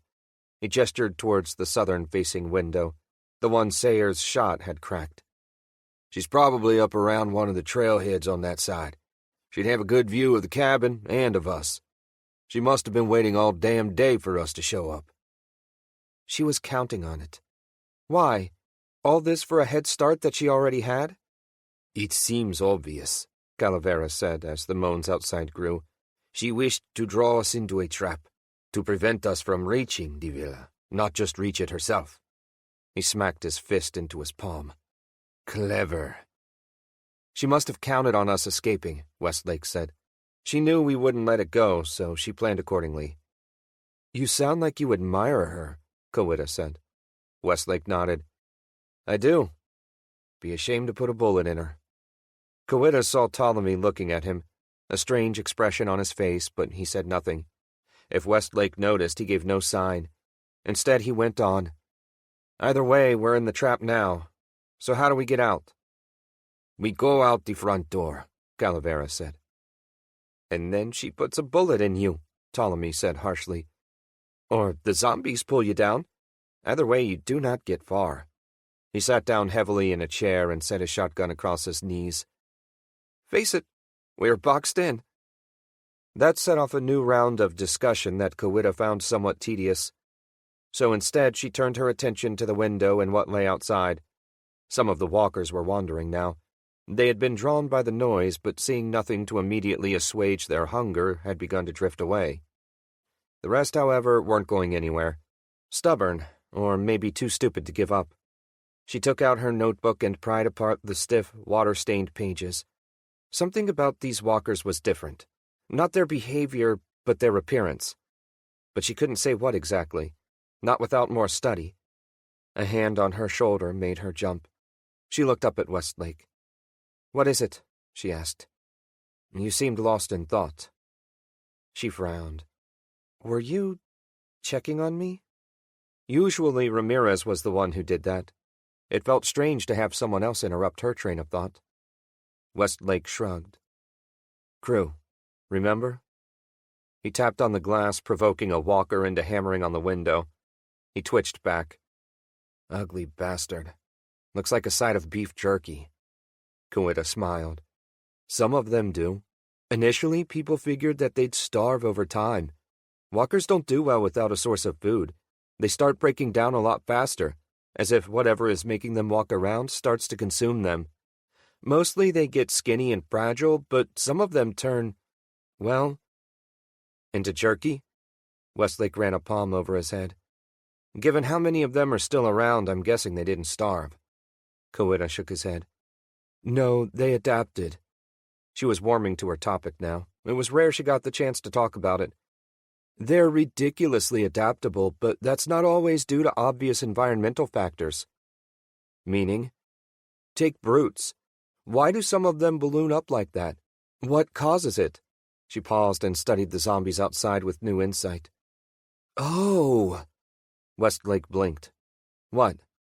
"None of them are dressed for a hike." She indicated the window and the zombies prowling beyond it. "These weren't campers or hikers. Not dressed like that." "So?" "So where did they come from?" Westlake paused. "Doesn't matter." Behind them, Ramirez cleared her throat, and he and Kawita turned. "Any ideas?" Ramirez asked. Westlake shrugged. "Other than trying to sneak out, not really. We might just have to risk it. If we're fast enough." He trailed off and glanced at Kawita. "Maybe our zombologist has an idea." Kawita's gaze went back to the window. "Why don't we wait for nightfall?" she said after a moment. The others looked at her. She sighed. They never listened. "Zombies hunt by sound, but their eyesight is no better than ours, and in some cases a good deal worse. At night, they won't be able to spot us as easily if we don't make any noise." "And how do you suggest we do that?" Westlake asked encouragingly. She realized he'd been telling the truth earlier. As far as he was concerned, she was part of the crew. He was actually listening and trusting in her expertise. She pointed up. "The access hatch. We get on the roof, climb down on whatever side looks easiest, and book it for the trees post-haste." "You think we could do all that without being spotted?" Hutch asked doubtfully. "No, but that's why we need a distraction, to get them all going in the opposite direction." She looked down at Attila and kissed the top of his head. He panted happily. "Just like a supply run," Ramirez said, looking relieved. "Just like a supply run," Kawita agreed. Westlake laughed and shook his head. "Well, that's one problem down. What about afterwards?" He looked at Ramirez. "She was our guide, remember?" "We know where we're going." Ramirez hiked a thumb at LeBron. "LeBron can get us there. He used to hike these mountains all the time." LeBron blinked in surprise. "I reckon." He tipped up his hat and rubbed his head. "Never saw Lake Cutter, but I was up on the southwest slope more than once." "What about Sayers?" Kawita said. Again, everyone's attention came back to her. "She didn't sound like she was leaving." "She is right," Ptolemy said. "Sayers is not likely to make it easy for us." "More traps, you mean?" Ramirez said. "At the very least," Ptolemy frowned. "Something does not sit well with me about this. Why would she tell us where she's going?" "Doesn't make much sense to me either," Ramirez said. "Let's ask her about it if and when we catch up to her."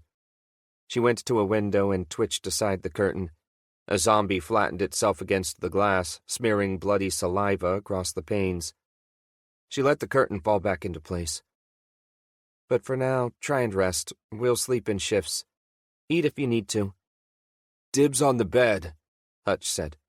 Kawita whistled and Attila bounded onto the bed before Hutch could reach it. The dog growled and Hutch backed off, hands raised. No one respects dibs anymore, he complained. Civilization has collapsed and the old ways with it, Kawita said, taking her place on the bed. Now only the law of the jungle matters. I hate that mutt, and I hate you, Hutch said grumpily. He snatched up a chair and dragged it across the room. Kawita serenely huddled down next to Attila. She heard some of the others drift off, but despite her best efforts, sleep was hard to come by. She kept thinking of the water and unseen hands clawing at her, trying to drag her down. She'd had nightmares before, and would again. The only thing to do was endure them and wait for the memories to fade. That was all anyone could do these days. She pulled out her by now much wrinkled and stained notebook. If she couldn't sleep, she might as well record what she'd observed. You never knew when it might come in handy. Chapter 18. Escape. Hutch watched the walkers wander across the porch. He counted almost 30 of the zombies in the dim light of the setting sun. Not many, and too many all at once. He checked his stoner for the third time in as many minutes. Sayre's shot had dented the casing, but not otherwise damaged the weapon. At least not that he could tell. He looked back out the window. The sun was a slip of light on the horizon, but it was already night beneath the trees. And the zombies kept coming. The more of them there were in one place, the greater the likelihood of more of them showing up. He stared at the trees, but there was nothing to see in the dark. Something told him they were out there, though. They were always out there, always walking towards him. He dreamed about it sometimes, running and running and running. And every time he looked back, there they were. And no matter how fast he ran, or how far he rode, they were always gaining on him. A rotting fist thumped against the reinforced glass, startling him. He stepped back from the window, letting the curtain drop. "The sun is just about down," Ptolemy said from behind him. The other man stood in the doorway to the kitchen, eating out of a can of mixed fruit slices. Hutch grimaced. "Great. So how we doing this?" Ramirez, sitting in a chair near the door, looked at him. "The same way we always have. We let Attila run and see how many he can pull away from us. Then we handle the rest, but quietly." She pointed to the stoner. "No loud noises. Otherwise we'll have all of them right back on us before we know it." "Yeah, I got it." Hutch slung the stoner across his broad back and reached for his bullwhip. He pulled the braided leather tight between his hands, giving it a snap. He looked at Calavera, crouched nearby. The masked man was studying his icon, as if it held some truth that the rest of them weren't privy to. "You ready, big man?" Hutch asked. "Yes, very much so." Calavera placed his icon back into his coat and flexed his hands. His knuckles popped like muffled gunshots, and Hutch winced. He wasn't any more superstitious than the next guy, but something about Calavera made him uneasy. It wasn't just the way the masked man fought. It was his whole guided by saints deal. But one thing he couldn't deny was that it worked. And if it worked, it was okay by Hutch. Ramirez stood. "Hutch, you, Ptolemy, and Calavera are with me. We'll go up first and get ready. Kawita will stay down here with Westlake and LeBron. They'll boost Attila through one of the windows, then follow us up. We go down as a team. We stay together. Don't get separated." She glanced at LeBron. He cleared his throat. "If you do get separated, head for the southeastern trailhead. Should be marked. That'll take us to Mount Marcy." "We will not be separated," Calavera said. Hutch glanced at Calavera and nodded. "Yeah, no worries there. I intend to stick to him like glue. Nothing short of a howitzer is going to take you down, big man. Or maybe a nuke." He frowned. "I wonder if we could find a nuke." "Yes," Ptolemy said without elaboration. "And on that note," Ramirez said. She checked her sidearm, so did Westlake.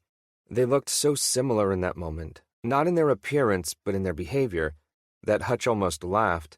Two professionals going about their job. "Everyone gone tinkle?" Kawita said.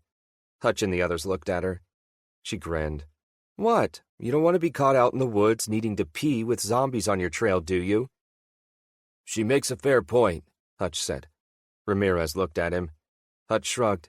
Hey, I don't know about the rest of you, but I did my business. Ramirez shoved him towards the kitchen. Thank you for sharing. Roof, now. Calavera already had the ladder out and was sliding the access hatch aside. It wasn't locked or even barred, just a simple square of wood and tile positioned over a single-piece plastic hatch, like the sort people installed in order to get under their houses. Calavera moved it aside as quietly as possible and then boosted himself up onto the roof. A moment of silence followed, then he stuck his head back down. All clear, he said. Ramirez went next, followed by Ptolemy. Hutch was last. As he climbed to the top of the ladder, he saw LeBrond ease open a window around the back of the main room, facing away from the river. Attila went out a moment later. Hutch heard him begin to bark even as Calavera helped him through the hatch, which was a tighter fit than it looked, and onto the roof. Hutch nodded his thanks to the big man and crept carefully across the roof tiles to join the others over by the chimney. The sun had slipped behind the trees, and the sky was painted in purples and blacks. The stars were out, gleaming pinpricks overhead. The moon wasn't quite full, but there were no clouds, and silver light fell across the river and the remnants of the dam. He could hear the water rushing past. From the roof, the ground around the cabin looked like a junkyard. There seemed to be walkers everywhere, more than the 30 he'd counted before.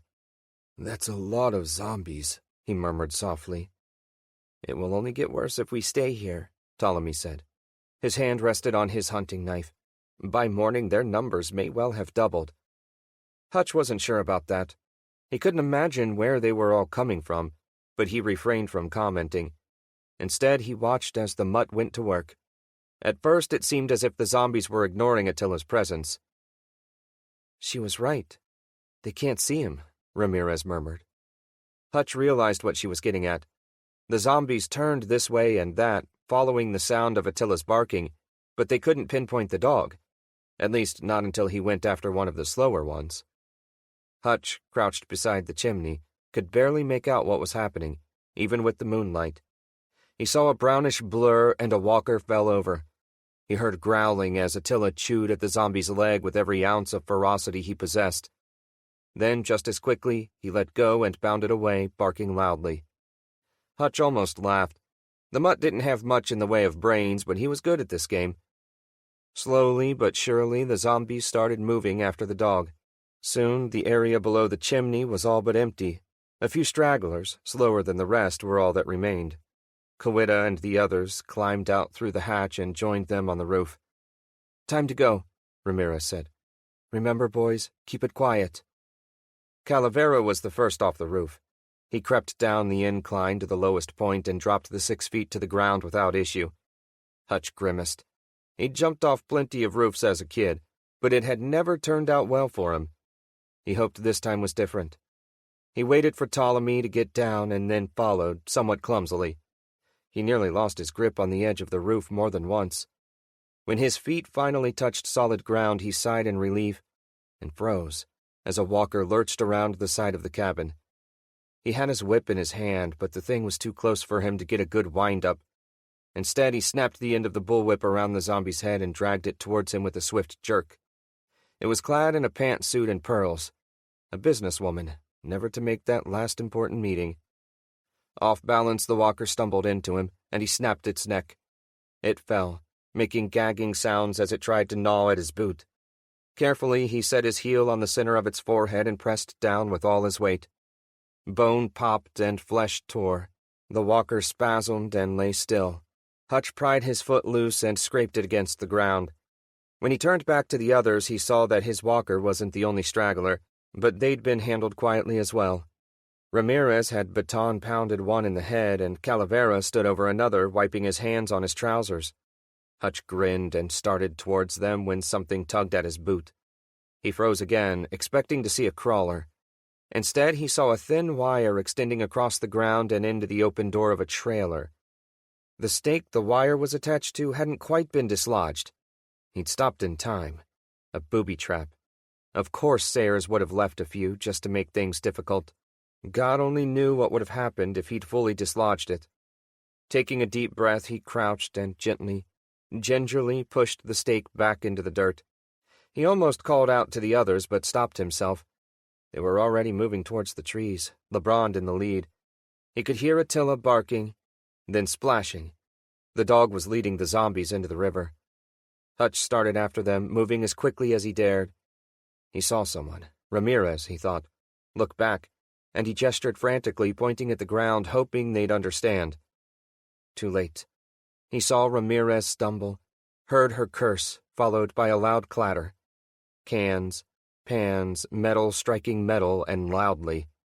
From behind him came a guttural sound, not quite a growl, but close. Hutch turned slowly, suddenly aware of the moon overhead and how exposed he truly was. A zombie dressed as if for Wimbledon crouched atop a nearby stack of wood. It shrilled and dropped to the ground, swiftly scuttling on all fours towards him, tennis skirt flaring. Hutch narrowly avoided its lunge, throwing himself to the side. His fall dislodged another stake, and a further clattering filled the night. "Hell with this," he snarled, dragging his stoner up and around as the runner came for him again. He let rip, his shots punching the runner backwards. It fell, twitching, and he scrambled to his feet, not waiting to see whether it was down for good. The next few moments were loud ones. Walkers staggered out of the trees or stumbled around the cabin.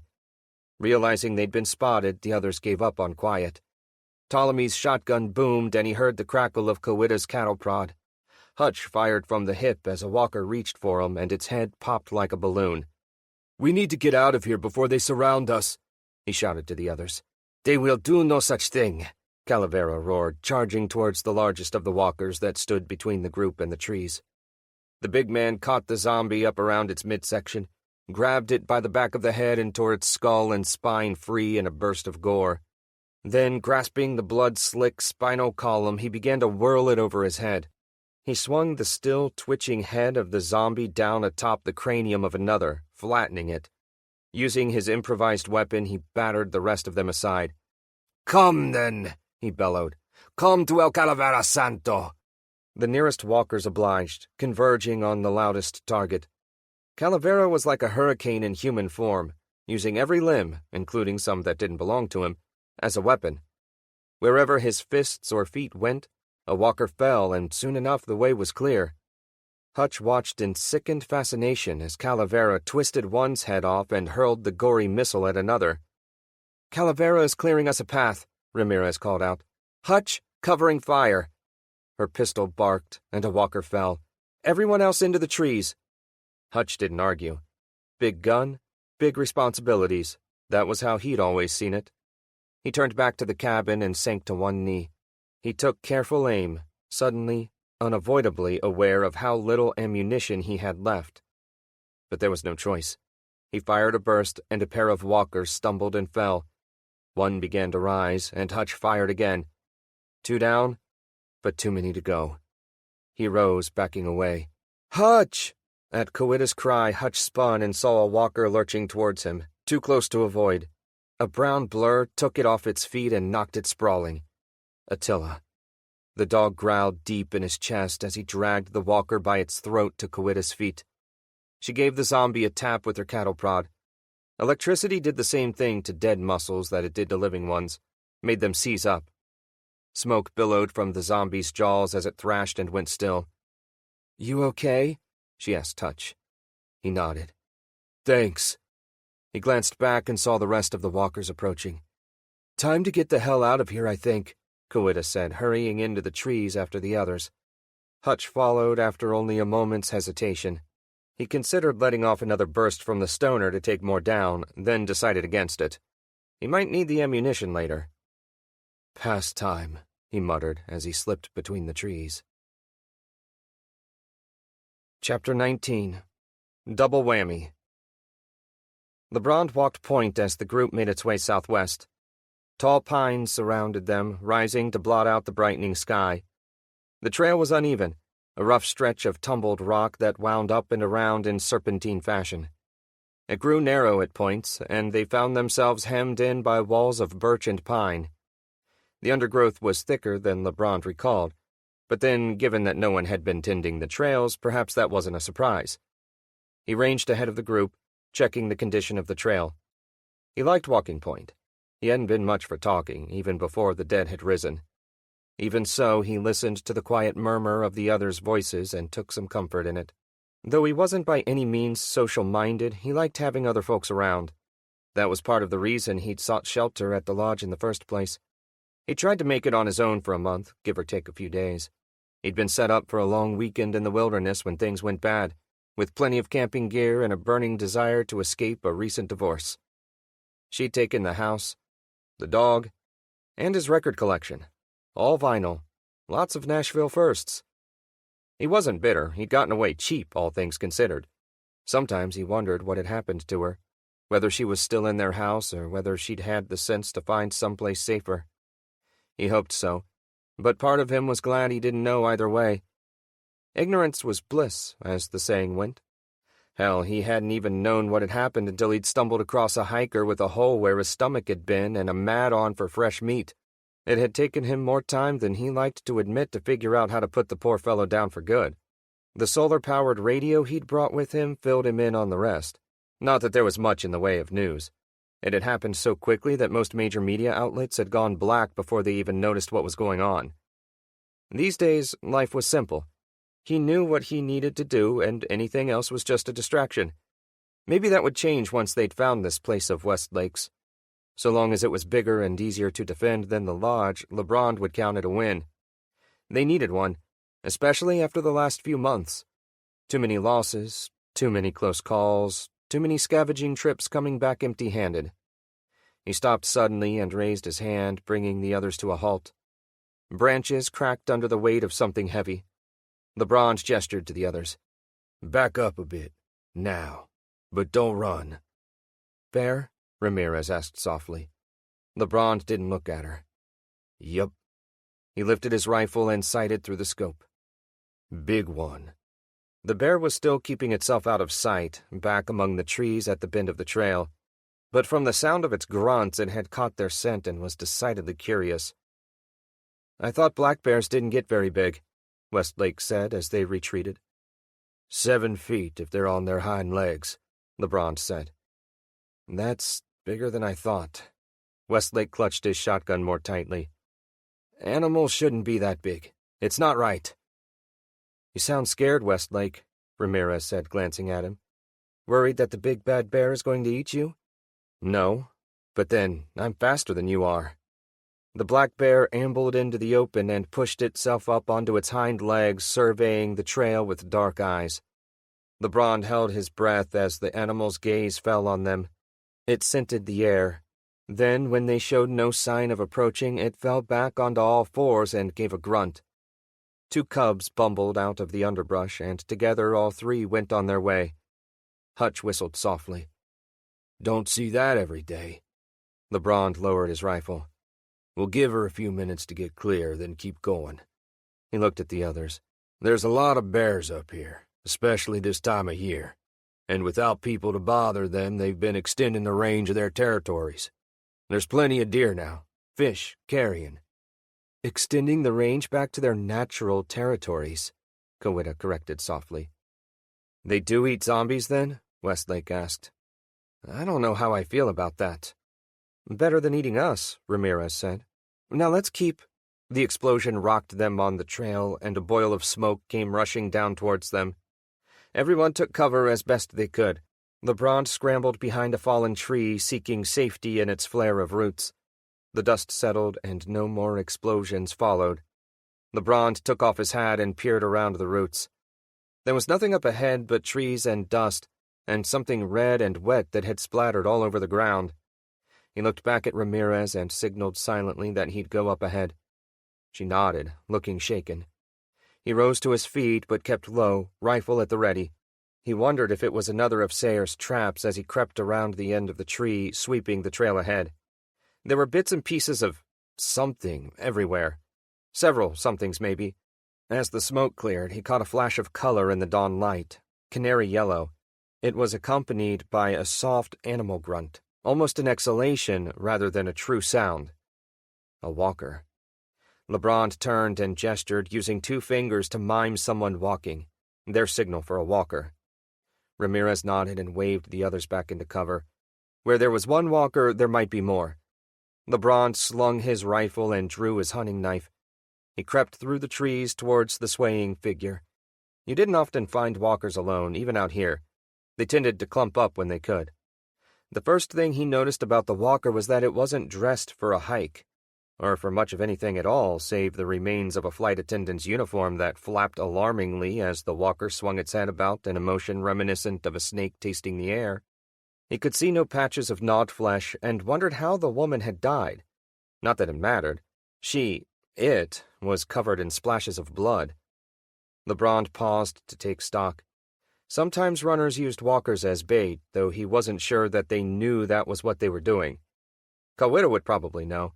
Hell, that girl probably had a whole damn thesis prepared on the subject. He waited for any other zombies to show themselves. When none wandered into view, he took a low breath and crept forward. The walker was looking one way and LeBron came from the other. He took the last few steps at a run and drove the knife up through the base of the zombie's skull before it had noticed he was there. He gave the blade an expert twist, severing the spinal column and turning off the walker's lights. He lowered the body gently to the ground and then saw there was a blackened crater in the trail, still smoldering. A large chunk of something that might once have been human lay nearby, twitching mindlessly. LeBron wasn't a military man, as such. Peripherally, perhaps. But he'd been some places and seen some things, and one of those things was IEDs, improvised explosive devices, and what they left behind. The hole and the splatter looked awfully familiar, and he felt a chill sweep through him as he considered the trail. The zombie, probably one of several, had been torn apart by the blast. Unlike the others, it was still moving. Its arms and legs were gone, leaving only most of a torso and part of a head. The newly made crawler snapped its splintered teeth at him as he raised his knife to finish it off. When he'd done so, he cleaned his knife in the grass and sheathed it. He looked up as a twig cracked. "Everything copacetic?" Hutch asked. He stopped. "What happened here?" "Some zombies stepped on a mine and blew themselves up." Hutch glanced at the one LeBron had knifed. "That one?" "That one didn't," LeBron drawled. He was about to continue when he saw the mound of dirt a few inches behind Hutch's foot. "Don't move," he growled. Hutch, true to form, stepped back. Click. "Damn," LeBron said. "Now definitely don't move." Hutch froze. "Why?" "Because you stepped on a goddamn mine." "I did what now?" Hutch said in a wheezy voice. "A mine, Hutch. An explosive device which is activated by a pressure plate, like the one that blew these walkers up. You have stepped on it like an idiot, and now it is activated. So shut up and don't move or we're both gonna die, you dig?" "I dig." "Right." LeBron peered past Hutch and gave a whistle. Ramirez led the others up the trail towards them, a look of concern on her face. "What is it?" she asked as she drew close. "Hutch stepped on a mine," LeBron said calmly. "What?" she said, startled. She looked past him. "Is he—" "He's fine." Hutch twisted his head around. "I am not fine. I am standing on a landmine." LeBron didn't look at him. "I thought I told you not to move." Hutch muttered an obscenity and hunched his shoulders. LeBron paused and rubbed the back of his neck. "What do I do?" Hutch asked. "Don't move." "I'm already doing that. What are you going to do?" "I'm thinking." "Think faster," Hutch said. "Not a time to rush me, Hutch." "I beg to differ." Westlake snorted. Hutch looked at him. "You think this is funny?" he demanded. "A bit, yeah." Hutch looked appealingly at Ramirez. "Boss." Ramirez couldn't repress a chuckle. "Tell him, LeBron." "Tell me what?" LeBron grinned at Hutch. "Relax. It's a dud. If it wasn't, it'd have already gone boom. I just wanted you to stay still until the others got here. Teach you a lesson about listening." "Asshole," Hutch growled, stepping gingerly off the mine. LeBron's grin widened and he stopped to brush the dirt from the device. It was shaped something like a small pancake and made from what he thought might be aluminum. That meant it was an old one, World War II or thereabouts. "Others?" Ramirez asked, crouching beside him so she could get a look at it as well. "We're in a minefield," Westlake said. LeBron nodded and looked up at Ptolemy. Maybe. How many of these would you say she had? Ptolemy paused, then shook his head. I would expect no more than a handful. He peered up at the trees and then at the trail ahead of them. I cannot imagine that she has enough to mine the entire trail. She doesn't have to, LeBron said, scratching his chin. 1 or 2 on the trail would be enough. She knew we'd come this way, probably figured the odds were good we'd step on it. We're just lucky it didn't go off. We? Hutch said, looking pale. Me. That thing would have taken my leg off. It would have taken more than that, LeBron said, poking Hutch. Quiet, both of you, Ramirez said sharply.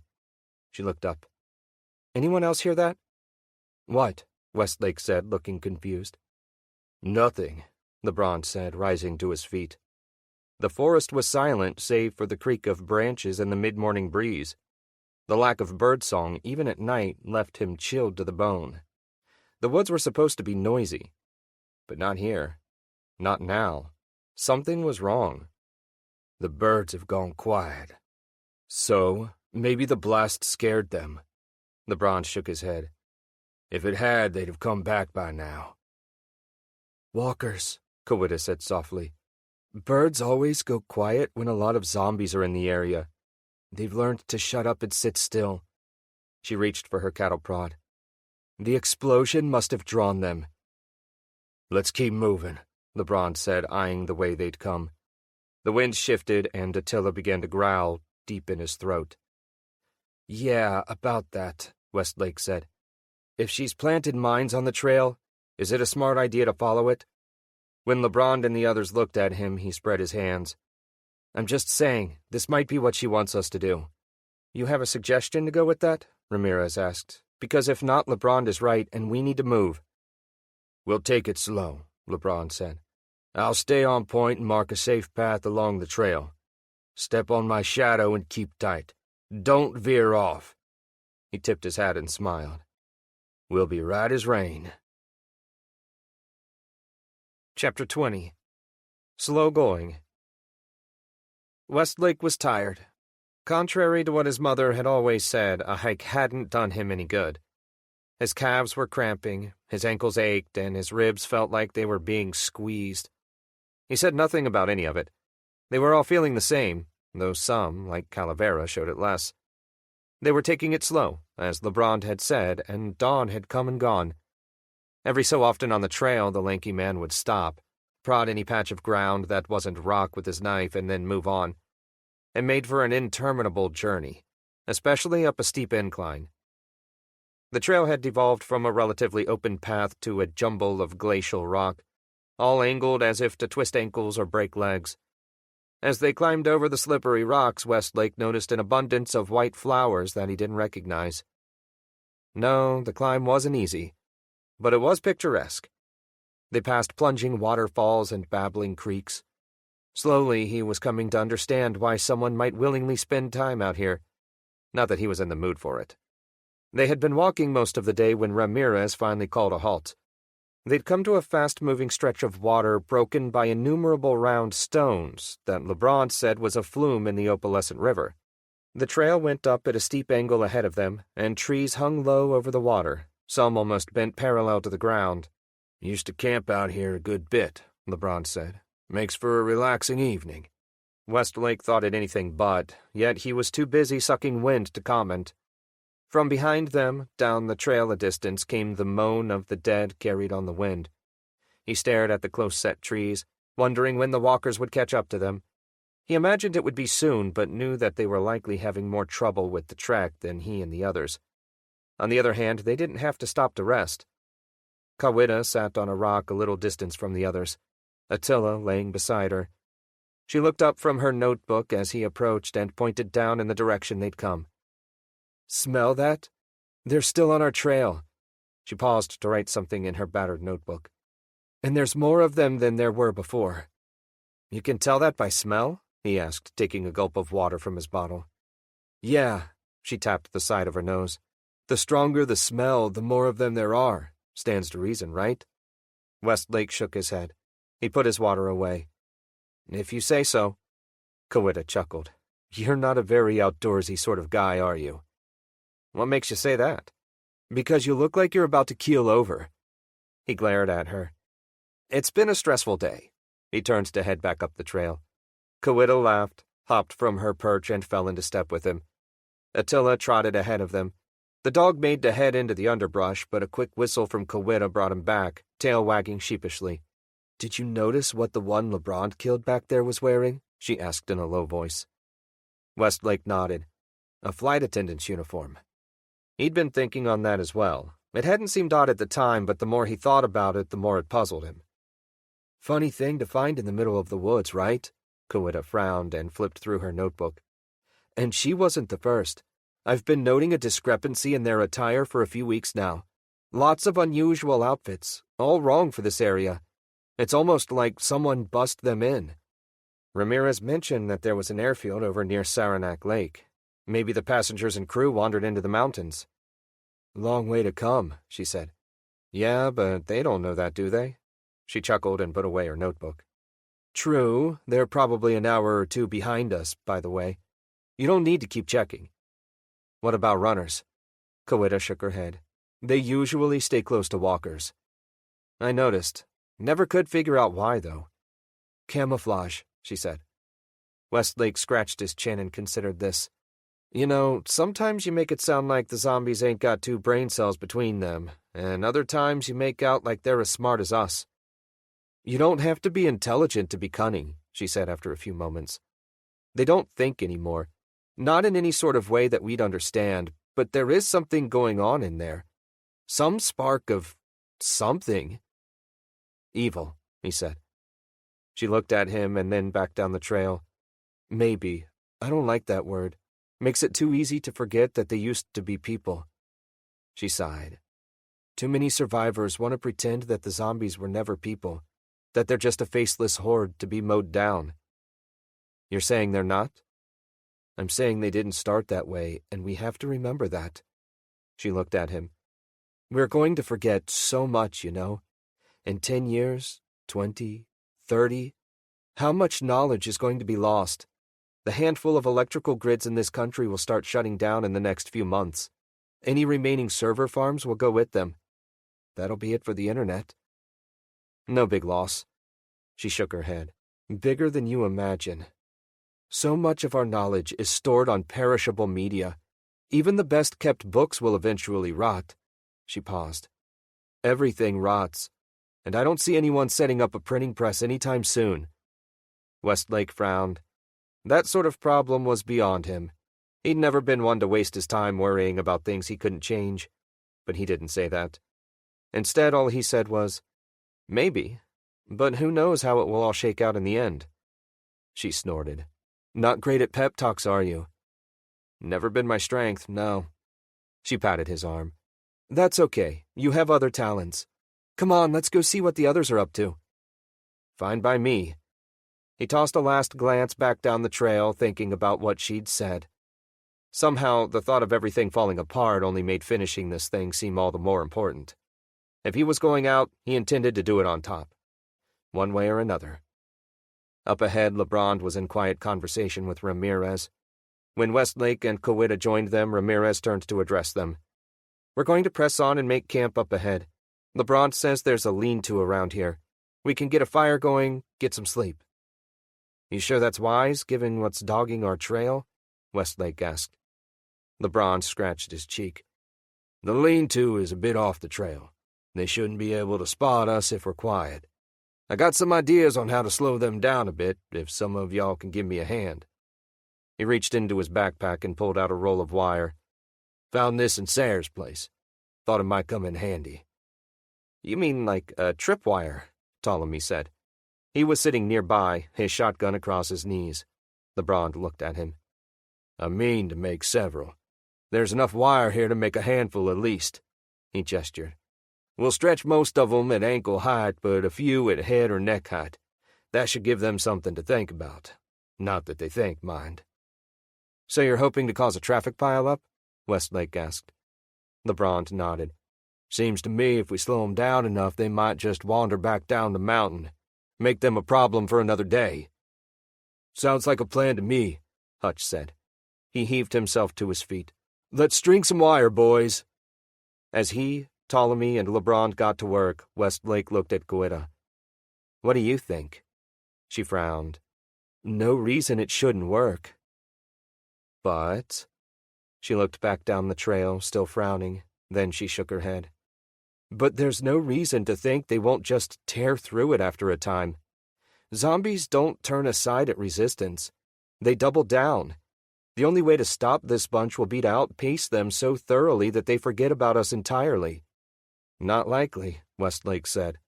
Goetta looked down at Attila and scratched his head. "No, not likely at all." It took the others almost an hour to string the wire. Westlake felt some relief when they were ready to move again. The zombies did not seem to be in any hurry, but they did not stop either. Westlake and the others climbed up the rocky sides of the flume, rough going even for Calavera. The path they took ran parallel to the trail, but Lebrun was hoping to avoid any more of Sayre's surprises. More than once, Westlake thought he might slip and fall, but he made it to the top in one piece, though not without some help. They camped 20 minutes from the river, 20 minutes closer to the summit, 20 minutes further away from the pursuing zombies. Westlake would have preferred to camp somewhere he couldn't hear the distant moaning, but LeBron swore they were safe enough. As the shadows lengthened, Hutch started a fire. In its glow, conversation turned invariably to important matters. "Meteors," Hutch said. He'd produced a bag of marshmallows from his backpack and was gleefully roasting them. Westlake, who'd only been half listening, came to attention. "What?" "Meteors are why the dead rose. Or maybe cell towers." Westlake laughed. "I think you're confusing reality for a Stephen King novel." "Then you give me a better explanation." Hutch chewed angrily on blackened sugar. Westlake thought they must have been stale by now, but Hutch seemed to have no issue with that. Curiosity won out over prudence. "First, give me a marshmallow." Hutch clutched the bag protectively to his chest and turned away. "Get your own. I had to fight a brute for these." Ramirez looked at him, eyebrow raised. "It fell into a shelf after we killed it and knocked bags everywhere." Hutch frowned. "Fine. I had to fight the mutt for it." Attila growled softly, eyes on the bag. Hutch growled back. Westlake kept his hand out. Hutch finally deposited one into his palm. Westlake chewed thoughtfully, then spat it into the fire. Definitely stale. Taking a gulp of water to clear the taste out of his mouth, he said, "I see no point in speculating on something we'll never have the answer to." "Amen," LeBron said, from where he lay near the fire, hands on his chest and his hat tipped over his eyes. "You guys are no fun," Hutch said. He glanced at Calavera. "What do you think it was, big man?" "The shadow of God's hand," Calavera said dolefully. "Where it passes, birds fall from the sky and the dead rise. The world is unmade." He had his icon in his hands and turned it over and over as he spoke. "Only Santa Muerte can make a dead world live again." "Makes as much sense as anything, right?" Westlake said. He looked at Ptolemy. "I bet you think it was aliens, right?" Ptolemy looked up at the slip of sky visible beneath the nodding boughs of the closest trees around them. "There's a quote by Charles Fort that I am fond of. 'The earth is a farm. We are someone else's property.'" Westlake studied him.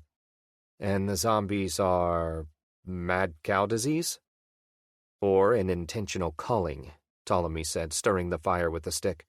"While resource scarcity and overpopulation were largely socio-political conspiracies designed to demonize the less affluent, it may be that our unseen owners have decided to start over. For when the dead have devoured the living and stripped this world bare, they too will perish. As Calavera said, the world is unmade, and then made anew." An uncomfortable silence fell, save Attila, who started to growl softly. Somewhere out past the reach of the fire, a branch cracked. Westlake stared into the dark, trying to spot whatever it was, but nothing revealed itself. Attila's growl increased in volume before fading to a discontented rumble. The dog laid his head down on his paw. Ramirez released a slow breath and laughed softly. "And on that note, someone pass me a marshmallow." Chapter 21. Murk. Ramirez took a deep breath as birds chirped and the morning light dappled the mossy forest floor. "It really is pretty," she murmured to no one in particular. It was easy to forget how beautiful things could be when you were always worried about something taking a bite out of you. She only wished Frida was with her to share it. Pushing the thought aside, she adjusted the strap on her backpack and ducked beneath a low-hanging branch as she and the others followed LeBron along the narrow path. The trail had gotten so steep that sometimes they had to bend double, using exposed roots and rocks as handholds. In other spots, they had to risk free climbing, which brought its own headaches. The rocks were flat and slick, damp with morning dew. The trees were getting shorter as well. There were no trail markers to be seen either. The night had passed without incident. She'd slept badly, but that was par for the course these days. Everything ached. She'd thought she was in good condition, but her feet and back were saying otherwise. She was looking forward to reaching the summit.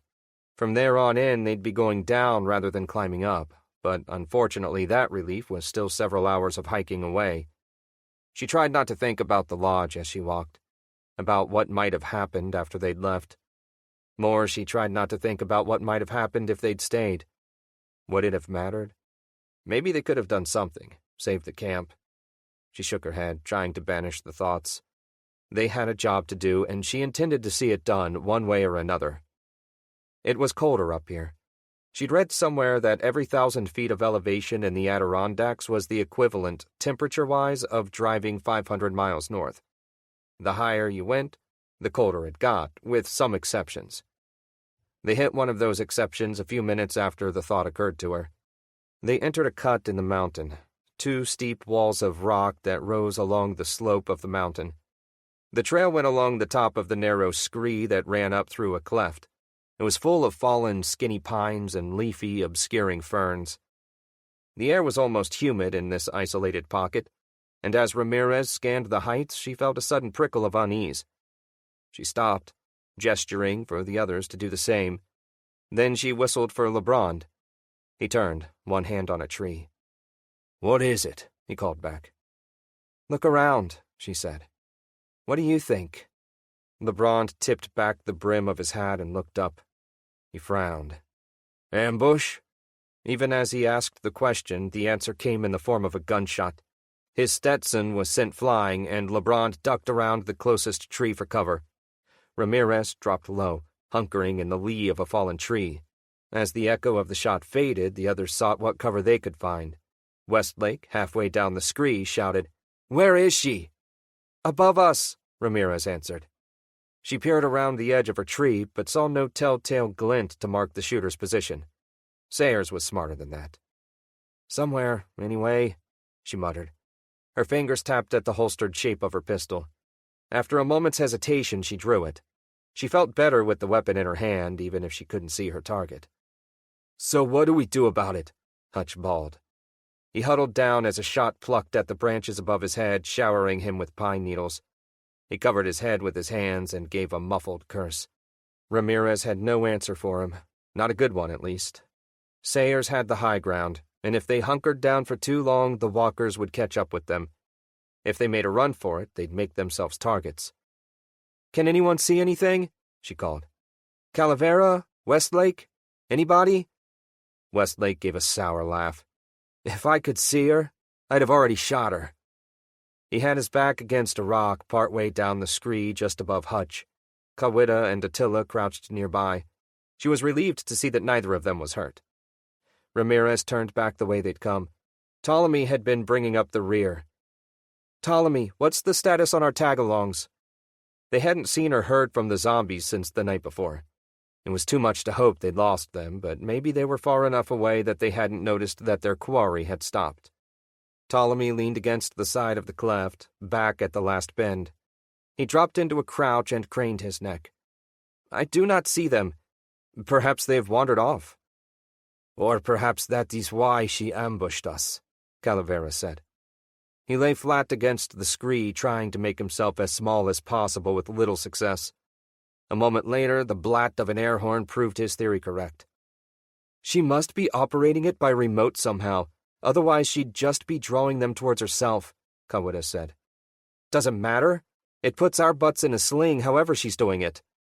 Ramirez turned back to the head of the trail and LeBron. Time's up. We need to move. What are our options? LeBron peered up ahead and held up 2 fingers. Got 2 routes. One straight away and the other to the southwest. Neither of them are marked that I can see. He looked back at her. We take the straightaway, we might as well be inviting her to follow us and take pot shots. Southwest might give us some cover. Good enough, Ramirez said. She turned to the others. On my mark, we make a break for the southwest trail. LeBron, think you can cover us? If she shoots again, I'll try and spot her, LeBron said. No promises, though. She's dug in like a tick if she's smart. Ramirez nodded. You don't need to hit her, just keep her head down. She looked at Kawita. You and the dog take point. If there are any surprises waiting for us up there, maybe the mutt will spot them. Kawita nodded, clutching her cattle